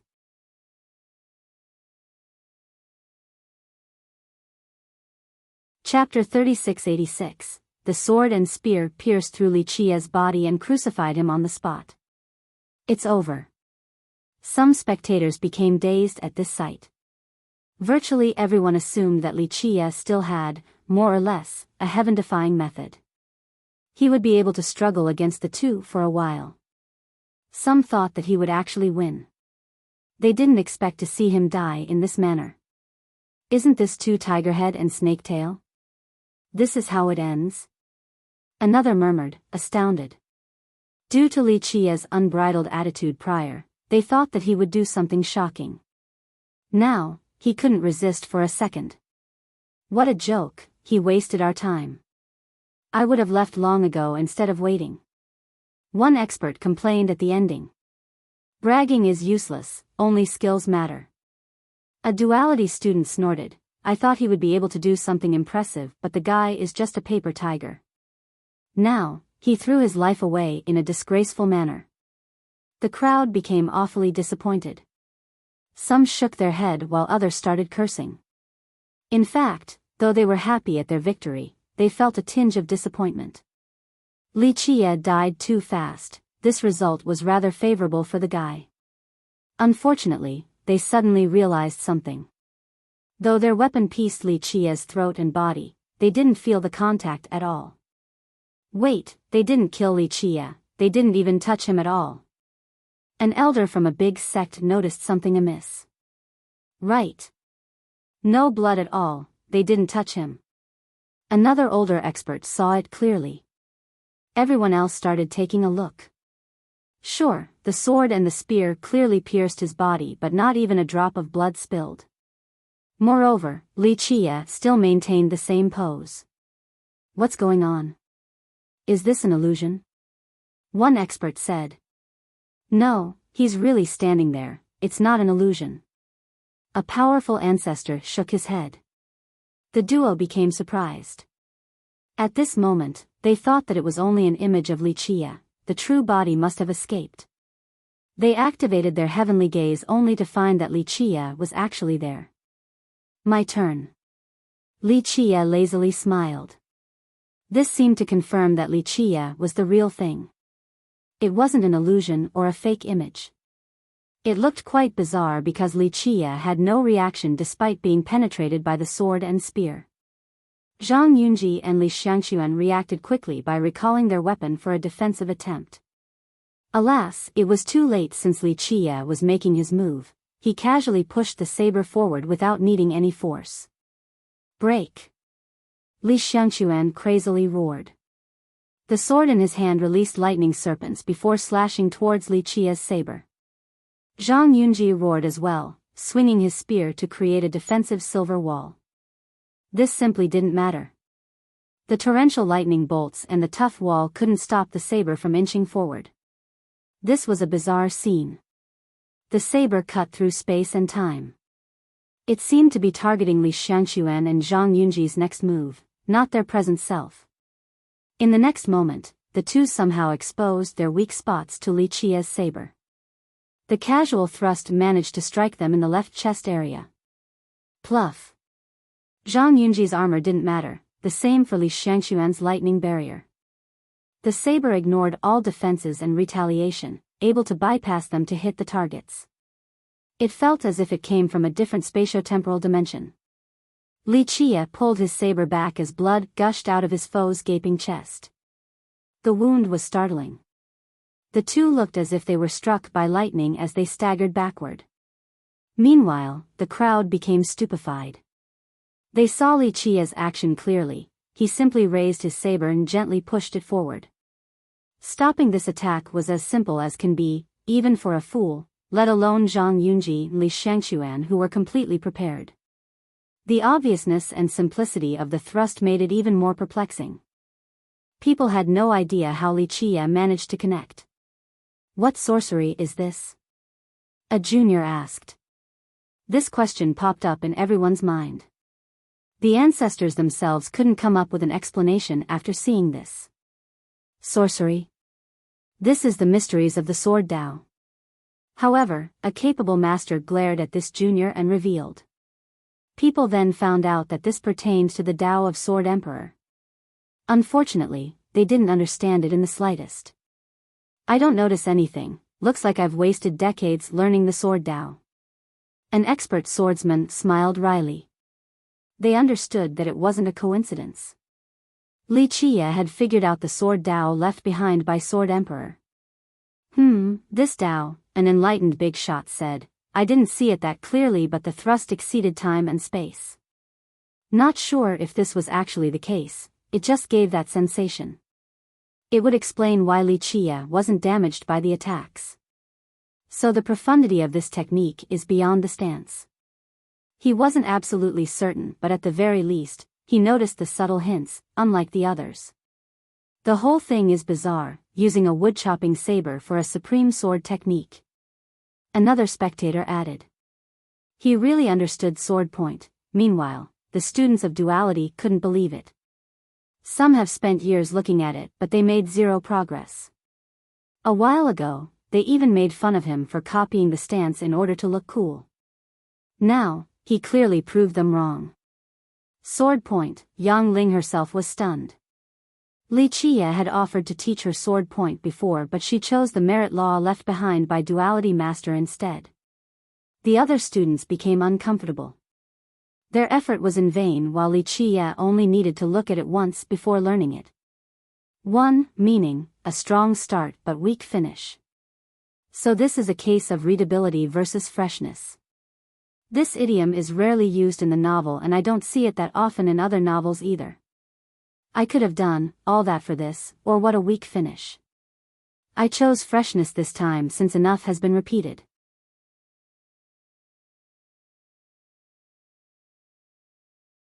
Chapter 3687. Because of the historical precedents, some students thought that it was impossible to actually learn the technique. Today, Li Qie performed the imperceptible technique before the crowd.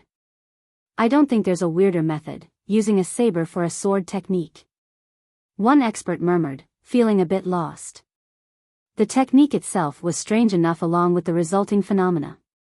Not to mention ordinary experts, even the top swordsmen present had no idea. The next move will pierce your right chest. Li Qie swung his saber smoothly to get rid of the blood drop. The crowd no longer had any taunt or jeer to throw at him. They thought that he was overestimating himself going against the two geniuses with that saber. Now, his weapon no longer mattered, whether it be this average blade or an ultimate sword. Just his words alone froze them in their tracks, making it harder to breathe. They didn't think that he was arrogant for bringing up the 3 moves earlier after the first exchange. Their attitude and belief completely shifted as a result. Zhang Yunji and Li Shangxuan felt the same way. At first, they thought that he was blatantly insulting them by allowing them to struggle until 3 moves. Now, trepidation and fear showed up in their mind. Fear. This was a new emotion to them. They thought that death was still far away. No one dared to kill them in the first place. Alas, they suddenly felt a shadow looming over them, perhaps that of a death god. Though they have rubbed ointment on the wound, pain jolted them after hearing his words. Next move, start. Li Qie smiled and coolly waved his saber before pointing at the two. No one dared to look down on his stance right now as they watched with bated breath. The duo had a serious expression as well. A new technique, perhaps? The spectators suddenly became excited, ready for the next grand display from Li Qie.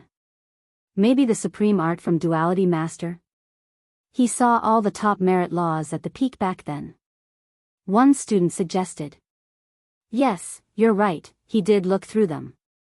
Another recalled what happened that day.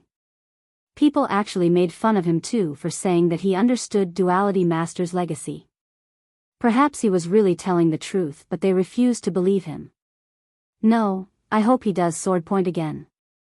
A swordsman said. Other sword Dao users hoped for the same thing, especially the ancestors who have spent too long on this path.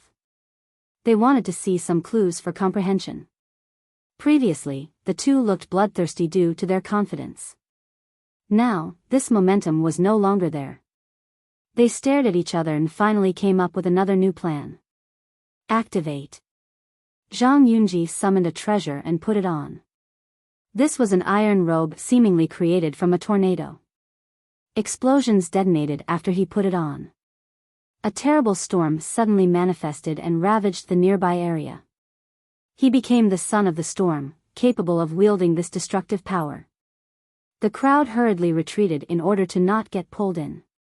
Omni Carapace, the renowned treasure of the Zhang. An expert recognized the artifact. It was a magical defensive tool. While using it, no one would be able to get close. Any attacker would be blown flying by the tornado regardless of the angle of approach, hence its name. Li Shangxuan took out a bottle and slightly tilted it, releasing a monstrous tsunami. The blue water drowned out the sky along with its user. He then disappeared into this ocean. No one could see the end of this ocean or his position. Tide collar bottle. An elder saw, this is the real power of a big clan. These juniors have such powerful treasures in their possession. In any other sect, only the elders would have them. Tighter collar was created by a powerful heavenly sovereign. Most youths had no chance of wielding an artifact of this level. This was a showing of the Li's resources. A defensive and an evasive one. The spectators exchanged glances after seeing this. This time, the duo abandoned offense and focused on defense. They clearly lost confidence after that last attempt and chose the safest route. They're afraid. One expert could read their mind. No, this is just a different strategy. One student who was a fan of the two immediately barked back. Alas, his words lacked confidence. We're ready for your attack. Li Shangxuan's voice echoed from the ocean. This was indeed a high-level method. One would find it difficult to find him in this ocean, let alone attacking the right position. Attention shifted back to Li Qie. Everyone awaited his next move. Li Shangxuan had an ocean as a separating force. Zhang Yunji's style was more direct. His robe could stop all offenses within a 1,000-mile radius. Can one move take down the carapace and the bottle? A cultivator asked. These two treasures are very impressive. An aware expert answered, they came from mighty heavenly sovereigns. This won't be easy. Don't be so sure. A peer replied, this is Li Qie we're talking about. Others can't, but he's an exception. No one could refute this after personally witnessing the devilish nature of Li Qie during this duel.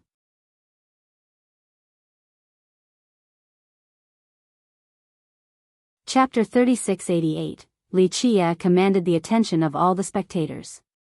Meanwhile, Li Xiangxuan and Zhang Yunji were ready with their strongest defense.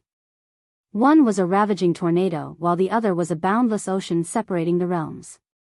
Try this. Li Qie casually smiled and raised his saber again. The crowd was filled with anticipation and excitement, especially the swordsmen. Their eyes were wide open, not wanting to miss the smallest detail. He then gently pushed the saber forward. Sword point again. A spectator shouted. This would be their second time seeing Sword Emperor's peerless technique. Right, the expert swordsman's eyes started bulging forward, wanting to memorize his action. They wanted to understand the mysteries of this technique. In the Holy Ground or even all of the Southern West King, most have heard of sword point and knew the stance and pose. Alas, how many actually understood it? That's why the sword users here didn't want to miss an actual display of the technique. This was a once-in-a-lifetime opportunity. If they tried their hardest observing Li Qie, they might be able to successfully learn this technique as well. They meticulously stared at the moving saber. Suddenly, something flashed in their mind. They felt a separation process in the trajectory of the thrust. Time flowed by the blink of an eye before reversing in the other direction, 1,000,000 years into the future then 1,000,000 years back.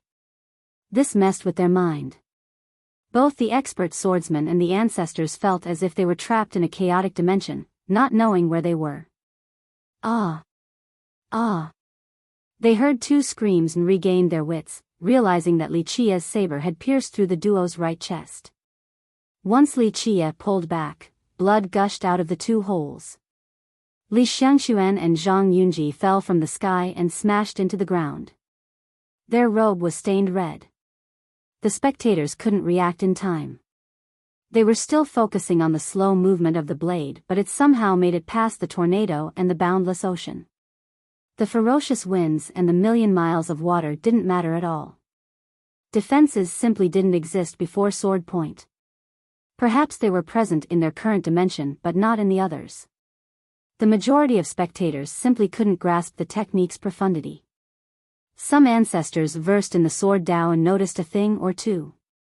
The rest was still shrouded in fog. A spatiotemporal bypass? One ancestor became emotional as if he had just grasped something new. I think so, the technique and movement don't matter. The dimensional leap does. Another elder who has studied the sword for more than a millennium agreed. Can this move alone make someone invincible? One youth said in a daze. The dazed spectators felt their heart beating faster.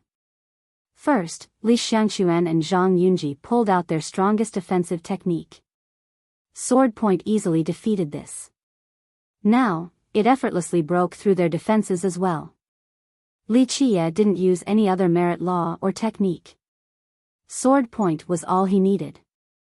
This made people wonder, could this move alone be all one need to run rampant across 8 desolaces? They started fantasizing about the possibilities. That's why Sword Emperor stands out among the Dao Lords. Someone commented, maybe it is really that strong, that's why he left it to the academy. It's powerful beyond our imagination. Another expert added, no wonder why so few managed to learn it in history. Something at this level is definitely inscrutable.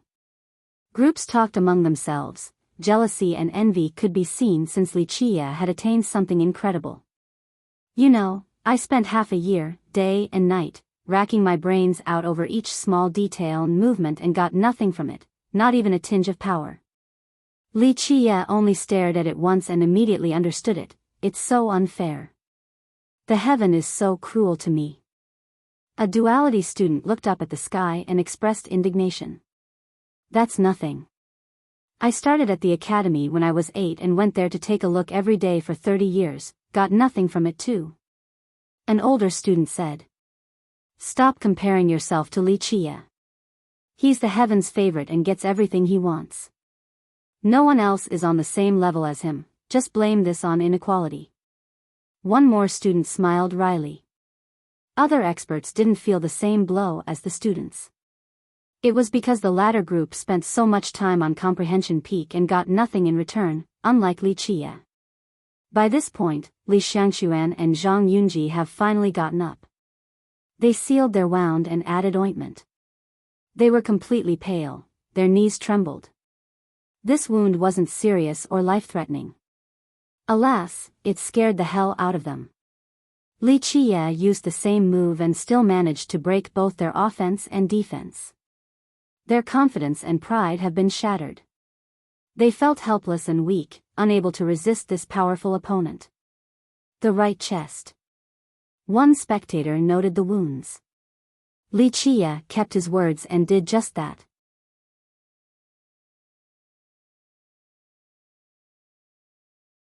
Chapter 3689. Li Xiangxuan and Zhang Yunji felt as if they were seeing a ghost.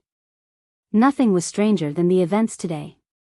Li Qie's cultivation was far inferior compared to them. They knew that Li Qie had heaven-defying methods and insane luck. However, this shouldn't be enough to make up the gap. Their cultivation was several realms higher than him. Moreover, they had powerful treasures and weapons as well. That should have been more than enough to deal with Li Qie or even kill him. Alas, reality showed that he only needed 2 moves to break them down. Fear began to overwhelm them, causing their knees to buckle. One last move. Your lives are mine. Li Qie smiled and pointed his saber at the pale duo. Li Qie's casual stance and smile looked like that of a grim reaper now. Those who laughed at him before were shuddering with fear. They felt as if the saber was pointing at their heart and could easily pierce through it. A chill coursed down their spine. Worst of all, dodging was impossible. This meant that their lives were in his grasp. The last move. One cultivator said. The tone of Li Qie's voice was nonchalant as well, lacking any pressure and threat. Nonetheless, the listeners still became frozen. A hush took over the area since no one doubted his ability at this point. Everyone thought that he would be able to do so. Li Xiangxuan and Zhang Yunji's struggle was futile. That's why he said they were dead men from the start. One expert murmured, realizing that Li Qie was telling the truth. The duo's clenched fists were shaking. A while ago, such a comment would make them livid and murderous. Now, the only thing left was fear. They instinctively stared at his saber and felt a prick in their heart. The piercing was inevitable. The shadow of death has engulfed them. Buzz. They immediately turned and fled towards the horizon. They didn't dare to participate in the last move and chose to run instead. This surprised some people at first, but then again, it was understandable. Even insects wanted to live, let alone nobles like them who were used to luxury. Unfortunately, it was improper for clan members like them to run. Some would rather die in battle than flee. The latter meant never being able to raise their head again on top of shaming their clan. In this case, they were the successor of their respective clan, representing its honor and glory. This made the situation even worse. Nonetheless, the crowd remained silent. They wouldn't have fared any better against someone as devilish as Li Qie. Perhaps they would have run after the first move as well. Leaving so soon. They didn't make it far before someone appeared before them. People saw that it was none other than Li Qie. He somehow caught up to them. The two immediately stopped and staggered backward, afraid of being too close. I said 3 moves to take your lives, so it'll happen. Li Qie smiled while playing with his saber. Brotherly, we sincerely accept our defeat. You're a great man, so please, show benevolence and excuse our transgression. Zhang Yunji cupped his fist. We're inferior to a talent like you, please don't stoop down to our level. Li Xiangxuan did the same. The two accepted their defeat, but everyone knew that they were begging for mercy without being overly blatant. It was already difficult enough to accept defeat given their status. But I'm a man of my words. Li Qiye replied. The two staggered backward again after hearing this. Brotherly, it's pointless killing me, please show mercy. Li Xiangquan gritted his teeth and finally begged. Please spare us. Zhang Yunji hurriedly added. The crowd stared at Li Qiye to see if he would actually spare the two. After all, a few would choose against escalating the issue. Would I have the chance to beg if I had lost? Li Qiye smiled and said. The duo had no response, the same with the crowd. Everyone knew the answer right away. These two would have not shown mercy to Li Qiye regardless of his begging. They would have subjected him to a fate worse than death. Brotherly, it's not like that. Zhang Yunji had a forced smile that was uglier than if he were crying. We won't let you be empty-handed. You can name any condition as long as you drop this problem. We will do our best to satisfy your demands. Li Xiangquan jumped in. They only wanted to survive, pride no longer mattered. A borrowed life was still better than death. The crowd thought that this was a tempting offer because the Li and the Zhang were rich, definitely two fat lambs. I don't want anything but your heads. Li Qiye remained unmoved. The duo turned red after hearing this. Li, don't push it. Li Xiangquan roared furiously. They gave up and begged in public. This was humiliating enough since they threw away their reputation and glory. Now, this guy still won't spare them? Embarrassment and shame swiftly turned to rage.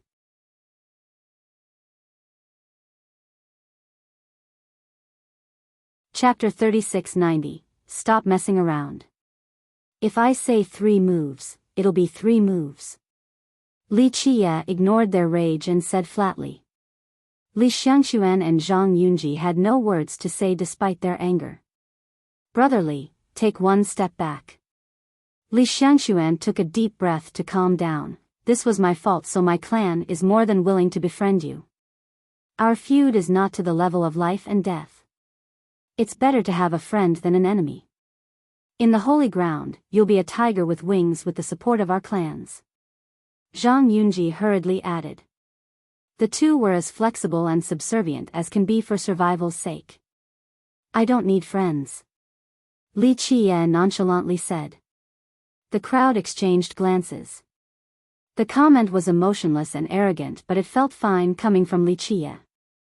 Another direct refusal made it worse for the duo. They have repeatedly begged for mercy to no avail, only gaining further humiliation in the process. Li Qiye. You won't be haughty for long. Kill me today and you won't have anywhere to go in the holy ground even if you run to the end of the world. My clan will hunt you down and take your head. Zhang Yunji saw that begging was of no use and started threatening him. Who says I'll be running?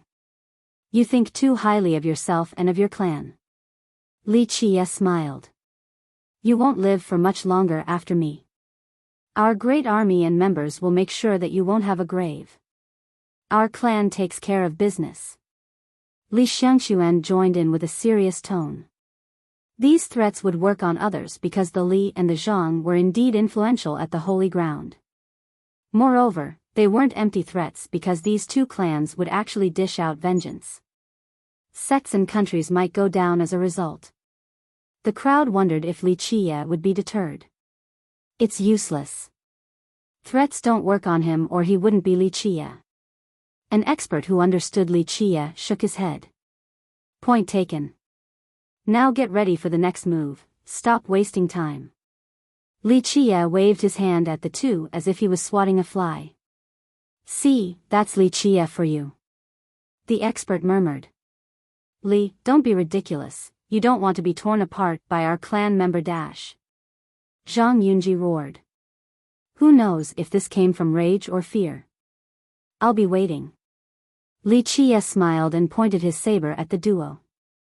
Zhang Yunji stopped shouting right away. The duo felt nothing but fear while looking at the saber. Their eyes narrowed, this saber was scarier than a Grim Reaper's scythe. If they could change their decision, they wouldn't choose to provoke him. Alas, there was no other choice. Screw it. Zhang Yunji roared and released his vitality. He started burning his true blood, resulting in loud explosions. Terrible silver rays emanated from him. Ra! A dragon roar could be heard as he became one with his spear, soaring dragon. He turned into a massive dragon and occupied the airspace. It soared forward to deliver a slash with its ferocious claws. He chose to use his strongest technique while burning his true blood, hoping that this would be enough to reverse the situation. Die! Li Xiangxuan shouted. Clank! He pointed his sword at the sky and summoned an ocean of lightning swords. He also burned his true blood without holding back. The blood manifested into violent flames. Loud metallic ringings echoed continuously as the lightning swords fused together to form a bloody sword. A vertical slash came next, enough to separate the myriad realms and destroy the soul. Their last-ditch effort was quite impressive, a silver dragon attack and a vertical slash. The crowd took a deep breath due to the power of their attack along with their choice to burn their true blood. Nonetheless, this might be their only way out of this fatal predicament. On the other hand, Li Qie didn't bat an eye and still pressed his saber forward. Sword point for the third time. People were too familiar with this move now. They could imagine it with their eyes closed. The saber tip immediately jumped out of the spatial constraints. It looked like an ordinary thrust, yet the spectators were horrified. Everything came to a halt right away. The dragon stopped roaring and the bloody sword no longer had vibrating hymns. They were sealed and couldn't move an inch. Once time and space started flowing again, the dragon and sword disappeared. Two thuds could be heard from corpses falling onto the ground. Zhang Yunji and Li Xiangxuan have lost their lives due to a deadly wound on their forehead.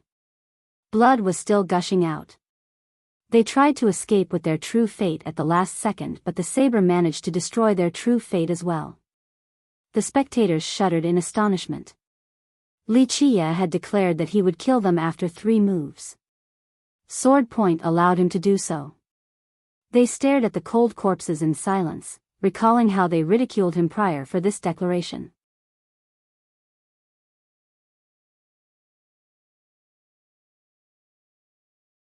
Chapter 3691. The stench of blood assaulted the nose along with a chilling sensation. Li Xiangxuan and Zhang Yunji had been reduced to 2 corpses in no time at all. Various thoughts popped up in people's mind. The 5 heroes of duality have lost 2 members just now, but most importantly, they were the sons of influential big shots in Vajra, the Grand Commander and the Grand Chancellor. A storm was definitely brewing on the horizon. How will Vajra react? One expert wondered. Executing the 2 youths in public meant challenging Vajra's authority, a direct insult. The court might mobilize an army to destroy Li Qie. Vajra is one thing, but the 2 clans won't let this go. Another cultivator shook his head. These 2 ancient clans have been around the holy ground for millions of years. The roots were deep, the same with their resources. They would definitely do everything in their power to avenge their successor. It won't be easy for him. One expert stared at Li Qie. Li Qie's sword point was wondrously profound and powerful. However, these 2 clans had ancestors lucky enough to survive the eras. If they were to go all out, Li Qie alone couldn't contend against the 2 clans. Not to mention an individual, few powers had this ability. Plus, sword point might not be enough to deal with the ancient ancestors from the clans. His death might be inevitable. At the same time, some expert swordsmen didn't care about this. Their mind was fixated on sword point, wanting nothing more than to learn it after seeing Li Qie's mighty display. Learning sword point means becoming invincible. The students from duality felt an insatiable itch. Though the death of 2 heroes truly shocked them, they became increasingly impatient and wanted to return to comprehension peak as soon as possible in order to learn the technique. In their opinion, they had a higher chance of learning this technique than outsiders. This was because they were students from duality, the fate connection was automatically higher. This guy might cause a bloody storm in the holy ground. So devilish. One ancestor concluded while looking at the nonchalant Li Qie. The ancestors couldn't see through a junior like Li Qie, something quite perplexing for them. It wasn't only because of sword point. Everything good in the world seemed to fall into his lap. Moreover, his attitude was quite strange and shouldn't be found in someone his age. For example, he was perfectly fine despite antagonizing two behemoths. This could be attributed to confidence or ignorance. For the first case, how could a woodcutter from a desolate region oppose the Li and Zhang? Moreover, Vajra was there as well. Okay. Anyone else wants to take a look or try to rob me? Li Qie put away the saber and smiled tenderly at the crowd. The spectators exchanged glances. No one dared to open their mouth. The treasures were tempting, but they preferred to live. Zhang Yunji and Li Shangxuan were prime examples. Moreover, sword point was unfathomable. They would never make a move before having a solution for this move. No one? What a shame. Li Qie patted the dust off his robe before leaving. Everyone on the street made way for him, whether it be the young geniuses or the ancestors. He got a bit far before Yang Ling calmed down and gave chase. She was shaken due to the death of the two heroes from duality. As a student, she had seen them in action before. Their power left a deep impression on her. But now, her young master killed them so easily with his shabby saber. Once she caught up, she took a deep breath and asked, "Young master, about sword point." She found it hard to continue because she abandoned sword point for duality master's technique. Of course, she didn't regret choosing something from the great founder.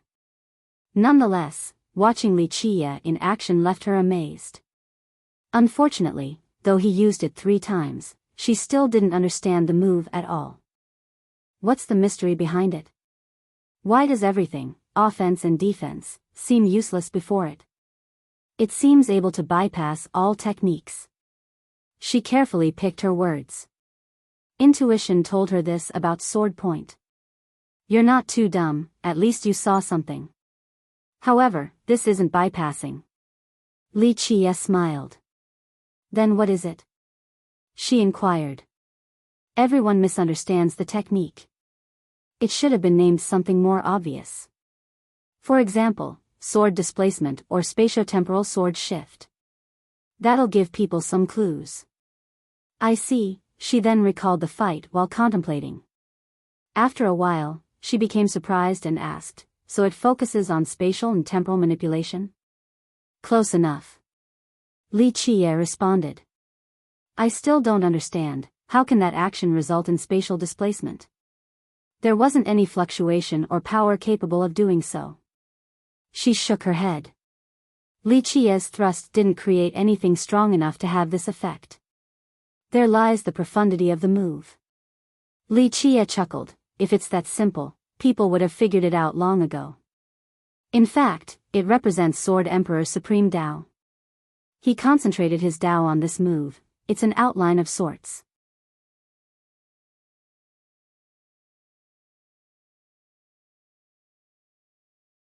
Chapter 3692. The news of the duo's death caused quite a stir in Buddha Emperor Division than the rest of the Holy Ground. A rising storm, who will get pulled in? One expert wondered. Many talked about the issue in private, not daring to be too blatant in order to avoid needless trouble. After all, the Li and Zhang must be furious. They might try to vent by punishing others. The ones most affected were the youths, especially students from duality. Most were in disbelief for a long time after hearing the news, trembling with cold sweat. The two belonged to the most brilliant group, albeit not the strongest. They also came from prestigious clans. All the students knew what they were capable of. Only a few were actually stronger than them. But now, they worked together yet still died to Li Qie. Prior to this, they thought nothing of Li Qie. The only thing impressive about him was his unbridled tongue and undeserved confidence. Some actually thought about teaching him a lesson so that he would stop insulting the academy. A junior like him shouldn't be allowed to act in this manner. Now, these students thought that it was a blessing that they didn't go provoke him.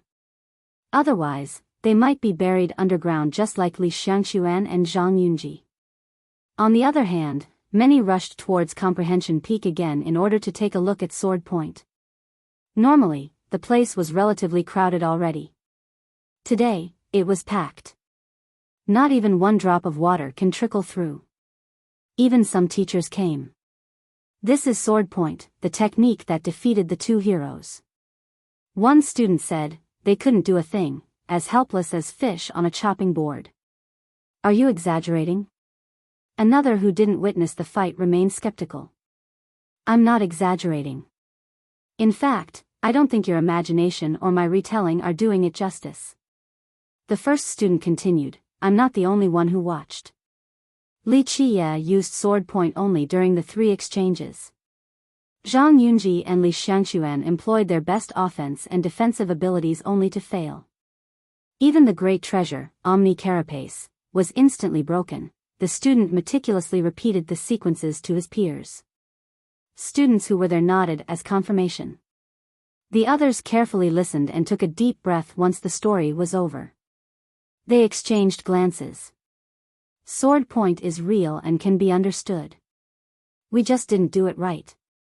A powerful youth concluded.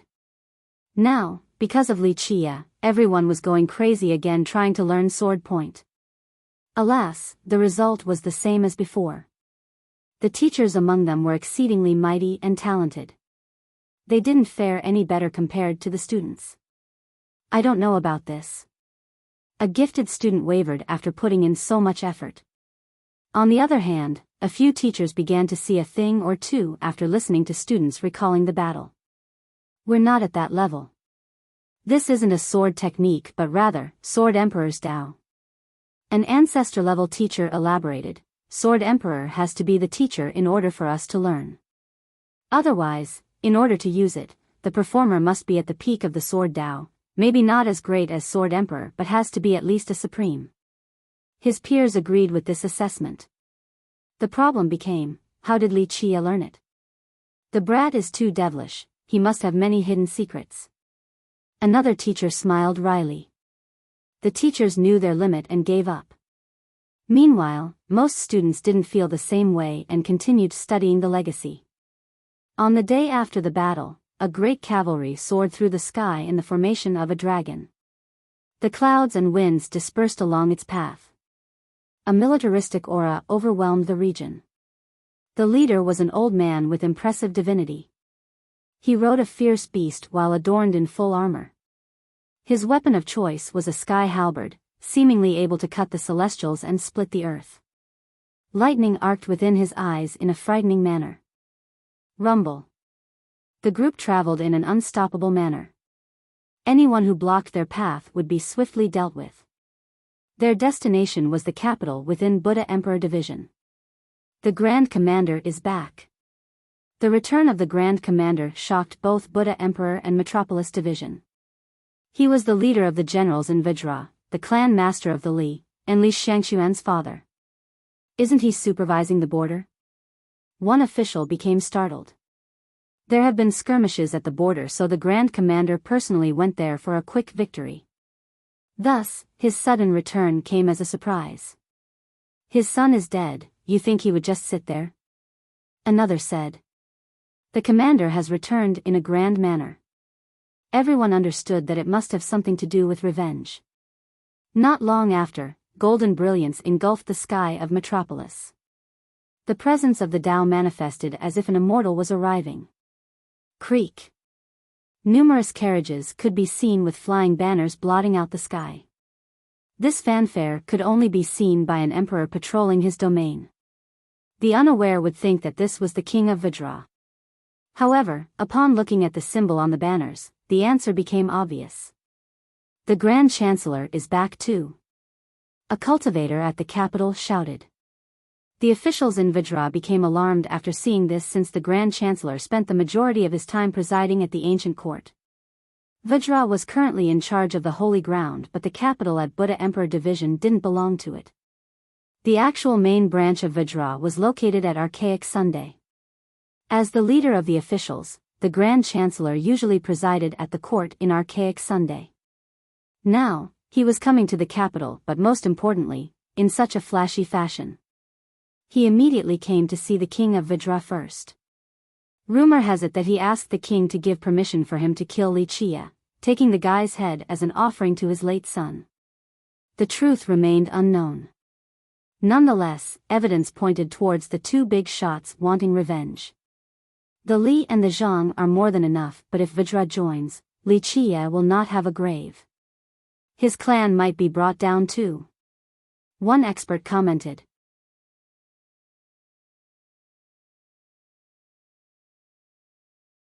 Chapter 3693, The Return of the Grand Commander and Grand Chancellor stirred up the dynasty. The two have always been scheming against each other, but now, many speculated that they were going to team up in order to deal with Wuxia. Young master, my father wishes for me to return. Yang Ling received a summon from her clan during the turmoil. Go back then.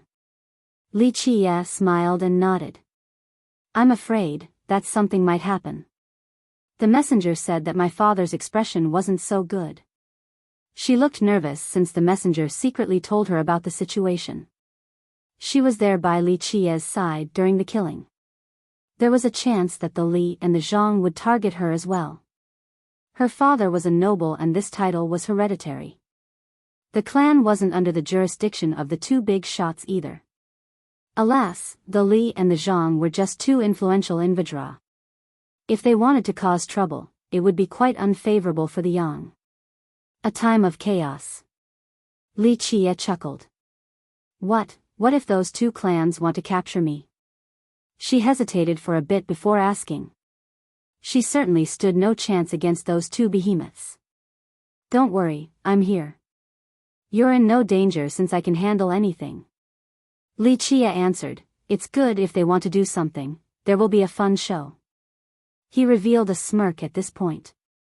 She felt much better after hearing this since she trusted that he would keep his word. Then I'll take a trip back. She took a deep breath and bowed.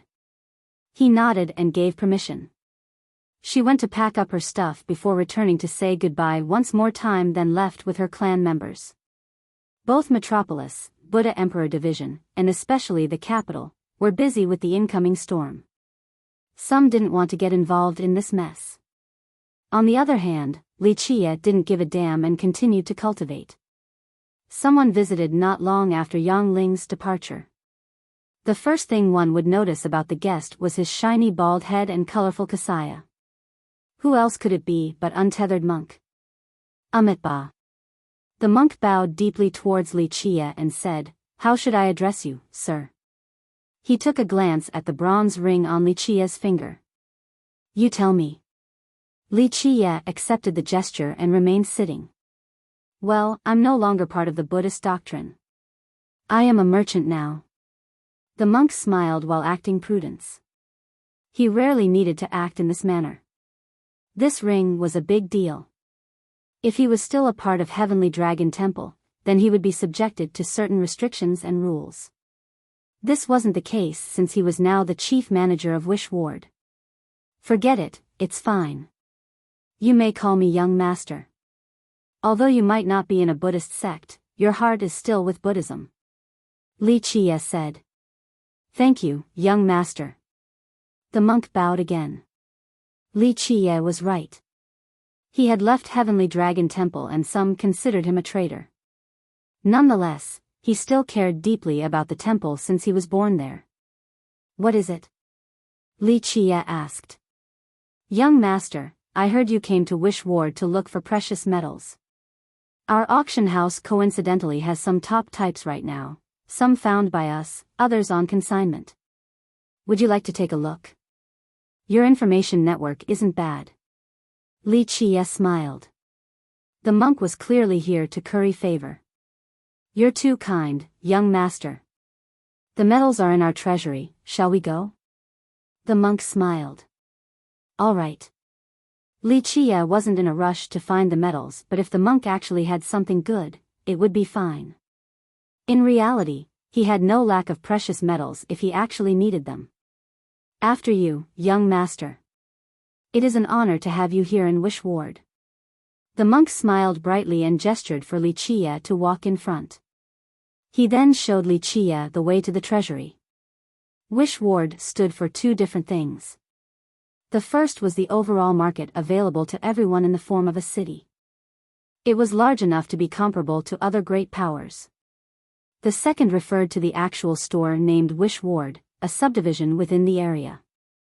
It also had a large auction house. Branches like these scattered across the holy ground and even righteous sect. One could find them back in the southern kingdoms as well. The one here was the main branch, situated at the center of the city. Because of its presence, the city continued to grow, on the verge of becoming as large as Metropolis or Buddha Emperor Division. The entrance, surprisingly, didn't look grand and splendorous. It was a normal wooden gate, quite old judging by the tint of the wood. Nonetheless, it had an elegant appeal to it. The power and resources of Wish Ward only came into full view after entering. Inside was a great courtyard with lakes and mountains. This was a separate dimension, allowing the store to look like a great sect with boundless territories. It didn't stink of money at all like another auction house. The beautiful scenery comforted the spectators. Wuxia stopped after arriving and stared at a large bronze statue. Albeit, there was a unique distinction, it resembled more of an art piece built in a medley fashion than a regular statue. The entire thing wasn't in one piece but rather countless parts assembled together. The fit was perfect. It looked natural as well, seemingly not made by men but already had this form from its inception. The great entity stood there and stared at the horizon as if it was the ruler of the world. Since it has been here for so long, vines and weeds covered the bottom. However, the lack of rust was surprising. It still had a bronze glow, ready to last for another eternity. Untethered monk stopped and waited for Wuxia, staring and appreciating the statue as well. "Young master, did you gain anything?" the monk asked after Wuxia averted his gaze. Numerous people have stared at this statue but few could do so for long. Moreover, Wuxia was special as well. The monk couldn't miss this opportunity to ask. "Gain? No. I do know of its origin though." Wuxia smiled.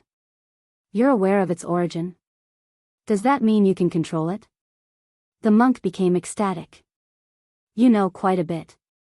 Wuxia glanced at the monk. "It's nothing, I've only heard from the seniors from the auction house. This status is apparently quite old. An ancestor from Wish Ward excavated from a great sect. The founder of this sect took it from a secret area. Many seniors have checked it out to no avail. It's definitely not just a statue though." The monk smiled wryly. "Indeed." Wuxia smiled.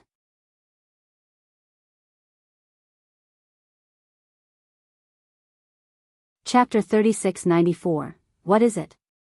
The monk stared at Feiyan with his bright eyes. "A weapon." Wuxia glanced at him before revealing. "I see." The monk had expected this answer but was still shaken. This gigantic statue turned out to be a weapon? What kind is it? He took a deep breath and asked with a solemn expression.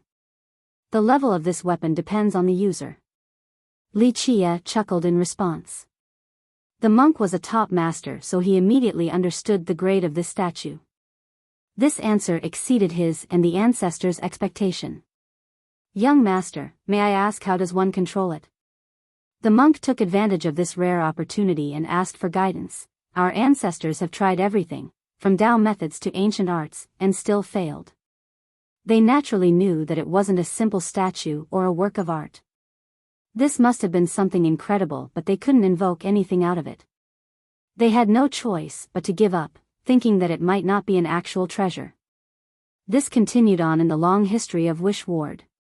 However, intuition told the monk that Wuxia definitely knew the secrets behind this statue and even a method to control it. There was no reason for this belief, only mere intuition. Others would find this illogical and ridiculous, not the monk. Ancient arts? How old are these ancient arts? Wuxia asked. At least from the Nine Worlds epoch. The monk contemplated and said, a few were created by the great emperors. The previous epoch was so long ago. It became a part of legends now. Only a few arts and techniques have been passed down to the present. Wish Ward had enough resources and a strong foundation, granting them access to these old arts and methods. 9 worlds? Li Chia shook his head in response. This statue appeared in an epoch way before that. Way before? How old is it then?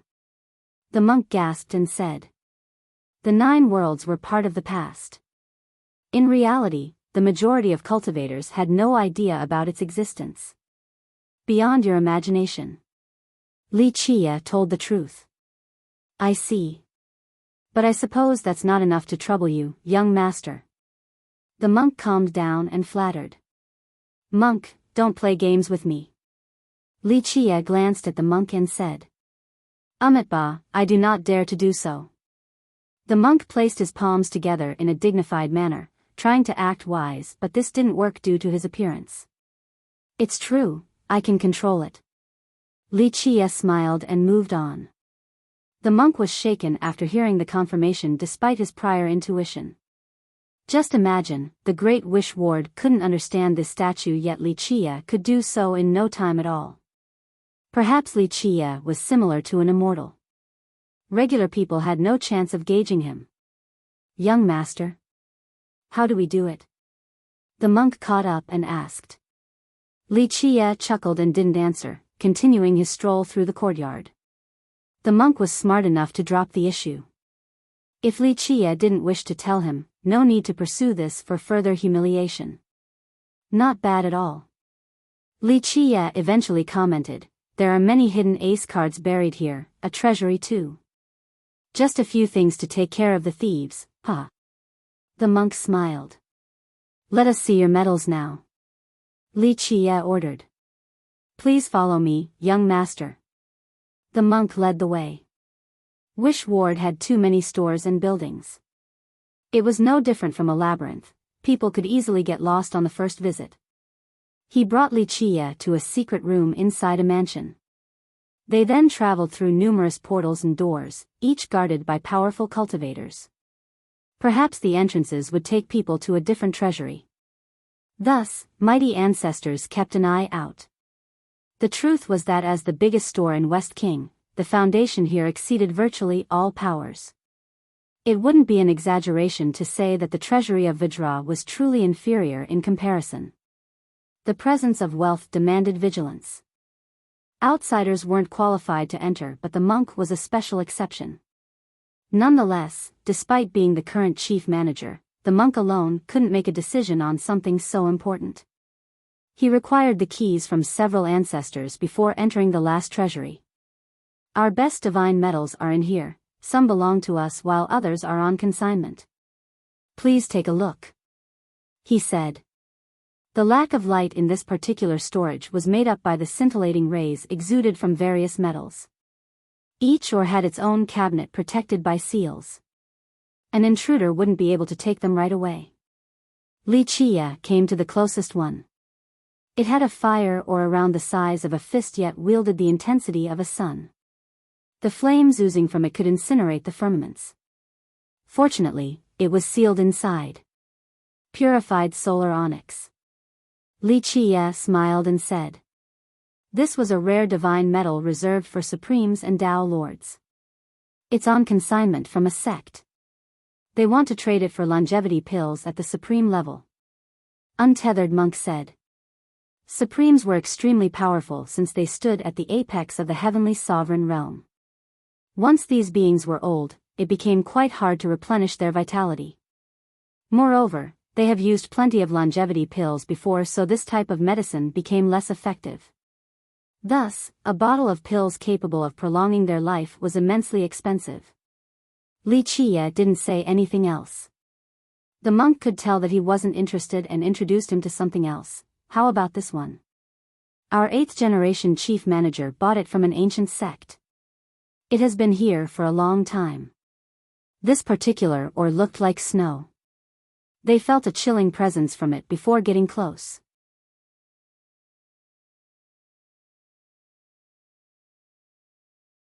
Chapter 3695. People couldn't help shivering after getting close enough and feeling its bone-biting chill. It wasn't a pleasant sensation. Tiny snowflakes still leaked out of the seal. Even the cabinet in the shape of a pillar was frozen due to its power. The thing was extraordinary regardless of its origin. The name is Glacier Lord Meteor. We've been wanting to create a cold affinity treasure with it but haven't found the right Dao bone. It's not for sale currently. The monk introduced. It's a good one, perfect for that affinity of a weapon. The result will be tremendous. Li Chia nodded. For example, the Dao bone of an ice dragon. That will put it at the top of this affinity. The monk was happy to hear the praise. However, Li Chia was obviously not interested either. How about this one over here? The monk introduced another one. The thing looked like a large piece of jade rather than metal, around the size of a thick screen. The outer layer was red with white rays coursing around it. It became a duality of red and white. The red looked like a surging river while the white resembled a frozen lake. Red-white aqua metal. Li Chia nodded after seeing this large piece. You're so knowledgeable, only needing one glance. The monk said with admiration. Though it looked like jade, it was indeed a piece of metal, also rare and precious. Few had the privilege of seeing it before. It contained both the soft and hard affinity, making it a great material for crafting. Big shots would love to use it for crafting their own treasure. It's on consignment as well. This one has high purity. The monk commented. It's nice. Li Chia only smiled. The monk wasn't one to dwell on a disinterested customer, so the two moved on. He introduced another dozen or so. Each was the finest grade of metals, some were unheard of and never seen before even by the top experts. These ones belonged to Wish Ward, even purchased from customers or excavated from their mines. In fact, just some of the ores alone were too expensive for Vajra to handle. Unfortunately, Li Chia only glanced briefly without caring too much. This particular one, we don't know its name. The monk looked a little embarrassed while introducing the next. It looked like a broken section of a pillar and had numerous mottled spots, seemingly the scars after being cut by sharp objects and weapons. It was black from top to bottom, a bit similar to the onyx earlier but lacking the bright glow and a metallic hum. The broken surface was uneven as well, looking quite ugly. Someone must have struggled before finally breaking it down. It has been around for a long time. A guest pawned it here several generations ago in exchange for a sky-high sum. The monk went on. Your store accepted the exchange, impressive insight. Li Chia said. You're too kind, young master. The monk chuckled. This was a place of business. They naturally thought that it was special in some way. The guest said that this is their clan's heirloom. A very long time ago, their ancestor took this down from a divine mountain.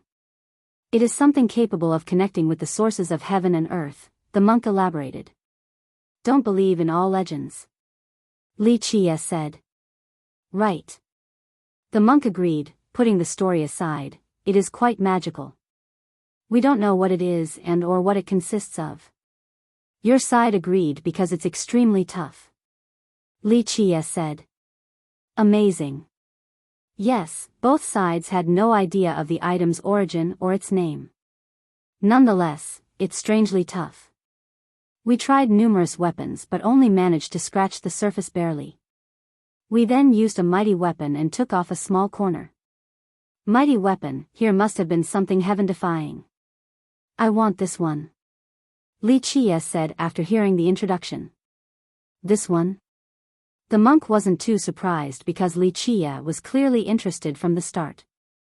The monk immediately removed the seal and took the metal. He handed it to Li Chia and laughed. This isn't enough to show our respect to you, but please, take it. Li Chia accepted without replying. This metal clearly had immense value. Moreover, the ward paid a large sum for it back then, aware of its worth.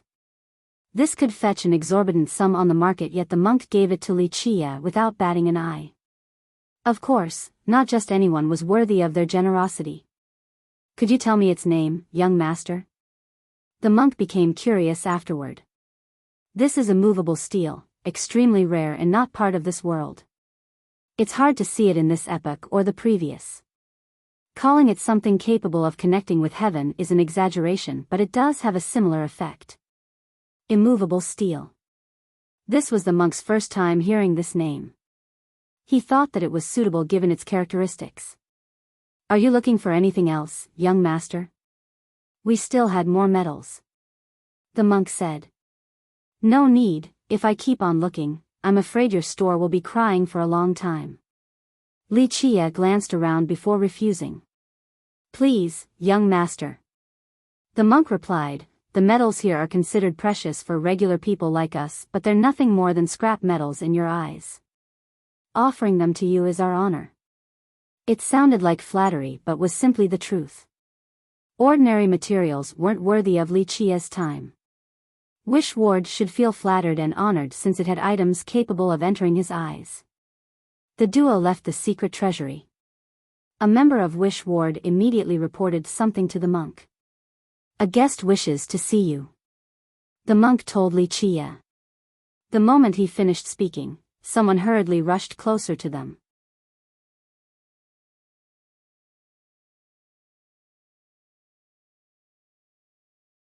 Chapter 3696. The visitor was none other than the Crown Prince of Vidra. He had a worried expression and spoke right away. Young master, things have soured. Marquis Yang and Miss Yang were captured. Captured?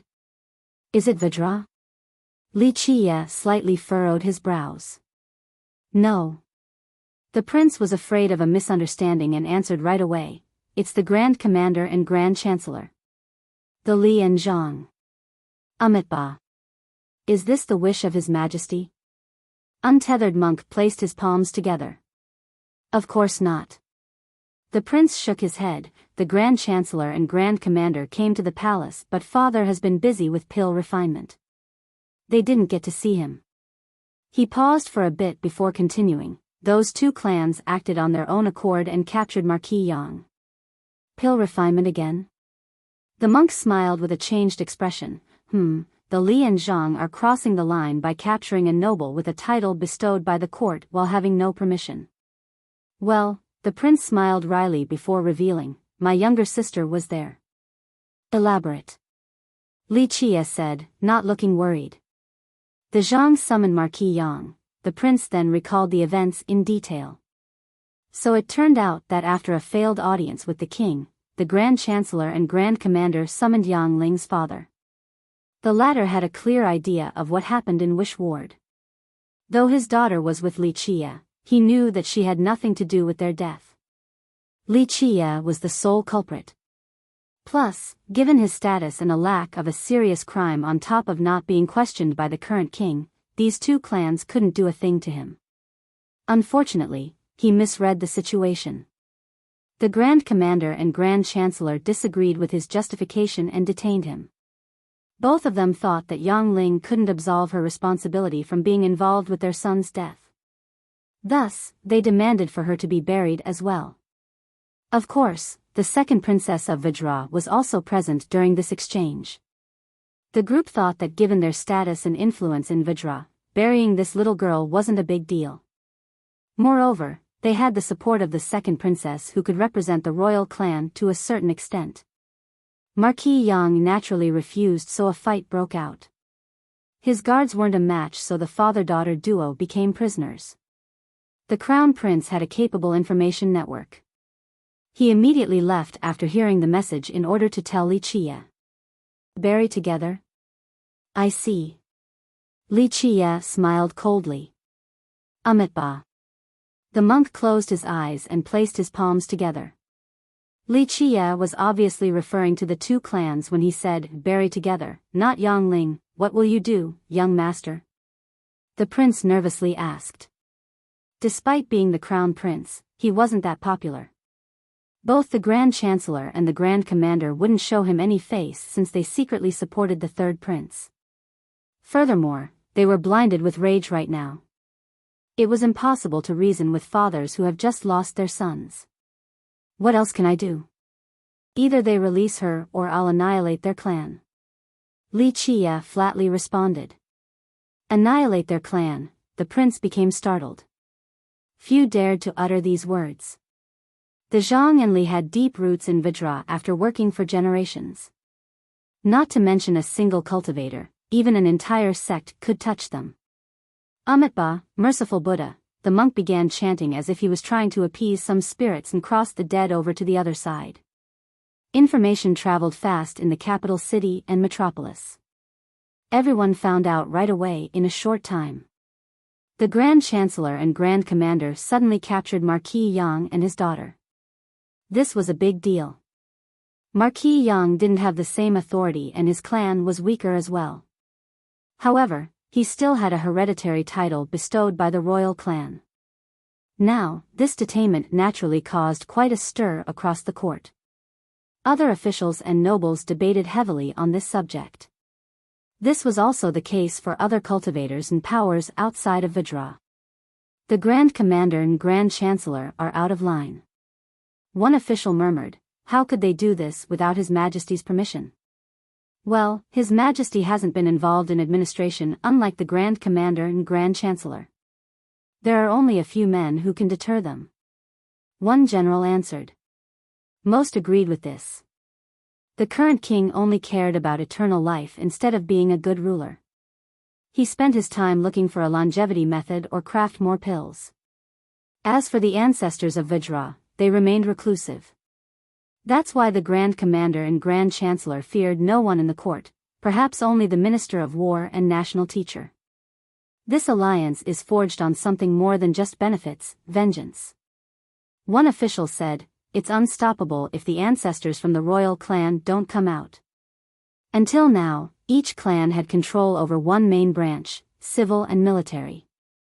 The two sides have always competed with each other, but now, the death of their son started a temporary alliance. Moreover, they had the support of the second princess as well. This was enough to do anything in Vajra. I can't believe the princess is involved too. What's going to happen? Another became worried. This might be more than just an act of vengeance. At the moment, the position of Crown Prince has been decided. Without anything unexpected, the current Crown Prince would inherit the throne. However, the third prince actually had more support than the Crown Prince. He had toiled at the border and had numerous meritorious contributions. His prestige far exceeded his older brothers. The Li and the Zhang had a good relationship with him. Most believed that they would offer him their support. Now, some believed that this move of theirs was meant to be a catalyst. When His Majesty came out of isolated cultivation, he would pursue this matter. At that point, they would team up and make it difficult for him while demanding a different successor. This was their chance to test His Majesty and the royal clan's bottom line. Another clue for this speculation lies in the princess. She was close with the third prince, so the fact that she took charge in this matter was worthy of rumination. That's also the reason why the crown prince was in a hurry to let Li Qie know. He also felt something amiss. An eye for an eye, the murderer of my son shall be buried with him. The Zhang and the Li made an announcement at the same time. Traitors who scheme against Vajra deserve death. The second princess joined in as well. The storm has finally started in Metropolis with these announcements. You have 2 hours to release them unharmed. Otherwise, I shall annihilate both of your mansions. This message came next as a response. 1. Actual ranking still unclear, but we'll go with Marquis since he doesn't seem that important, can't be Duke.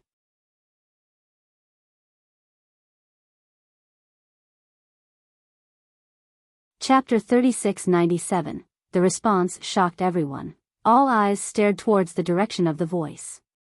Li Qie. Some recognized the speaker.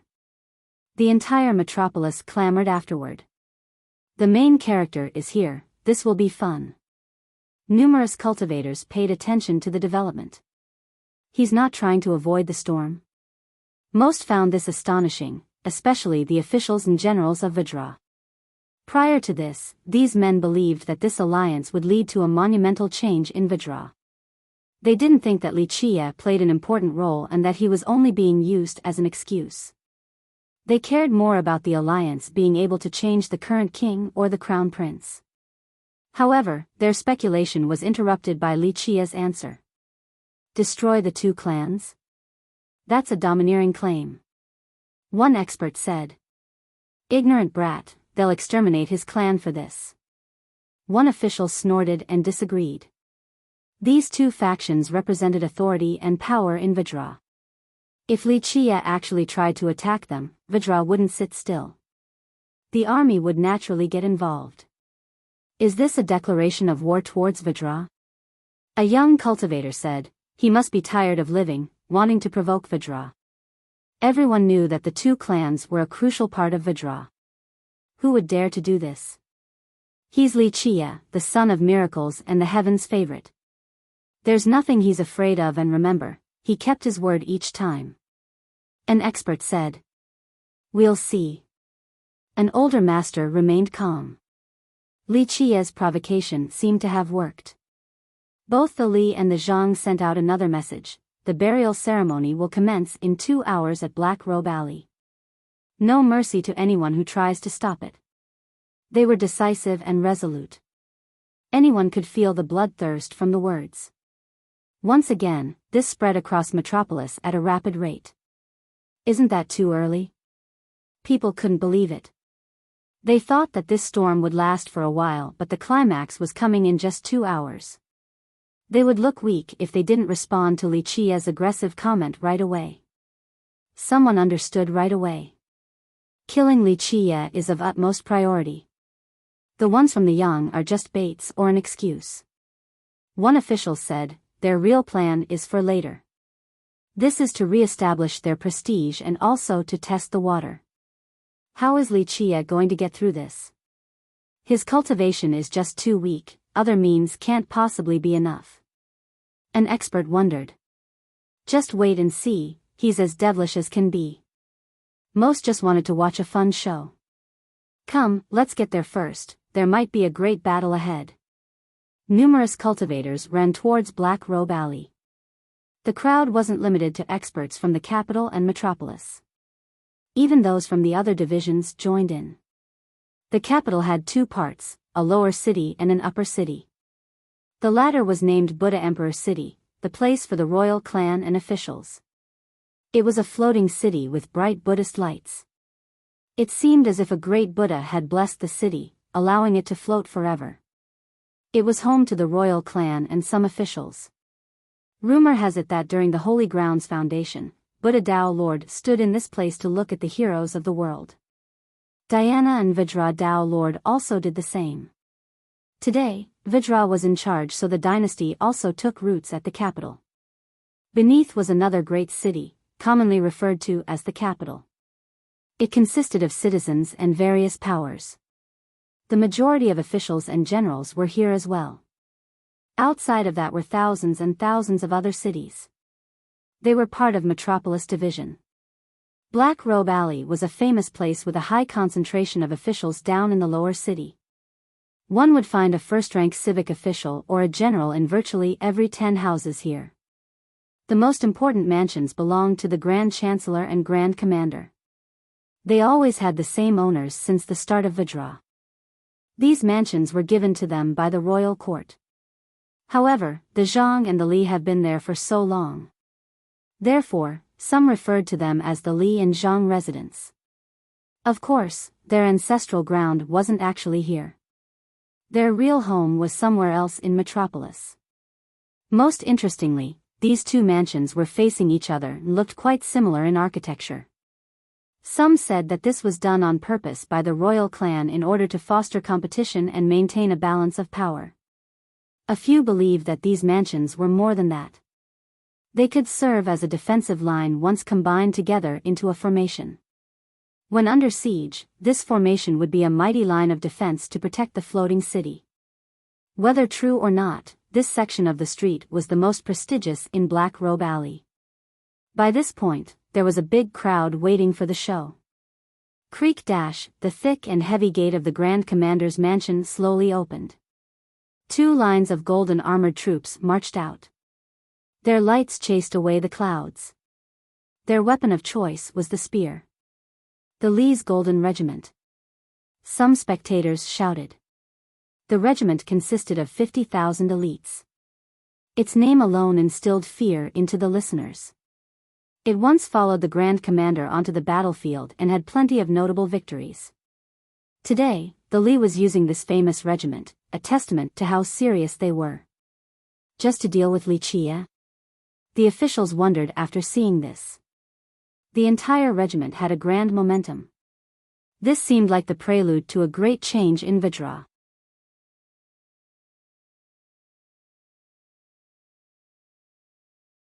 Chapter 3698. The Golden Regiment marched onto the eastern side, rendering the area impregnable. All the streets were under watch, those without permission couldn't enter. If the regiment was in charge of the east, then the west must be the Zhang's responsibility. Sure enough, the mansion of the Grand Chancellor opened soon after. 2 groups began marching out. They wore tight, black robes instead of armor. Each member was an expert with no emotion on their face and a billowing vitality. It felt as if 2 black dragons were climbing out of the abyss. People could faintly hear the roars of the dragons. This is the Grand Chancellor's personal force, Abyss Dragon Regiment. A spectator shouted its name. The Zhang and the Li were ancient clans. Just because they worked for Vajra didn't mean that they didn't have their own forces. The 2 regiments began working together to guard Black Robe Alley. Not even a drop of water could get through without permission from the Grand Chancellor or Grand Commander. Bloodthirst permeated the streets. Numerous experts were lying in ambush. They were the pillars of the 2 clans. They chased away the spectators and outsiders. The latter naturally didn't appreciate this, but there was nothing they could do. First, Black Robe Alley wasn't exactly a public location. Moreover, the 2 regiments would have no problem forcing them away. Some uttered a few words of grievance but still chose to obey. It wasn't worth provoking the big shots over wanting to watch the fun show. The streets became quiet as a result. One could only hear the sounds of breathing. Meanwhile, the 2 factions have erected a ceremonial altar for the dead. The hour was approaching. This is quite rare. One spectator watched from a distance. After all, to sacrifice 2 nobles in the capital was unheard of, borderline rebellious. The Li and the Zhang have the power to do so, anyone else would have been killed by Vajra by now. Someone from the last generation said. Most agreed with this statement. After all, wanting to bury a noble and his daughter? Only the royal clan would be able to do something like this. They can do whatever they want, even changing the direction of Vajra. An outsider added. These words were rather taboo and better left unsaid, especially for the officials. Alas, this made the crowd contemplate. The Grand Chancellor and the Grand Commander might be doing something, wanting to pick the younger prince as a successor instead. This alliance and the current circumstances allowed them to do so. The second princess finally appeared. She stood in front of the altar with a murderous glare. It's the second princess. The spectators paid careful attention.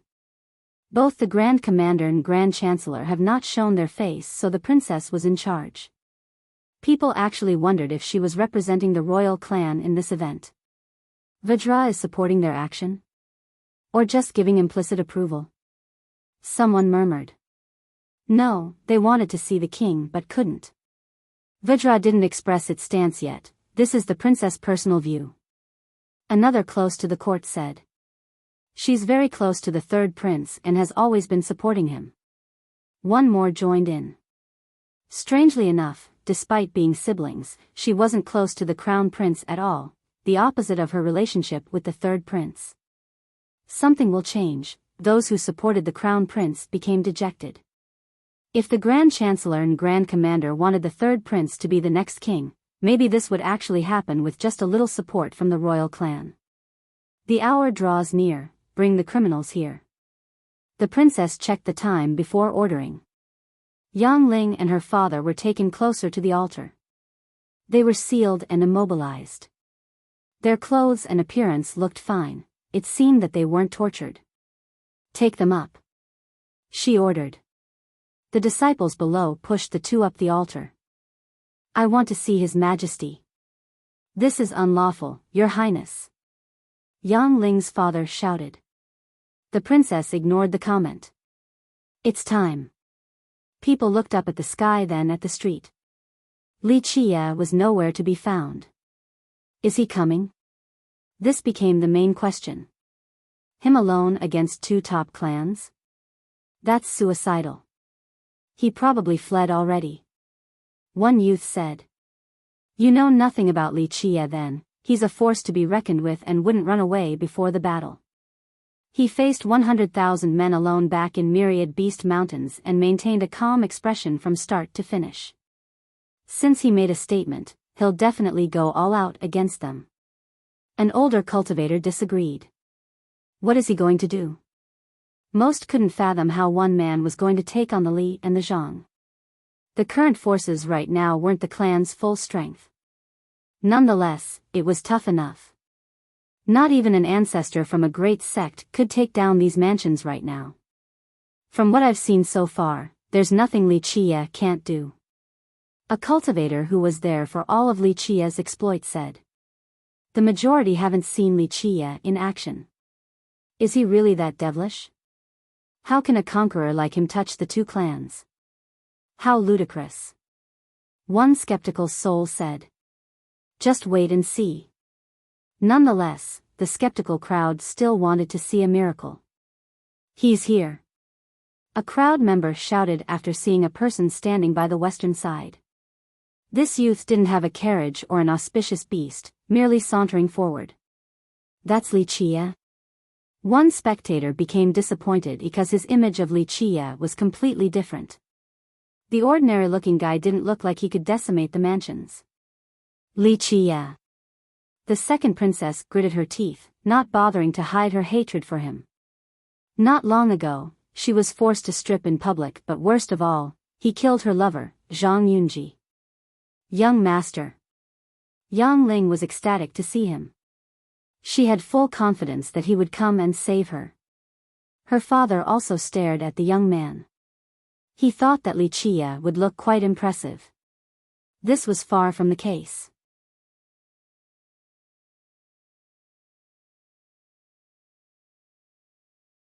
Chapter 3699. All eyes were on Li Qie after his appearance. He glanced at the sky and said, "The hour is almost over, it's not too late to release them." "And if we don't?" The princess strongly responded. "Blood and viscera will feel these streets then." Li Qie smilingly answered. Those capable of listening became frozen as if they could see the scene of carnage already and smell the terrible stench. As fierce as always. One expert commented. Others gave him a thumbs up for always maintaining this image. After all, the two clans could do whatever they wanted in Vajra. This was doubly so after they teamed up. That's why Li Qie looked so courageous to the crowd. You must be daydreaming if you think you can trample this place alone. I shall add your head to the ceremony as an offering to the dead, the princess glared murderously. I've heard that plenty of time before. People are right about one thing, big breasts, small brains. This phrase is perfect to describe you. Li Qie waved his hand and interrupted. Some listeners couldn't help laughing but eventually restrained themselves. The princess was adored by the royal clan, so they knew better. Nonetheless, waves of laughter were still audible. Some also stared at her breasts, whether on purpose or otherwise. They agreed that they weren't small. Those who have actually seen her naked back then started fantasizing. She turned red with embarrassment and trembled with rage. Li, I swear I'll cut you to pieces today. She gnashed her teeth with a twisted expression on her pretty face, seemingly wanting to eat his flesh and drink his blood. Let's get started. I want to see what the two famed big shots have up their sleeve. Li Qie glanced at the two mansions. Even a fool could see that he didn't give a damn about his opponents. This relaxed attitude looked quite domineering, causing the spectators to gasp. The two regiments took note of this and were furious. They might not be the strongest groups in Vajra, but were still famous for their battle prowess. They have killed countless on the battlefield before. Thus, Li Qia's disdainful attitude was directed towards them as well. Men! A general on the west side from Abyss Dragon Regiment shouted. To formation! The troops roared and marched forward in an orderly fashion. Their voices loudly echoed in everyone's ears. The soldiers to the west were brimming with powerful and bloodthirsty auras. They're quite strong. One spectator admitted. Don't think that the Grand Chancellor and his men were useless for being civic officials. The former was mighty, not inferior to any clan master. The members of the Zhang weren't weak either, not limited to bookworms. Some honed their crafts on the arduous battlefield. Li Qia, take out your weapon. You're not leaving this street alive today. This is what you deserve for killing a member of our clan. We shall have vengeance. The general of the regiment shouted. Well spoken, but we'll see who'll die soon. Li Qia clapped and smiled. The crowd watched with great anticipation, paying extra attention to the saber hanging by his waist. Sword point again? One of them wondered. I want to see him use it again. I've been trying to learn it recently and finally felt something. Maybe just one more time. One duality student's eyes lit up. Sword point. Some yelled at him. I want to see him do something else. It'll be boring to see sword point again. An expert disagreed. After all, not everyone could learn sword point. Some have given up since learning the technique was impossible. They would rather see his other ace cards. You're right, I heard he got treasures from the Hug Mouse. It would be nice to see them.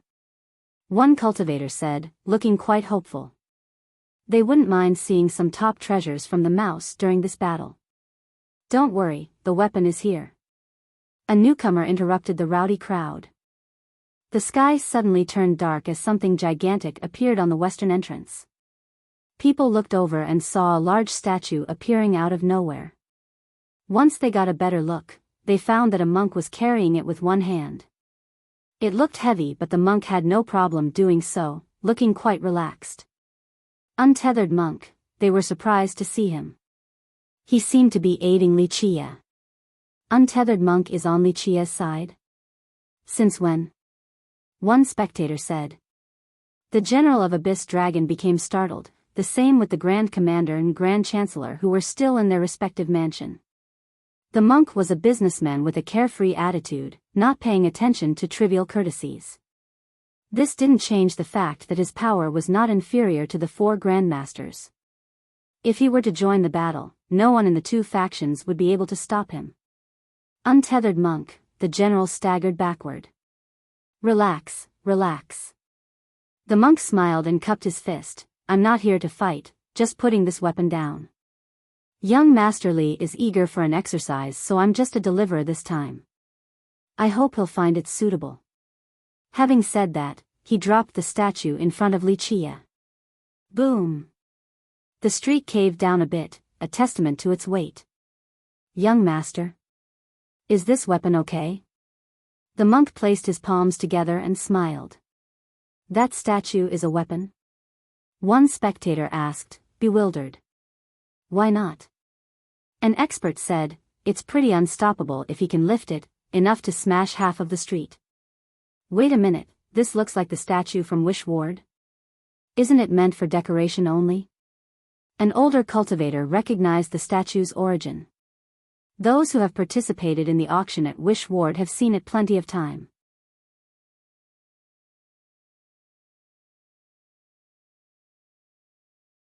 Chapter 3700. Most were stunned while looking at the massive bronze statue. How would one use it as a weapon? Lift and smash it at the regiment? This wasn't a bad idea due to the weight of the statue. However, this would still greatly limit the user's movement and actual abilities since it was too cumbersome. Attention fell on Li Qia. Would he actually use it? Li Qia chuckled and glanced at the monk. Young master, try and see if you would like it. If not, forget about it. The monk put on a forced smile. The spectators didn't know the underlying story.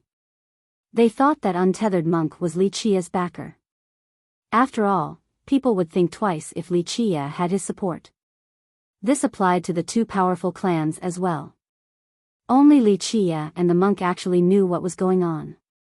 The latter wanted to know the mysteries of the statue. How would one use it as a weapon? This question has been haunting him. The ancestors of Wish Ward have failed to understand the statue. His only hope was Li Qia. He couldn't directly ask Li Qia to divulge the method to them. They gave him a precious metal, but to ask for the solution would turn the whole thing into an unsavory exchange of benefits. Thus, the monk took advantage of this opportunity in a tactful manner. Li Qia understood the monk's intent. The guy wanted to know but couldn't ask or negotiate. Fine, then watch carefully. I won't repeat the instruction. Li Qia smiled and shook his head. Amitabha, thank you, young master. The monk bowed with a dignified expression, feeling immensely grateful. Li Qia had no obligation to tell them the method. They wouldn't dare to demand it from him either. Meanwhile, the spectators didn't understand the bow. It looked as if it was an honor to support Li Qia right now. The whole thing seemed ridiculous. The monk then smiled towards the soldiers of the regiment and said, I have no business here since I'm just an errand boy. Feel free to continue, gentlemen. Having said that, he waved his sleeve coolly and floated into the air, leaving the battlefield. The soldiers and generals heaved a sigh of relief, the same with the Grand Commander, Grand Chancellor, and the ancestors from the two clans. The direct involvement of the monk would ruin their plan. Their two clans together still weren't a match for him unless they could invite their ancestors from the ancestral ground. However, these older ancestors wouldn't come out without an existential crisis. Li Qia smiled at the soldiers and said, My merciful self will let you all start first so at least there'll be a chance. The soldiers became livid and red from the blatant disdain. They weren't used to this treatment due to their reputation at the holy ground. Vanguards, assume your position. The blood of the enemy shall bolster our prestige. The general of the regiment shouted. The blood of the enemy shall bolster our prestige. The soldiers' roar echoed and caused the listeners to tremble. The leading soldiers raised their shield and spear. The shields acted as a bronze wall in front of them. The spears then inched forward from the opening, revealing the shimmering tips that could pierce through any foe. Activate the formation. The vanguards roared and released their vitality. Chaos true energy empowered the leading formation. The runes lit up and they became connected as one without a single gap for the enemy to take advantage of. Forward. A deafening horn accompanied the order. Kill him. The vanguards rushed forward, resulting in loud explosions. Both the ground and the buildings nearby quaked violently. Boom. The first line turned into a triangular drill with an all-piercing tip. It surged forward with a frightening momentum, akin to an unstoppable mountain of steel. Even the largest mountain range stood no chance of slowing it down. Pretty decent, a formation from the Zhang is naturally good. One expert standing far away praised. The Zhang might be in charge of the civic officials, but after seeing this regiment, everyone knew that they were capable in terms of military strategy as well, not necessarily inferior to the military Li clan. Rumble. The drill made it to Li Qia in no time at all. The spectators held their breath. Li Qia looked tiny compared to the massive drill. His tiny and feeble frame could be crushed in the blink of an eye. In this crucial second, Li Qia raised his right hand and started chanting, Venerable waves and jade spirits. His arm became resplendent with Tao runes emerging. The characters that he spoke manifested and attached themselves to his arm. One could hear sizzles as if someone was branding his arm with a branding iron. The right arm of the statue also lit up. Clank. Clank. Clank. Pieces from this section automatically peeled off and flew towards his direction before latching onto his right arm. Strangely enough, the pieces were extremely large, but they were reduced to the perfect size before the attachment. All of this happened in the blink of an eye. Only the strong masters saw the whole process clearly. Meanwhile, untethered monk in the distance opened his eyes as wide as possible. He memorized all of Wuxia's actions and words.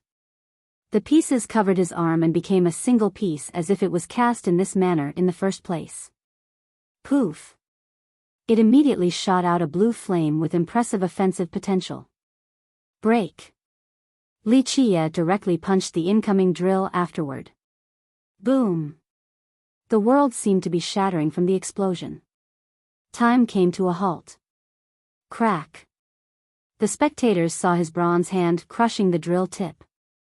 The formation crumbled afterward, then the spears and shields. Ah! The first wave of soldiers got sent up into the air before exploding. Bones and pieces fell down on the pavement, issuing loud noises. A rain of blood started as well. The vanguards were helpless before Wuxia's punch. Numerous soldiers bellowed in agony before being pulverized in the air.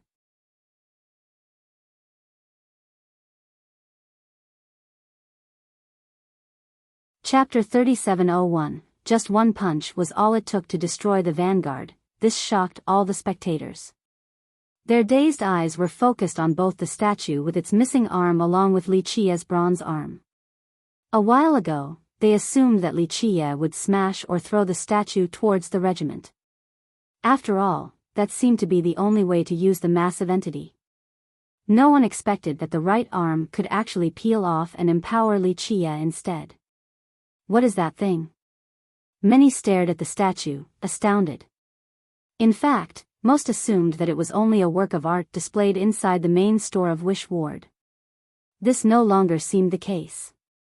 Amitabha. The monk was the only one who understood everything. He found himself enlightened as a result, able to understand the mysteries of the statue. This was a unique weapon, its power couldn't be gauged by conventional wisdom. As for the general of Abyss Dragon Regiment, he instinctively staggered backward after seeing this. His men were battle-hardened. Not to mention a Conqueror-level junior, even a myriad form expert wouldn't be able to beat them with one move. Alas, his vanguards had been wiped out by one punch. He felt suffocated while staring at the statue. He tried to analyze it to no avail.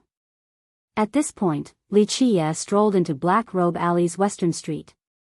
Clank. The remaining soldiers unsheathed and readied their weapons. Stand in my path and die.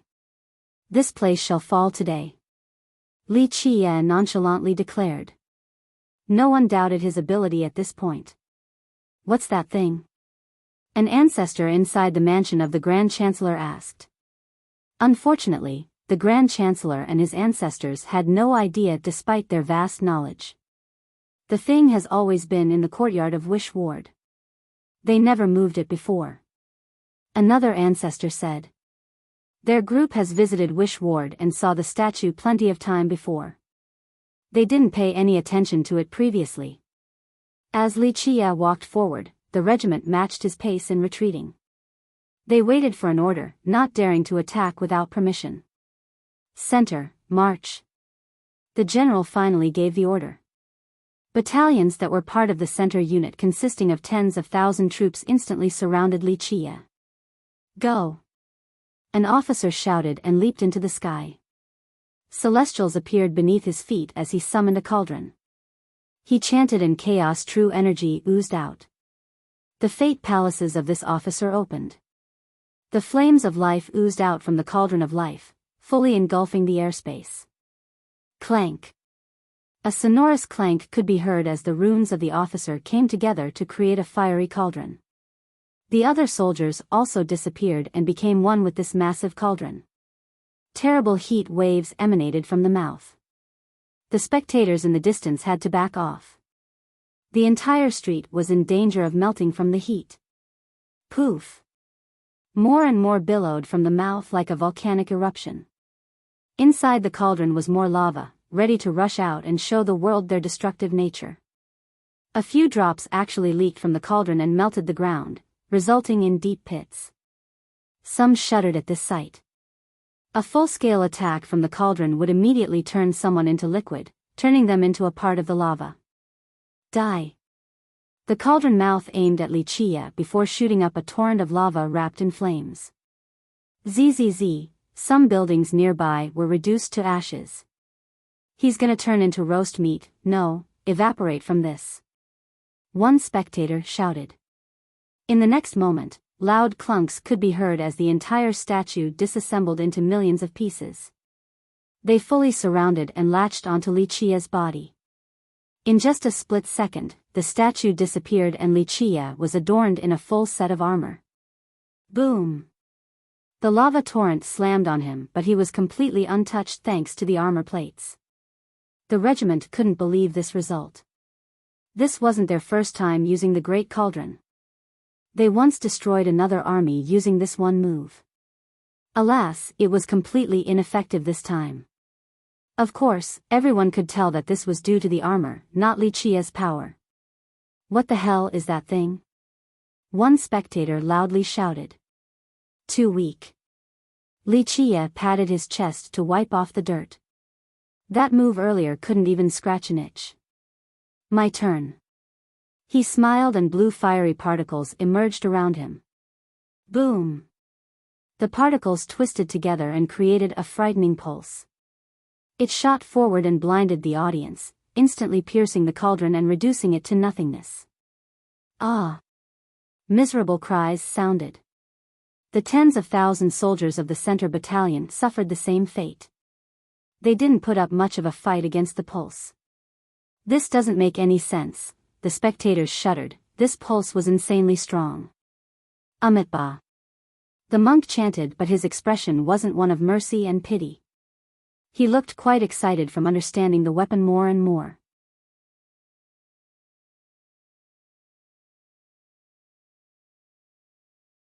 Chapter 3702, No one expected the elite soldiers to go down without putting up a fight. That thing is insane. The crowd was horrified by the statue. I've never seen anything like it before. An erudite ancestor shook his head. Monk, what is this thing? A regular customer at Wish Ward was familiar with untethered monk and shouted at him. Buddha says to not divulge. The monk placed his palms together with a wide smile. This is your store's statue, right? I've never seen you use it before, since when is it such a capable weapon? Another big shot asked. Amitba, merciful Buddha, Amitba. The monk blabbered on without answering. Sure, Buddha might be merciful but not a meat-eating monk like you. Those nearby gritted their teeth since the monk was acting so annoying. A dog couldn't spit out ivory indeed. Despite the monk's silence, everyone could tell that Wish Ward might not have been able to use it in the past. Otherwise, it wouldn't have been treated as decoration in the courtyard. Meanwhile, the general standing near the altar turned pale. His regiment has fought from south to north, never having tasted defeat. Today, it seemed that his clan had messed with the wrong person. Wuxia alone massacred his pride, the regiment. As Wuxia strolled through the street, the place turned dark. His shadow seemed to be engulfing the area and overwhelming everyone's heart. Whoosh! Bright lights flashed as numerous weapons soared towards him, forming an inescapable net. These were the experts from the Grand Chancellor's faction hiding in ambush, a total of 18. Their sword resembled the fangs of serpents aiming for his weak spots. The assassination group from the regiment. One spectator shouted. This group was quite famous and normally followed the regiment. Their mission usually involved killing the enemy's commanders and generals for morale purposes. This was usually effective, so their contribution was notable. Wuxia didn't bother to move against the incoming sword thrusts. Clank! Clank! Clank! Fiery sparks splashed everywhere. The swords aimed at his weakest spots, but this was useless. They couldn't leave a mark on the bronze plates, let alone penetrating the armor. It's so tough. The spectators couldn't believe it. The assassins immediately retreated after the failed attack. They knew better than to linger around. Stay and play. Wuxia chuckled and waved his hand. unleashing fiery particles. The 18 assassins couldn't get out in time and took out their strongest treasures. This was still futile. They and their treasures were reduced to ashes. Once the particles dispersed, the ashes finally fell to the ground. These assassins were mighty cultivators capable of killing commanders on the battlefield but had no chance resisting the blue flames. Leaders of a dynasty? Not that impressive.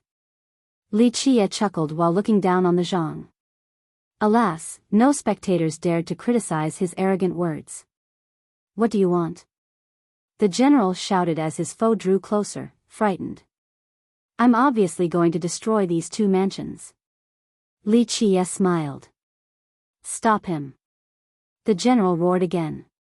The remaining soldiers of the regiment had to go forward and formed a shield, separating themselves from Li Qie. We need help, asked the Grand Commander. The general ordered. Being a general from the Zhang, asking the Li for help was quite humiliating. They believed that their regiment was not inferior to anything from the Li. Alas, they had no other choice and sounded the horn. The Golden Regiment on the Eastern Front hesitated. Normally, it would be best to watch this massacre since the Grand Chancellor was their opponent. However, they were on the same boat now. If Abyss Dragon were to go down, they would become the next target. Fortify the defenses. Meanwhile, the general ordered. The remaining troops released all of their energy and vitality onto the shields. A great golden wall erected in front of Li Qie, seemingly impregnable. Li Qie smiled in response. We'll see how useful it is. Having said that, he slightly shook his body. Clank. The armors immediately assembled into a new form before the bewildered crowd, a massive ball. Rumble. As it started rolling, the world seemed unable to withstand its weight. The tiles on the street instantly cracked and crumbled. It kept on spinning with an unbelievable speed and weight, aiming for the great golden wall of Abyss Dragon. Boom! The thick wall didn't last a second before being destroyed. The next victims were the members of the regiment.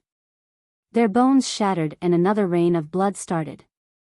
Enough blood had spilled to form streams on the street, akin to an aftermath of a hurricane. The place became hellish to say the least.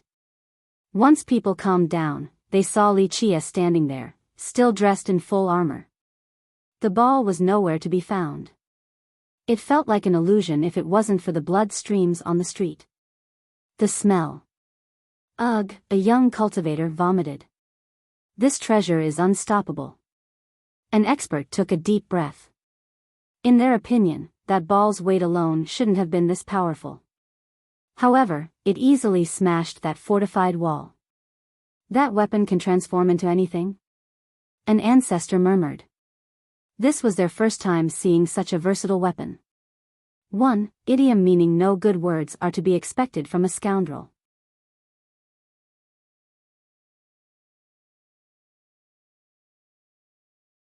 Chapter 3703, Everything happened so quickly. Golden Regiment didn't have the chance to help before the remaining forces of Abyss Dragon were utterly crushed. The lone survivor was the general. He stood there in a daze, as pale as can be. He had fought numerous battles with the regiment and decapitated countless foes. He wouldn't claim to be invincible, but due to his experience, the regiment should be able to stop a powerful heavenly sovereign. Alas, they couldn't do a thing to Li Qie. His fear was understandable after the total defeat. Of course, no one thought that this was because of Li Qie. They attributed the whole thing to the bizarre statue from Wish Ward. This was something new even for the experienced cultivators present. Amitba. While everyone else was frightened, the monk's eyes were bright. He looked happier than ever. This weapon exceeded his expectations. This was a great development for Wish Ward. Stop. The general unsheathed his sword and placed it next to Yang Ling's throat. Li Qie. Take off your armor or I'll kill her. He crazily shouted while the hand holding the sword was trembling. Don't listen to him, young master. Yang Ling ignored her own safety. The crowd wondered if Li Qie would actually take off his armor in order to save Yang Ling. Doing so would make him helpless against the two clans. Did you hear me? Take dash, the general bellowed again. A red ray 1,000 times smaller than a strand of hair suddenly flashed before he could finish speaking. Only the top masters noticed the flashing ray. It sent the general to the Yellow River along with the two soldiers holding Yang Ling and her father back by penetrating their forehead. The three had no idea what happened before dying. They had no time to scream, let alone struggling. A few noticed that the ray came from the helmet of Li Qie. There seemed to be a ruby hidden in the top front. It disappeared after shooting out the ray. The general of Dragon Abyss is a Grand Dao sacred physique cultivator. Someone shuddered after seeing the death of a top expert. Young master. Yang Ling hurriedly ran over to Li Qie's side. Her father did the same. Kill him. Golden Regiment finally launched their offense. It wasn't that they were slow, Li Qie just took down Abyss Dragon in no time at all. Once they got here, their allies were already dead. Rumble. The members of Golden Regiment became a flood of steel, gathering their vitality and power together. This was a magnificent scene. The Golden Flood looked unstoppable like a world-ending tsunami. It could easily take down numerous mountain ranges. Li Qie stood before the incoming storm. He looked feeble in comparison. He leaped up in the air and the armor plates assembled into a bronze warhead with him inside. It fell down onto the golden tsunami and instantly exploded. A cold energy rushed out and froze the entire area. Mist and vapor shrouded the scene. Once they dispersed, the crowd became astonished by what they saw. Black Robe Alley was frozen along with the soldiers from Golden Regiment. The latter was encapsulated in ice while still maintaining their offensive rush. Their face looked aggressive and heroic, their mouth remained open from the battle cries. As for Li Qie, he stood there as if he hadn't done anything previously. There's a technique like that? They couldn't believe it. That bomb detonated and froze an entire regiment. Cultivators have learned ice techniques before, but Li Qie didn't do anything like that. This was all due to the armor. This treasure is incredible. It's powerful and versatile. One ancestor commented. Definitely. A few can accomplish this feat, for example, the 4 Grandmasters. I don't know if they can do it as fast as this though. Another expert nodded. I believe it is on par with a Dao Lord treasure. One more added. This caused people to swallow their saliva. It's way easier to use. Not just anyone can use a Dao Lord treasure since it requires some power.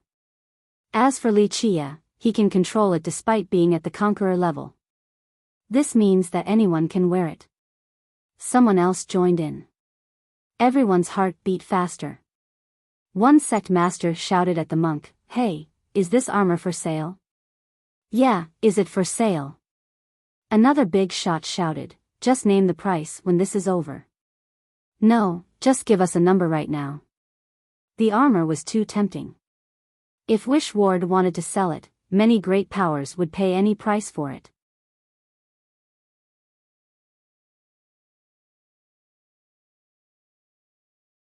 Chapter 3704. The crowd stared at the gigantic glacier on the street. Li Qie walked up to it and gently knocked on it. Dum. Dum. Dum. The knocks had a particular rhythm.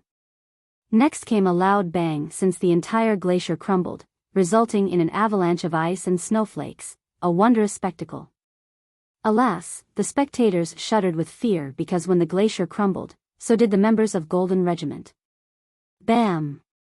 Ice and snowflakes filled the street along with bits of flesh and bones. The former melted into water and washed the gruesome bits away. Another army has disappeared in no time at all. Not even corpses were left behind. Their existence was completely erased. Everyone could feel the coldness wafting in the air. Who knows if they were trembling with goosebumps due to the cold or because they were afraid of the development just now. They clenched their fists and found that their palms were covered in sweat. Those who have killed thousands of people were still intimidated. That armor on Li Qie was truly monstrous. This is it? Li Qie stretched, looking as relaxed as can be despite taking down 2 famous legions from Vajra. If the Zhang and Li continue to exist, they won't rebuild these 2 regiments afterward. A big shot said. The loss today was grievous for the 2 clans, but most importantly, it was humiliating. The regiment names would never be used again. The crowd had nothing to say. These regiments swept through countries and clans in the past. Now, they were wiped out by Li Qie, finishing the cycle. Li Qie stood before the gate of the Grand Chancellor's mansion at this point while everyone watched with bated breath. One could only hear the gentle breezes and light breathing right now, nothing else. However, no response came from either faction. No one came out to face him. He lifted his foot and stomped down. Boom! Dust scattered everywhere. Once they settled, the gate of the Grand Chancellor's mansion was crushed along with the plaque. This plaque was given to them by a late king from Vajra. It represented ultimate prestige and honor. They have never changed the plaque before, but today, one was crushed by Li Qie. He's gonna do it, someone murmured. The rest thought about his intention in coming here. Just 2 hours ago, he claimed that he would flatten the 2 mansions. Some thought that this declaration was too bold. He alone couldn't oppose the Li and Zhang. Just staying alive was already amazing. I told you, Li Qie always keeps his word. An expert confident in Li Qie said sentimentally. For all clans, the gate and the plaque served as a symbol of their clan. This went double for these 2 mansions since the plaques were given to them by the king. Strangely enough, no one came out to stop Li Qie from dishing out the humiliation. It was as if all the members were in hibernation. It had nothing to do with cowardice. The ancestors just didn't have a sure-kill method to deal with Li Qie after witnessing the previous battle. In their opinion, sending more disciples and legions was suicidal. You don't want to come out? Fine, I'll come in. Li Qie smiled and walked on top of the rubbles to enter the mansion. The Grand Chancellor was in charge of the civic officials. His mansion was naturally massive, enough to be considered its own city. Those seeing it for the first time would be in awe and be lost without a guide. Fortunately, Li Qie had no chance of getting lost. He simply destroyed all the buildings in his way while moving forward. Rumble. It didn't take long before a dozen or so crumbled beneath his feet. The spectators smiled wryly, not knowing what to say. Get ready. Suddenly, a voice came from a higher location in the mansion. Buzz, large platforms engraved with chaos stones started floating up in the air. On top of them were massive crossbows. These platforms were created by powerful heavenly sovereigns and empowered by chaos stones. They were able to unleash offensive power at this level. The disciples of the Zhang began loading the crossbows with arrows. The arrow tips were made from extremely sharp blade breaker metals and infused with poison. Furthermore, heavenly sovereigns also blessed them. God-slaying arrow formation, it's meant to be used against heavenly sovereign invaders. One expert said while looking at the crossbows aimed towards Li Qie. Blade breaker metal can penetrate any armor. The poison should be made from rare bony outgrowths, capable of injuring the true fate once it gets in there. It's not just a physical poison. Another big shot said. The Zhang is showing their fangs. I wonder if this is enough to break Li Qie's armor. One ancestor added. In reality, this mansion was only considered one branch of the Zhang. Nonetheless, it was still well equipped to deal with most enemies. The question for the crowd became, are these arrows sharp enough to take down the incredible armor? The members of the Zhang were even more nervous. If these arrows weren't enough, then they had nothing left to take Li Qie down with. The ancestors from their ancestral ground would need to take action themselves. Unfortunately, it was too late for them to ask for reinforcement from the ancestral ground.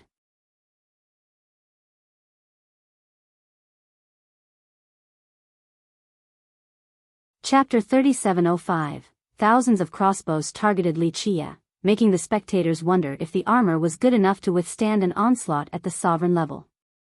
Can the armor handle this? One youth quietly asked. Yes. For some reason, the majority had absolute confidence in Li Qie. Li Qie will be just fine. I'm sure that a sovereign-level attack can't touch this armor. This arrow formation is far from being sufficient. Others nodded in agreement. Most were only interested to see how the armor would fare, especially the big shots who were interested in purchasing it. This was the best time to show their purchasing intent to Wish Ward before more competition could come. Fire! The Grand Chancellor ordered after all the strings were pulled back to the limit. Whoosh! Whoosh! Whoosh! The ocean of thick arrows blotted out the sky while flying straight for Li Qie. Boom! The world seemingly spun as the arrows struck him. The destruction was mighty. Pits appeared beneath while mud and debris splashed everywhere. The crowd took a deep breath, thinking that the flesh had no chance of withstanding the arrows. Each was capable of penetrating a mountain. Once the dust settled, Li Qie appeared again. His surroundings were devastated, but the ground directly beneath was perfectly fine. Thus, he was standing on a large pillar in the middle of a crater. Not a single injury despite no attempt to dodge. It's completely nullified. Someone assessed. Li Qie didn't move an inch after withstanding the barrage directly. Unbelievable, this armor is insane. The big shots palpitated with desire, ready to pay any price if Wish Ward wanted to sell. They thought that an offense of this level would at least send Li Qie flying. However, he didn't stagger backward at all thanks to the armor. My turn. Li Qie smiled. Certain plates on his armor started shooting out red rays. The rays didn't immediately pierce through the disciples on the platforms. The moment they made contact, explosions detonated. Anything near the platforms was destroyed, not even the remains of the disciples could be seen. The ground dried up from the heat. So brutal. One spectator stated. Ordinary cultivators can't take down those sovereign-level platforms. There's nothing left of them now. Another gasped. Remember, the platforms had sovereign-level chaos stones engraved on them, allowing them to be sturdy enough to fire off the arrows. Breaking them wasn't easy, but the red rays had no problem annihilating them. No one knows how to fight? Li Qie moved on, looking quite bored. The crowd exchanged glances. Li Qie was unstoppable even in the mansion of the Grand Chancellor. The members of the Zhang found these words unbearable. It felt as if they have just been slapped. The Zhang has dominated for too long. Being the underdog was entirely new to them. It was shameful to have their residence destroyed by a youth. Junior, you're too arrogant. Finally, a man wearing a long robe appeared in the sky and looked down at Li Qie. The Grand Chancellor. A spectator shouted. The other party has finally shown up. He had no choice but to do so given the circumstances. They had two options, flee or fight. He didn't come alone. Behind him were three gray-haired old men. Their vitality and energy were still plentiful despite their old age. Clouds and winds gathered around them. The three high elders of the Zhang faction in charge of protecting the capital. Another said. I see, the Zhang has no choice but to fight.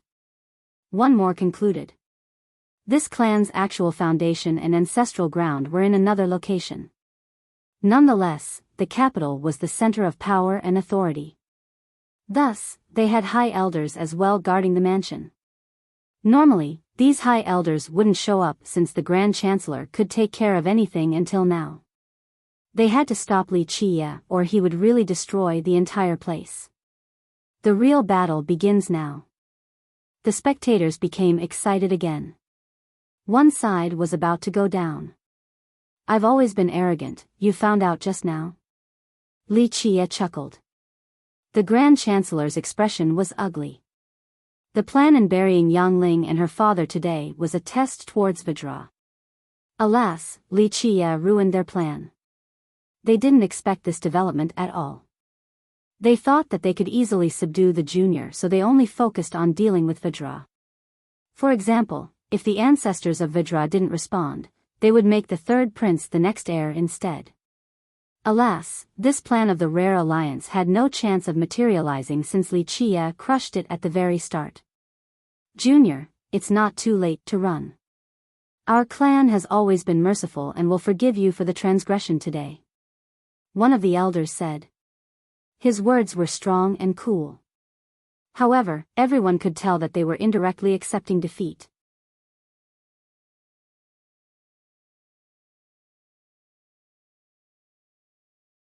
Chapter 3706. The Zhang has never been benevolent and merciful in the past.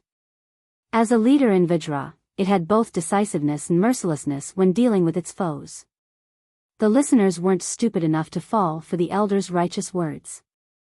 The guy was trying to make his clan look better while still accepting defeat. The crowd stared at Wuxia. If he were to stop now, he would still be the biggest winner. No one would think that he was afraid of the Li and Zhang. He annihilated 2 regiments and broke down the mansion of the Grand Chancellor so effortlessly. This battle would go down in history at the Holy Ground. Few battles were more impressive due to the circumstances. He should drop this now while he's ahead.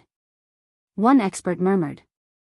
Many thought that it was wiser for Wuxia to let the 2 big shots off the hook. He had already established his status in Vidra. Right, there's no point. One ancestor said softly, this is the best result. He should think for himself, not just the enemies. A dog will bite once pushed to the limit, and these 2 clans are dragons, not dogs. Overly pressing them will have unimaginable consequences. This statement was reasonable. These 2 clans were ancient with deep roots in Vidra. Wuxia could flatten the 2 mansions today, but the clans would not give up. They had more power back in their ancestral ground, especially their ancestors. Even Vidra was wary of these cultivators. He wouldn't be Wuxia if he knew when to back off. An older cultivator shook his head. He won't leave something unfinished. Wuxia stretched and said, you want to drop this? I'm afraid you're not qualified to be making demands. Whether I spare you or not depends on my mood. The 3 elders' expressions sank. The veiled presence was torn apart. Unfortunately, they had no way of breaking Wuxia's armor. Fleeing was one possibility, but that would be throwing away their clan's reputation. How could they continue to rule the other civic officials afterward? Others would start challenging them. Many have already been wanting to encroach on their authority. It's too late to give up anyway. I've given you a chance before, but you declined. Your 2 mansions shall fall today. Wuxia smiled and added. The crowd knew he was right. Unfortunately, no one took him seriously since he was alone versus 2 behemoths. Okay, let's get started. I hope you can survive 1 or 2 moves. Wuxia patted his armor and said. The spectators along with his enemies became frozen. Just the pats alone seemed so intimidating. These experts looked like specks of dust on the verge of being wiped away by the overbearing Wuxia. See? I was right? The old cultivator gave Wuxia a thumbs up. A fierce battle is coming. One expert said. Fierce battle? One ancestor stared at the armor and said, I don't think so. There's no contest when Wuxia has that armor. His foes will be the only ones to struggle. He can probably destroy both mansions with one hand wave. Others shared this thought due to the unstoppable nature of the armor. Ha ha ha. The Grand Chancellor started laughing from being too angry. He loudly responded, Li, so be it. One of us will die today. I will take your head and offer it to my dead son in heaven. That's impossible, but don't worry, I'll send you down to the Yellow River with your son so he won't be too lonely. Wuxia smiled. The Chancellor trembled with rage. His face was as red as can be. His eyes spewed out clear hatred towards his son's killer who was still running his mouth. Go! The 3 elders behind him shouted. Right! He calmed down and formed a hand seal. The three elders did the same. Boom! Terrifying chaos energy erupted above and started ravaging the area like a storm. Space seemed to be within their grasp. With loud explosions, it seemed to be melting. What's happening? The spectators felt as if they were trapped in a quagmire. Even their actions slowed down as if thousands of mountains were pressing down on them. The spatial fabrics are melting. One ancestor calmed down and quickly retreated out of the affected area. The other cultivators tried to do the same. Alas, they found this awfully difficult and became frightened. What merit law is this? One expert took a deep breath. A secret art of the Zhang, spatial storm.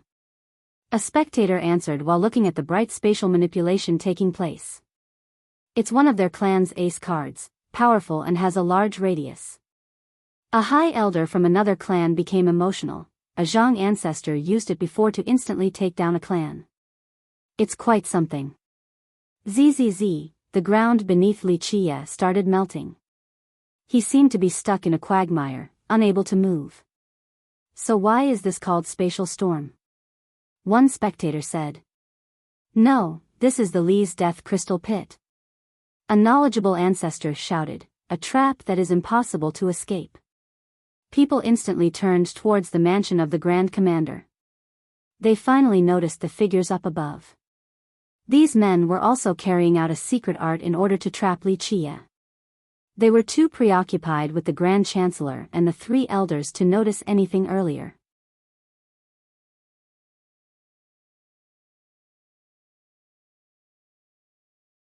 Chapter 3707. No one expected the Li to catch Li Qie off guard in this manner. The trapping technique was a resounding success. Everyone paid full attention to the Grand Chancellor's mansion, forgetting about its ally. This gave the latter a great opportunity to deal with Li Qie. No one can survive the death pit once trapped. One high elder shuddered. Though this ambush was unbefitting of the Grand Commander's status, they no longer had a choice. Zzz, crystal walls materialized around Li Qie and fully sealed him. A familiar scene appeared again. He looked to be trapped in ice. They did it. No one can survive this detainment, at least according to the rumors. One spectator became emotional. This fatal move seems effective against the armor. An ancestor got chills. Boom! A terrible storm appeared in a bizarre fashion with Li Qie at the center. There were no loud gales, only a twisting of space. The capital seemed to be pulling into this spatial storm. Ah! One spectator was still too close and got twisted into a bloody mist. This made the rest run even farther away from Black Robe Alley in order to avoid a similar fate. Rumble.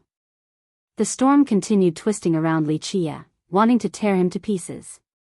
It's over. Everyone thought that Li Qie was finished since he couldn't move an inch while being stuck in the center of the storm. He still failed in the end. Another said. The two clans were just too strong and shouldn't be underestimated because of Li Qie's prior successes. Boom! During this crucial moment when everyone doubted him, Li Qie's body shook once. The armor exuded blue particles and crushed the crystal walls. The flames then burned away the death pit and incinerated the land. Clank! Clank! Clank! The plates opened up and resembled bronze scales. Boom! The terrible storm was sucked in by the opening and disappeared from sight before the crowd could react. Peace returned once more as if nothing had happened. Boom! The next development took them by surprise because the armor instantly released the storm in the other direction. It continued to spread and swept through the Grand Chancellor's mansion. Damn! The Chancellor and the three elders couldn't believe it. They activated their Grand Dao in order to protect their home. Unfortunately, buildings were as fragile as dried branches before the terrible spatial storm. They were uprooted and turned to little pieces. The grand mansion turned into ruins in no time at all. Only a few buildings made it through the disaster. Even the four were sent flying. They smashed into the ground and vomited blood. No one expected this sudden reversal since they thought that Li Qie was finished. Their head was empty after seeing the destruction of the mansion. Well, that mansion is finished. He actually did it. One soul regained his wits after a while and commented.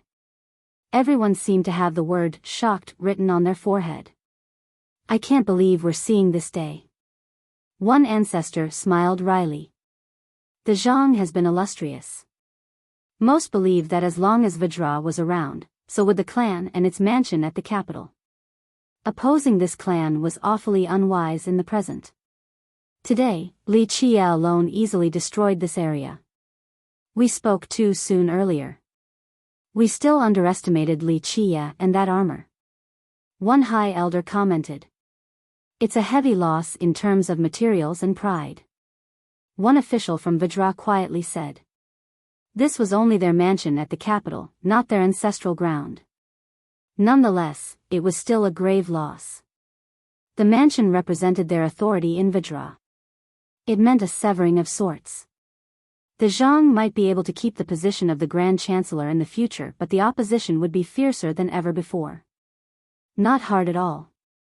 Li Qie patted the mud off him before walking towards the Grand Commander's mansion. He's not stopping, one spectator said. Right, there's still one more. The older experts had nothing to say, aware that Li Qie was determined to carry out his promise. The Chancellor's mansion was finished, one more remained. Alarms and bells resounded in the commander's mansion. Chaos and anxiety overwhelmed its members. This was unprecedented for this great military clan. Ordinary disciples, leave right now. The Grand Commander ordered. Regular members of their clan would only be throwing their lives away by directly fighting Li Qie.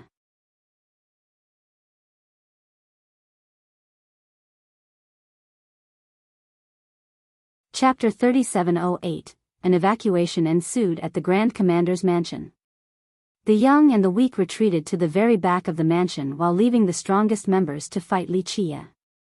The Li has never faced a humiliating crisis like this before. The generals and soldiers of Vajra were under their command. People's color changed after hearing their names. In fact, when the officials walked near the entrance of their mansion, they would tidy up their robes and put on a respectful expression. Today, their entrance and plaque have fallen. Their members ran like headless chicken or dogs without an owner. Their prestige and reputation shattered beneath Li Qie's steps. Boom! He stomped down and crushed a series of buildings. The ones staying to fight him felt their knees buckling while the evacuees mustered all their might to run faster. I have to be fair to both sides. Li Qie smiled while watching the chaotic scene. Have a taste of this slash. He raised both hands and after a loud bang, sound waves emanated from the gauntlets towards the mansion. It looked like a world-ending tsunami ready to destroy everything.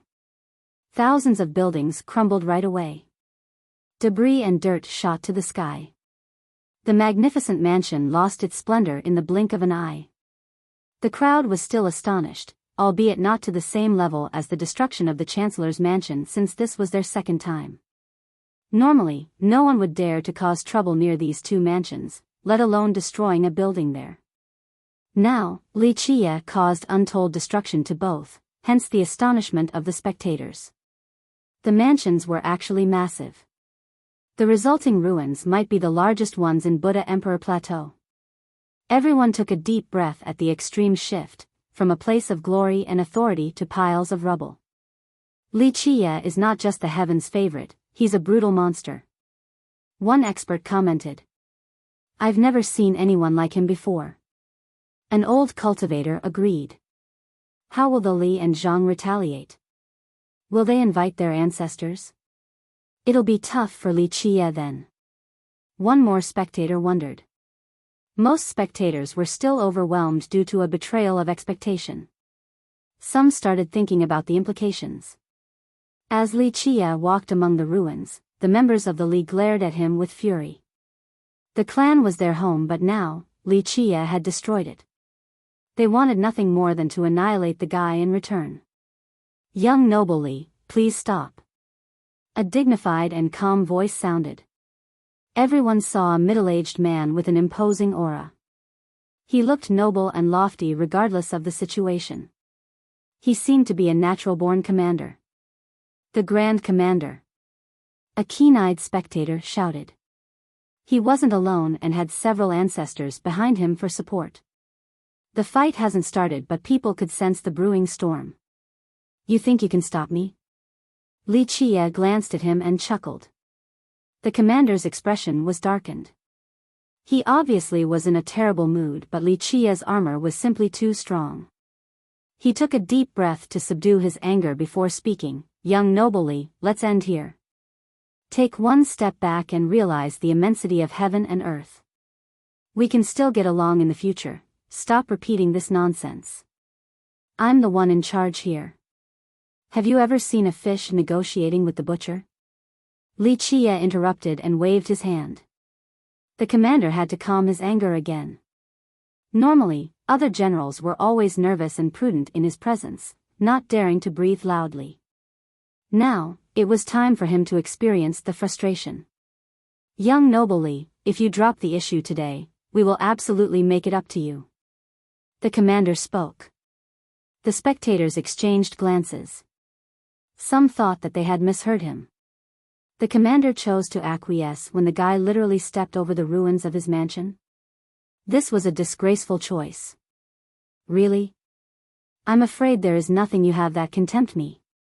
Plus, even if you do, I can just take them whenever I want. Li Qie shook his head. The crowd smiled wryly.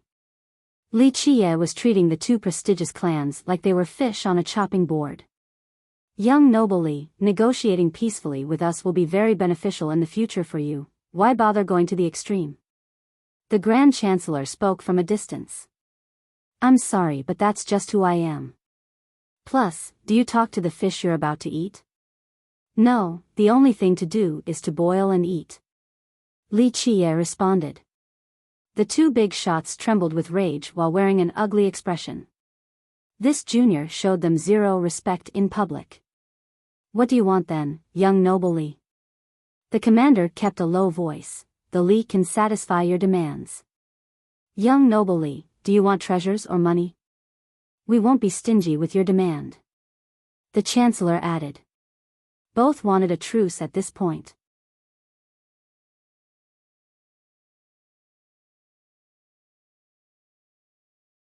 Chapter 3709. If the spectators weren't here to see it in person, they would never believe that these two big shots were giving up. No words could describe the authority and prestige these two had in Vajra. Moreover, they came from ancient clans with plenty of resources and power. Those who offended him would find it hard to survive. Thus, most trembled with fear and trepidation in their presence. Li Qie had destroyed their mansions. This was more than enough for them to cut him to pieces and drink his blood. Alas, they were letting this go and wanted peace with him. What a development. One youth found this surreal.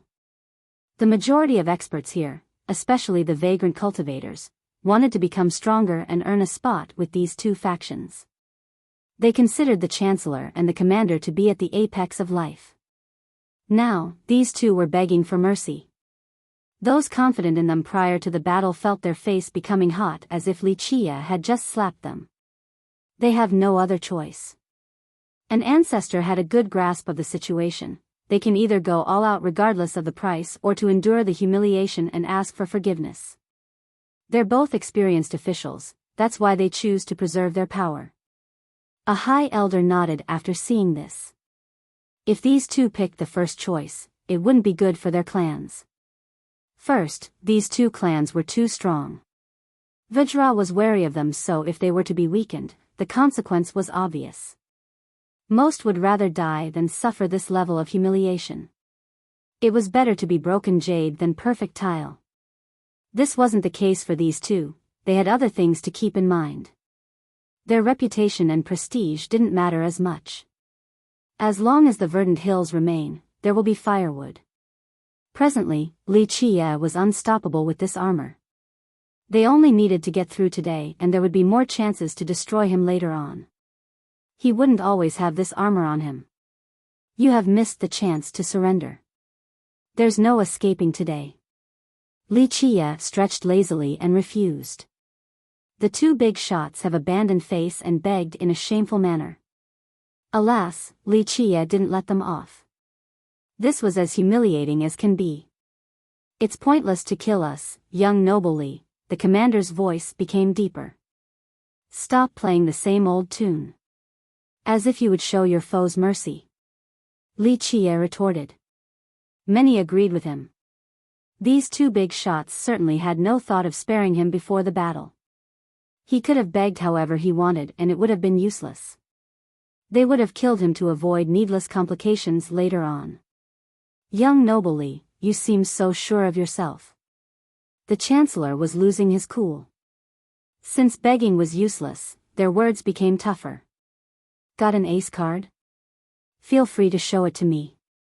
Li Chia smirked. I don't care what you're doing right now, actually begging or just buying time. Do your worst but just know that it'll be useless. I see.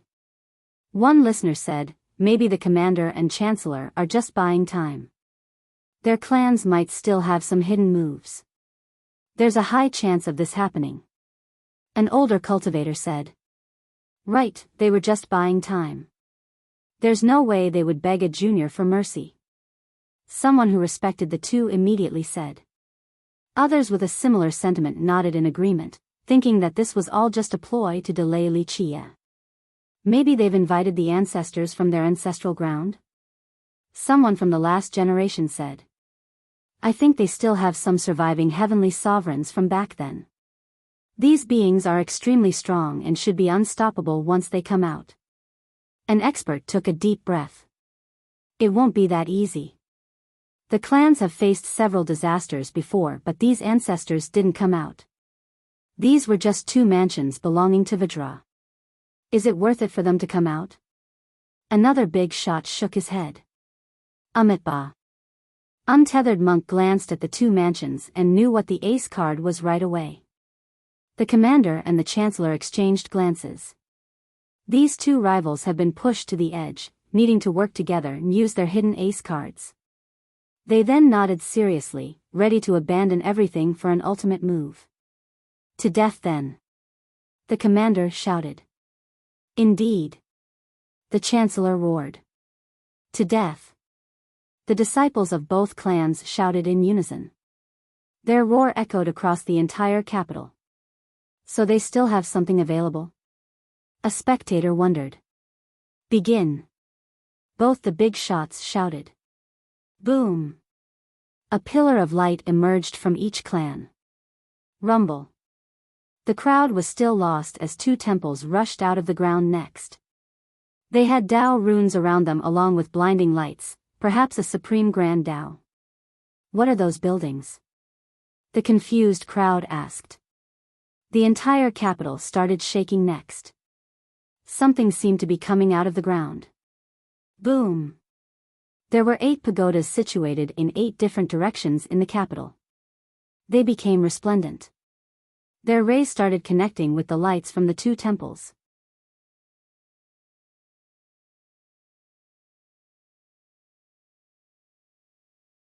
Chapter 37:10. The 8 pagodas and the 2 temples harmonized into one group to the astonishment of the crowd.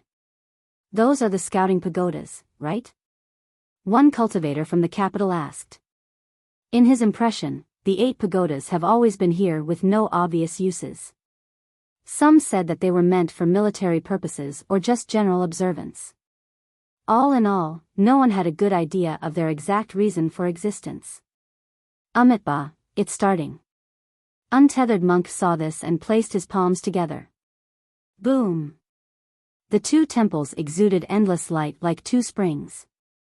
The light gushed up for thousands of meters. Dao runes rushed out along with the lights as if they came from the source of the Dao. Warning gongs could also be heard from the 8 pagodas. The noises echoed throughout the city. Rumble. The entire place trembled as if a great bull was turning its body. The atmosphere shifted as the city entered a battle-ready state. Clank. Clank. Clank. 3 sonorous and long bells could be heard across Buddha holy ground. They came from 3 distinct locations, above the floating city, another from an army camp outside of the capital, and one more from Archaic Sunday. Despite the different sources, they were heard at the same time by everyone. Martial Hall, War Camp, and Ancestral Temple. Will Vidra's 3 trump cards join in? The older experts aware of these locations became alarmed. It's just a state of alert right now, but it's quite problematic still. An ex-official of Vidra's expression changed. Vidra is dragged into this mess too. Other big shots felt the same way. Vidra was in charge of the holy ground for a reason. Though its current power was inferior compared to its golden days, it was still enough to make ancient clans like the Li and the Zhang to serve as subjects. Being recognized by Sacred Mountain and the other divisions was one thing, its power was extremely important along with these trump cards. The 3 trump cards have kept the dynasty going all this time. Normally, they would never use it outside of an existential crisis. Boom! The lights from the pagodas shot into the 2 temples, eventually forming a barrier covering the entire capital. The rumor is true, this is another line of defense for Buddha Emperor Division. People looked up at the wondrous barrier. So the 2 mansions had access to this defensive line. One youth said with admiration. The mansions were owned by Vidra, then given to the commander and chancellor as their residence. Rumor has it that these 2 mansions served a defensive purpose, but most didn't believe it until today. What if they still can't kill Li Chia after activating all of these things? An ancestor took a deep breath. It's time to test their real power. One civic official replied. For generations now, the clans have been adding their members to Martial Hall and War Camp. Is it enough? The ancestor added. The commander and chancellor have thrown caution to the wind. They actually activated Vidra's defensive measures in order to kill Li Chia. Keep in mind that these things were solely meant for time of war or when Buddha Emperor Division was in grave danger. It also required the permission of the king. Today, they did so on their own accord, at least with the defensive line in the mansion. By doing so, the other 3 trump cards would be alarmed as well, thinking that something was wrong. The 2 were confident in mobilizing Martial Hall and War Camp. Ancestral Temple was a different story. Their clans have added men to the former 2 for generations now and had considerable influence there. They understood that this was a reckless choice since they have pulled Vidra into this mess. Nonetheless, in the case of success, it would further consolidate their reign over the military branch of Vidra, perhaps able to take it one step higher. On the contrary, losing meant that their clans would face an unprecedented crisis. Vidra and the royal clan might start oppressing them. Boom! While the crowd was still thinking about the implications, the power gathered at the 2 temples was immense. It instantly sent Li Chia outside of the defensive line despite his armor. So strong. The spectators couldn't believe it. They all saw the power of his armor a while ago. It easily dominated his foes and flattened the 2 mansions. Now, this defensive line was able to retaliate. Of course, Li Chia was still perfectly fine outside of the barrier. The Tao runes from the 2 temples continued to twist and combine, eventually culminating in the shape of a Vidra. The item emitted the flames of a Tao Lord, capable of subduing gods and devils within the 9 firmaments. The aura of this Tao Lord suppressed everyone. The weak got on their knees, unable to get up. The weapon of Vidra Tao Lord? People were scared out of their minds. According to the legend, Vidra Tao Lord was an expert in military and weapon crafting. His Vidra was placed among the top 10 Tao Lord weapons by some. The Tao Lord really left his Vidra here? It's an unbeatable weapon, an expert murmured. Remember, the dynasty considered this Tao Lord as an ancestor and even changed their name from Archaic Sun to Vidra. Most thought that the dynasty was overreaching in trying to establish a relationship. The Tao Lord himself didn't like the dynasty, but if this was the case, why did he leave his weapon to Vidra?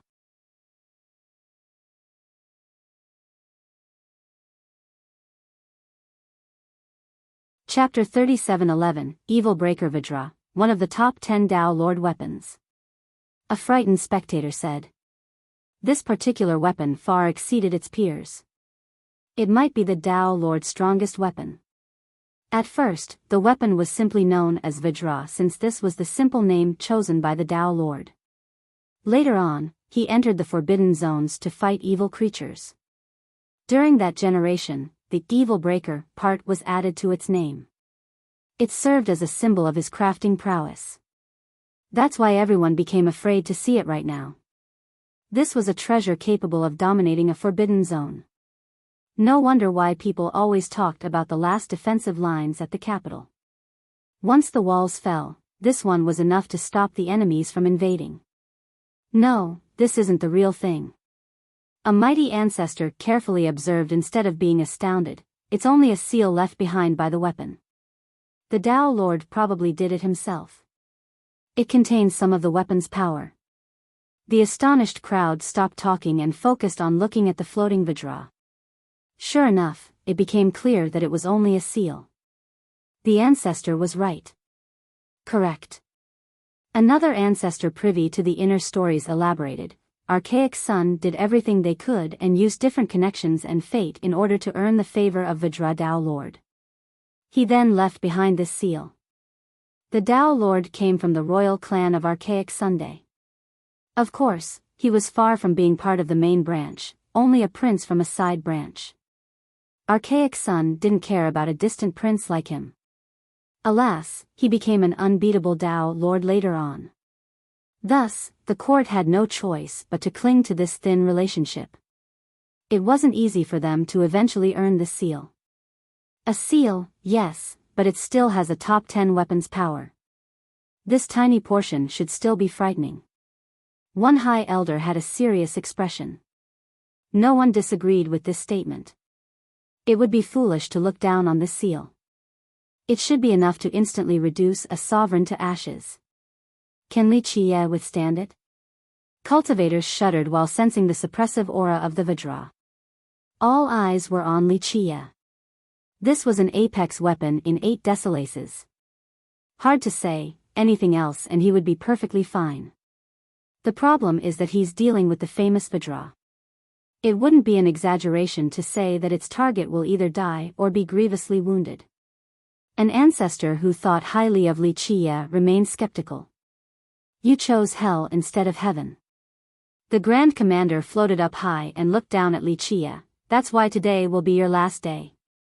His eyes were decisive and murderous.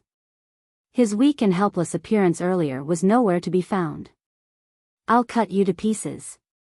The Grand Chancellor gritted his teeth. They lost their son to Li Qie along with their mansion. That's why they no longer gave a damn about anything else and wanted to settle the score with Li Qie. Look at your confidence swelling up. Li Qie smiled and said, it's just one seal. I'm rather disappointed if this is your ace card. It should have been the real thing at the very least. It's more than enough to kill you. The commander uttered. They have suffered heavy losses today. Even clans as resourceful as theirs would have a hard time recuperating. Don't be so sure. What if it can't kill me? Do you think Vajra will be on your side? There's a huge hole in your plan. Li Qie asked. The two grimaced upon hearing this. They have committed a serious offense by activating the defense without permission. Vajra might actually maneuver against their clan. They needed to win or this might be the start of their clan's downfall. You don't need to worry about that, just be ready for death. Let's go. The commander didn't want to waste time. Start. The Chancellor ordered. With this, the 2 temples became brighter and released more lights and flames. The seal of the Vajra unleashed a boundless divinity, enough to crush everything in the realm. People got a full taste of a top 10 weapon. Just one seal alone was dreadful. Boom! The Vajra made its move. Tao laws as thick as mountain ranges manifested and descended. The celestials lost their brilliance, all cultivators became as insignificant as worms. God damn! One cultivator screamed in horror after seeing this. In this key moment, Li Qie's armor had blue particles oozing out. They erupted like 1,000 volcanoes, a scene no less magnificent than the Vajra's attack. The blue flames condensed together into a thick shield. Boom! The Tao laws struck the shield. Li Qia's location crumbled and became an abyss in the next moment. Debris was blown away and blinded the spectators. The spectators were overwhelmed with shock. The high elders and ancestors couldn't believe it. They thought that they wouldn't be able to block that attack earlier. Just the seal alone was destructive enough. They didn't dare to imagine the real weapon in action. "How is it looking for Li Qia?" one spectator asked. "Either death or serious injuries," an expert murmured. The guy had nothing against Li Qia. The attack was just too strong. The majority thought that he wasn't able to block it.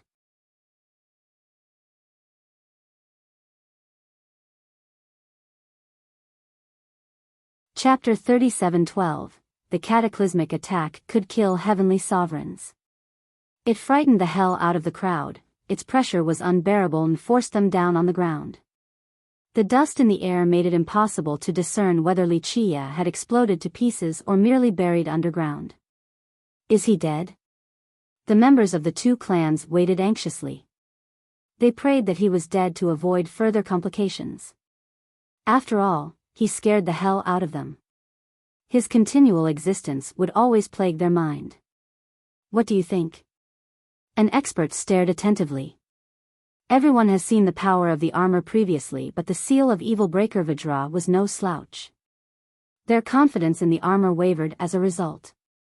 The attack was ridiculous. Ordinary sovereigns couldn't withstand it, let alone anyone else. An expert from the last generation shook his head. "That armor is as profound as can be. Maybe Li Qia can still turn the tides." A few big shots remained hopeful of the armor. It had nothing to do with Li Qia. They weren't his supporters. They merely wanted the armor to be something exceptional so that they could buy it from Wish Ward. "Look, over there."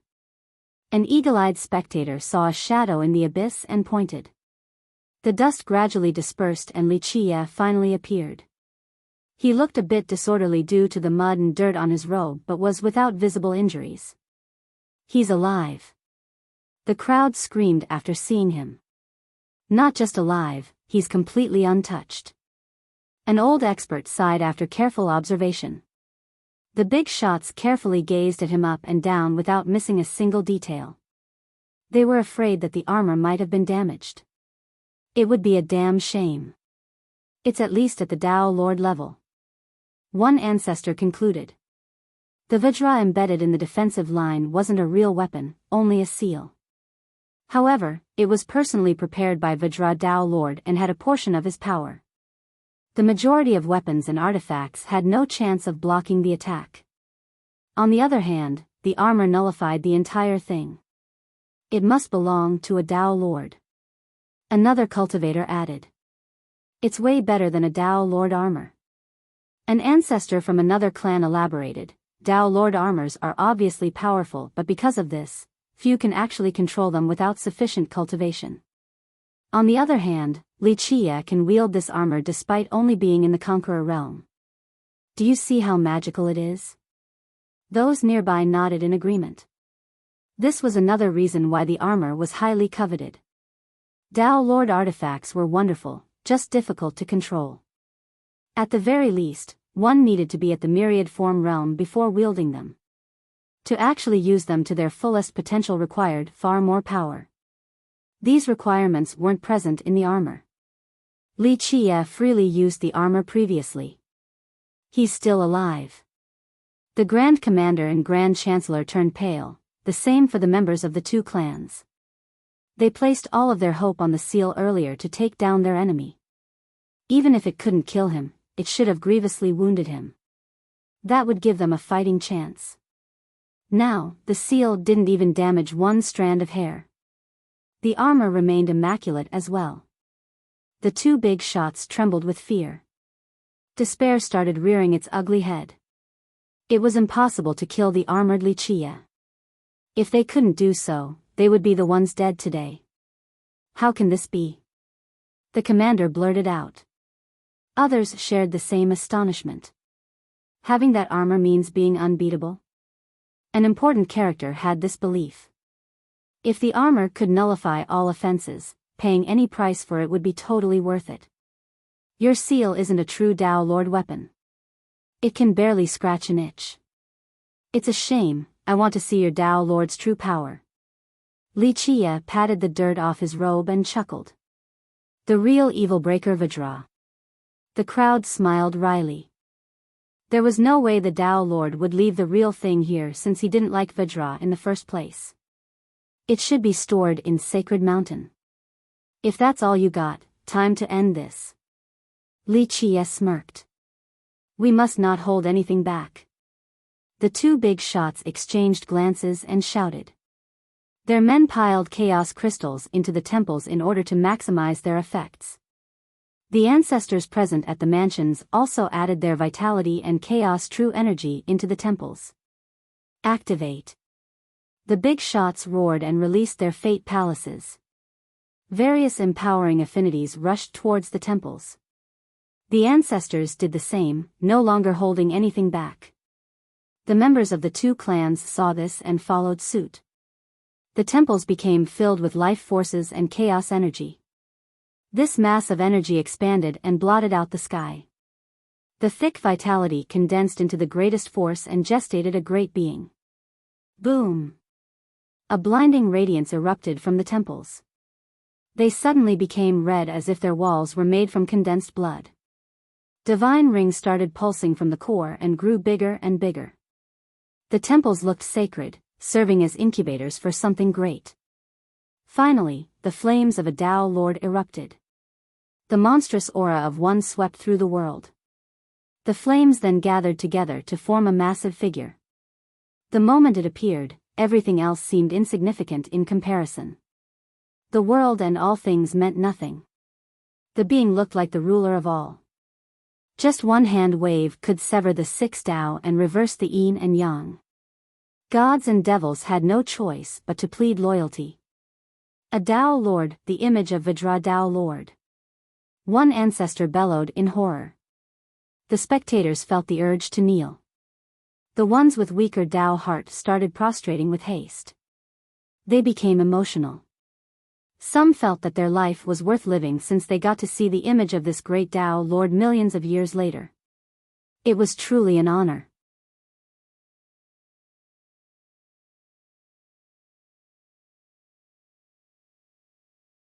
Chapter 37:13. The domineering figure was ready to embark on the Tao path alone since no one else could keep up. They had no choice but to bow and offer their respect. Vajra, a top Tao Lord from Buddha holy ground. The latter's reputation rose under the Tao Lord's leadership and reached a new height of prosperity. He entered a forbidden zone and fought numerous battles there before returning alive. This mighty feat was decorated in the historical annals. Nothing in the forbidden zone could stop him when he had his Vajra at the ready. In the holy ground, some believed that he had the strongest fighting potential out of all the Tao Lords. This might not necessarily be true, but it still served as a testament to his tyrannical power. A glowering Buddha's warrior attendant would be the right image to envision the Tao Lord. He might be the reincarnation of one. Oh, Supreme Tao Lord! A few cultivators started shouting with reverence. Regardless of their background, they were still part of the holy ground. Thus, Vajra Tao Lord was their Tao Lord or an ancestor of sorts. To see just his figure alone was a lifelong honor. The figure grasped the seal of the Vajra, recreating the majestic scene of his past. Though the spectators weren't born in the same generation as him to see his illustrious conquests, the scene today brought back the glorious past. Some were actually moved to tears. The Tao Lord answers our call, we're saved. The members of the Li and Zhang applauded. A hint of red returned to their pale complexion. They have recklessly channeled all of their vitality and chaos energy into the temples. Thus, everything came down to this. We'll win for sure. The Chancellor became excited. Absolutely. The commander nodded and murderously said, we'll cut him to pieces in order to rid ourselves of this hatred. The figure of the Tao Lord gave them hope again and brought them back from the brink of despair. They didn't expect this line of defense for the capital to be so mighty. The Zhang and Li are risking everything. One spectator became startled. What else can they do? They have to either kill Li Chia or die. This is the only choice. A high elder had a wry smile, but killing Li Chia here will still end with an unbearable loss. There's a good chance that the majority of them will be crippled. Channeling their energies into the temple was the easy part. Taking them back was virtually impossible. For the best outcome, they would be bedridden for a long period. As for the worst, either death or being crippled. Li, get ready to meet your maker. The two big shots confidently shouted at Li Chia, acting like their old selves once more. Trying to kill me with just a Tao Lord figure? Li Chia smiled. You'll find out soon enough. The Chancellor uttered coldly. Okay, I'm coming. Li Chia smirked and walked forward. This next exchange will shock the world. The spectators couldn't wait to see the next development. They have never witnessed a Tao Lord in action before. Though it was only a figure or a shadow of one, it would give good insight into how a real Tao Lord would fight in battle. Amitabha. Untethered monk finally raised his voice and said, Young master, show everyone your invincible style by using the armor's ultimate move. This was certainly the wrong time to make this comment since the Grand Chancellor and Grand Commander's life were on the line. Of course, the monk didn't give a damn about any of this crap, hence his title. Yes. Show us what this armor can do. One big shot couldn't help shouting. His peers felt the same way. The armor belonged to Wish Ward, but they failed to understand it. That's why the monk wanted Li Chia to show him what it could actually do for better comprehension. As for the neutral big shots, they simply wanted to see how strong this armor was in order to have a better assessment of its value. The commander and chancellor became vexed. This battle could determine their fate, yet these men only wanted to test the armor. No need to use a real blade to kill a chicken. Li Chia smiled and said, A Tao Lord is not here in person. Just some heavy artillery is enough. Heavy artillery? That's fine, just broaden our horizon. The monk's eyes lit up. Though everyone didn't know what heavy artillery was exactly, the potential buyers became interested. Begin. The two big shots didn't want to waste more time since more issues could arise. Clank. Clank. Clank. The individual plates fell off Li Chia and turned into liquid metal. It seeped into the ground. Boom. A base instantly formed and more assembly happened next, something resembling a muzzle. It was a massive cannon built on top of a fortress or a wartime pillbox. The cannon muzzle had complete freedom with no dead angle. I've never seen this before. The crowd became startled. This is what he meant by heavy artillery, I suppose. One big shot murmured. The armor continued to impress the crowd. Some big shots among the audience were experienced and have lived for a long time. This weapon capable of numerous transformations was still new to them. Where did Li Chia go? Someone asked since Li Chia was gone. He should be inside the fort. Another said. Amitabha. As for the monk, his brows raised in delight while looking at the artillery. 1. Keep in mind that cultivation setting usually takes place during China's historical period or their golden age. Cannons and guns might be around, but heavy artillery isn't. It's not too exact, just take it for what it is. Certain things are harder to translate to English while keeping the same connotation. I had several words lined up and this took me 30 minutes. Some potential choices instead of heavy artillery were turrets, blasters, launchers. I lean towards turret, but as I think about it, maybe heavy artillery is a modern term enough for cultivators not to recognize.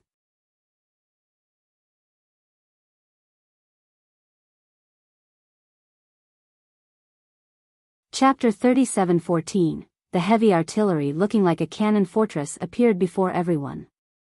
They haven't seen anything like it before. Kill him. The furious commander and chancellor bellowed, continuing to send all of their energy and vitality into the temple. Boom! The members of both clans did the same.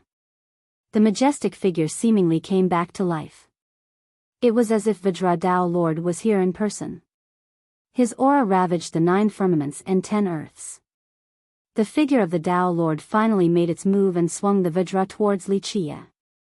In this split second, the spectators felt as if they were reduced to dust. The explosion from the smash could bring everything back to the origin. Though the attack wasn't aimed at them, they felt a looming crisis as if it was a warning. There was no chance to resist the attack before being pulverized. God damn! Some pissed in their pants and there but dropped to the ground, paled. Too strong. An experienced ancestor found this horrifying as well. Meanwhile, Wuxia's heavy artillery became resplendent and emitted boundless light. Wait a minute, it's absorbing light. A mighty ancestor noticed something and shouted.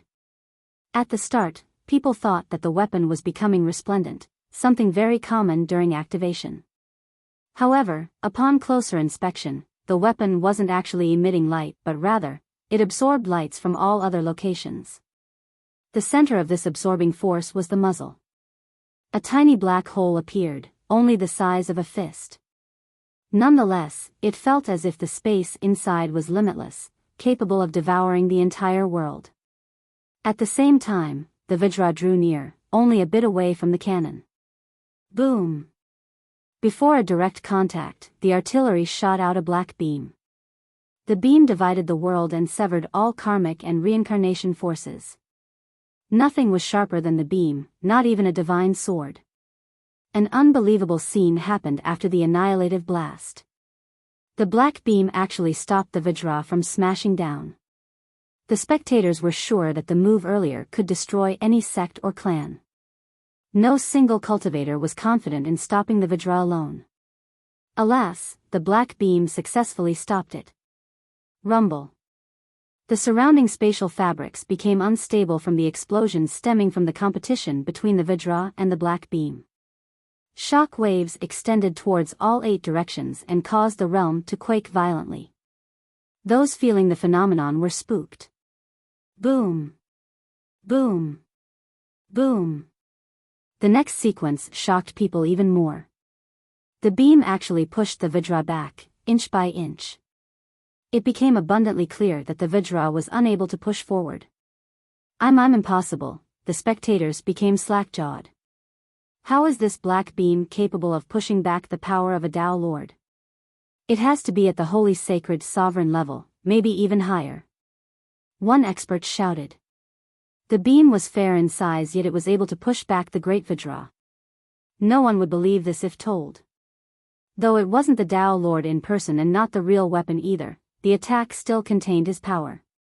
This was an irrefutable fact, hence everyone's astonishment. Keep going. Wuxia's opponents were scared out of their mind. They roared and burned their true blood, even their true fate. Burning one's true blood was taboo and reckless enough, let alone burning the true fate. It meant certain death. Unfortunately, they had no other choice and wanted to take down their foe as well. Boom! The power of the Vajra immediately surged, becoming several times heavier. This allowed it to push the beam back by 1 meter. The side heaved a sigh of relief after seeing this. Alas, it was too early to celebrate. Buzz! The black beam suddenly became twice as thick before unexpected eyes. It easily shattered the Vajra. What? Their mouth became wide open. No! The members of the 2 clans couldn't believe it and had a terrible feeling. Next, the beam continued forward and pierced the Dao Lord's chest. With that, the figure started dispersing. This can't be. The 2 clans shouted in despair. A figure of a Dao Lord still represented invincibility in the heart of the spectators. Today, the black beam took one down. As for the members of the 2 clans, they lost all confidence and fell into a pit of despair. In the next moment, the 2 temples exploded and shockwaves emanated. Ah! Miserable screams came next from the clan members. Some were blown away, others exploded into bloody mists or fleshy pulps. Dismemberment and decapitation were common sights. Not a single member was unscathed. Even the two big shots were bloodied and mangled. The explosions from the two temples also razed both mansions to the ground. Wuxia had destroyed most of it prior, but there were still some buildings left. This was no longer the case. You're tuning into the Biyao's Wuxia Chronicles YouTube channel. Don't forget to subscribe and join us on this journey to catch the most captivating stories.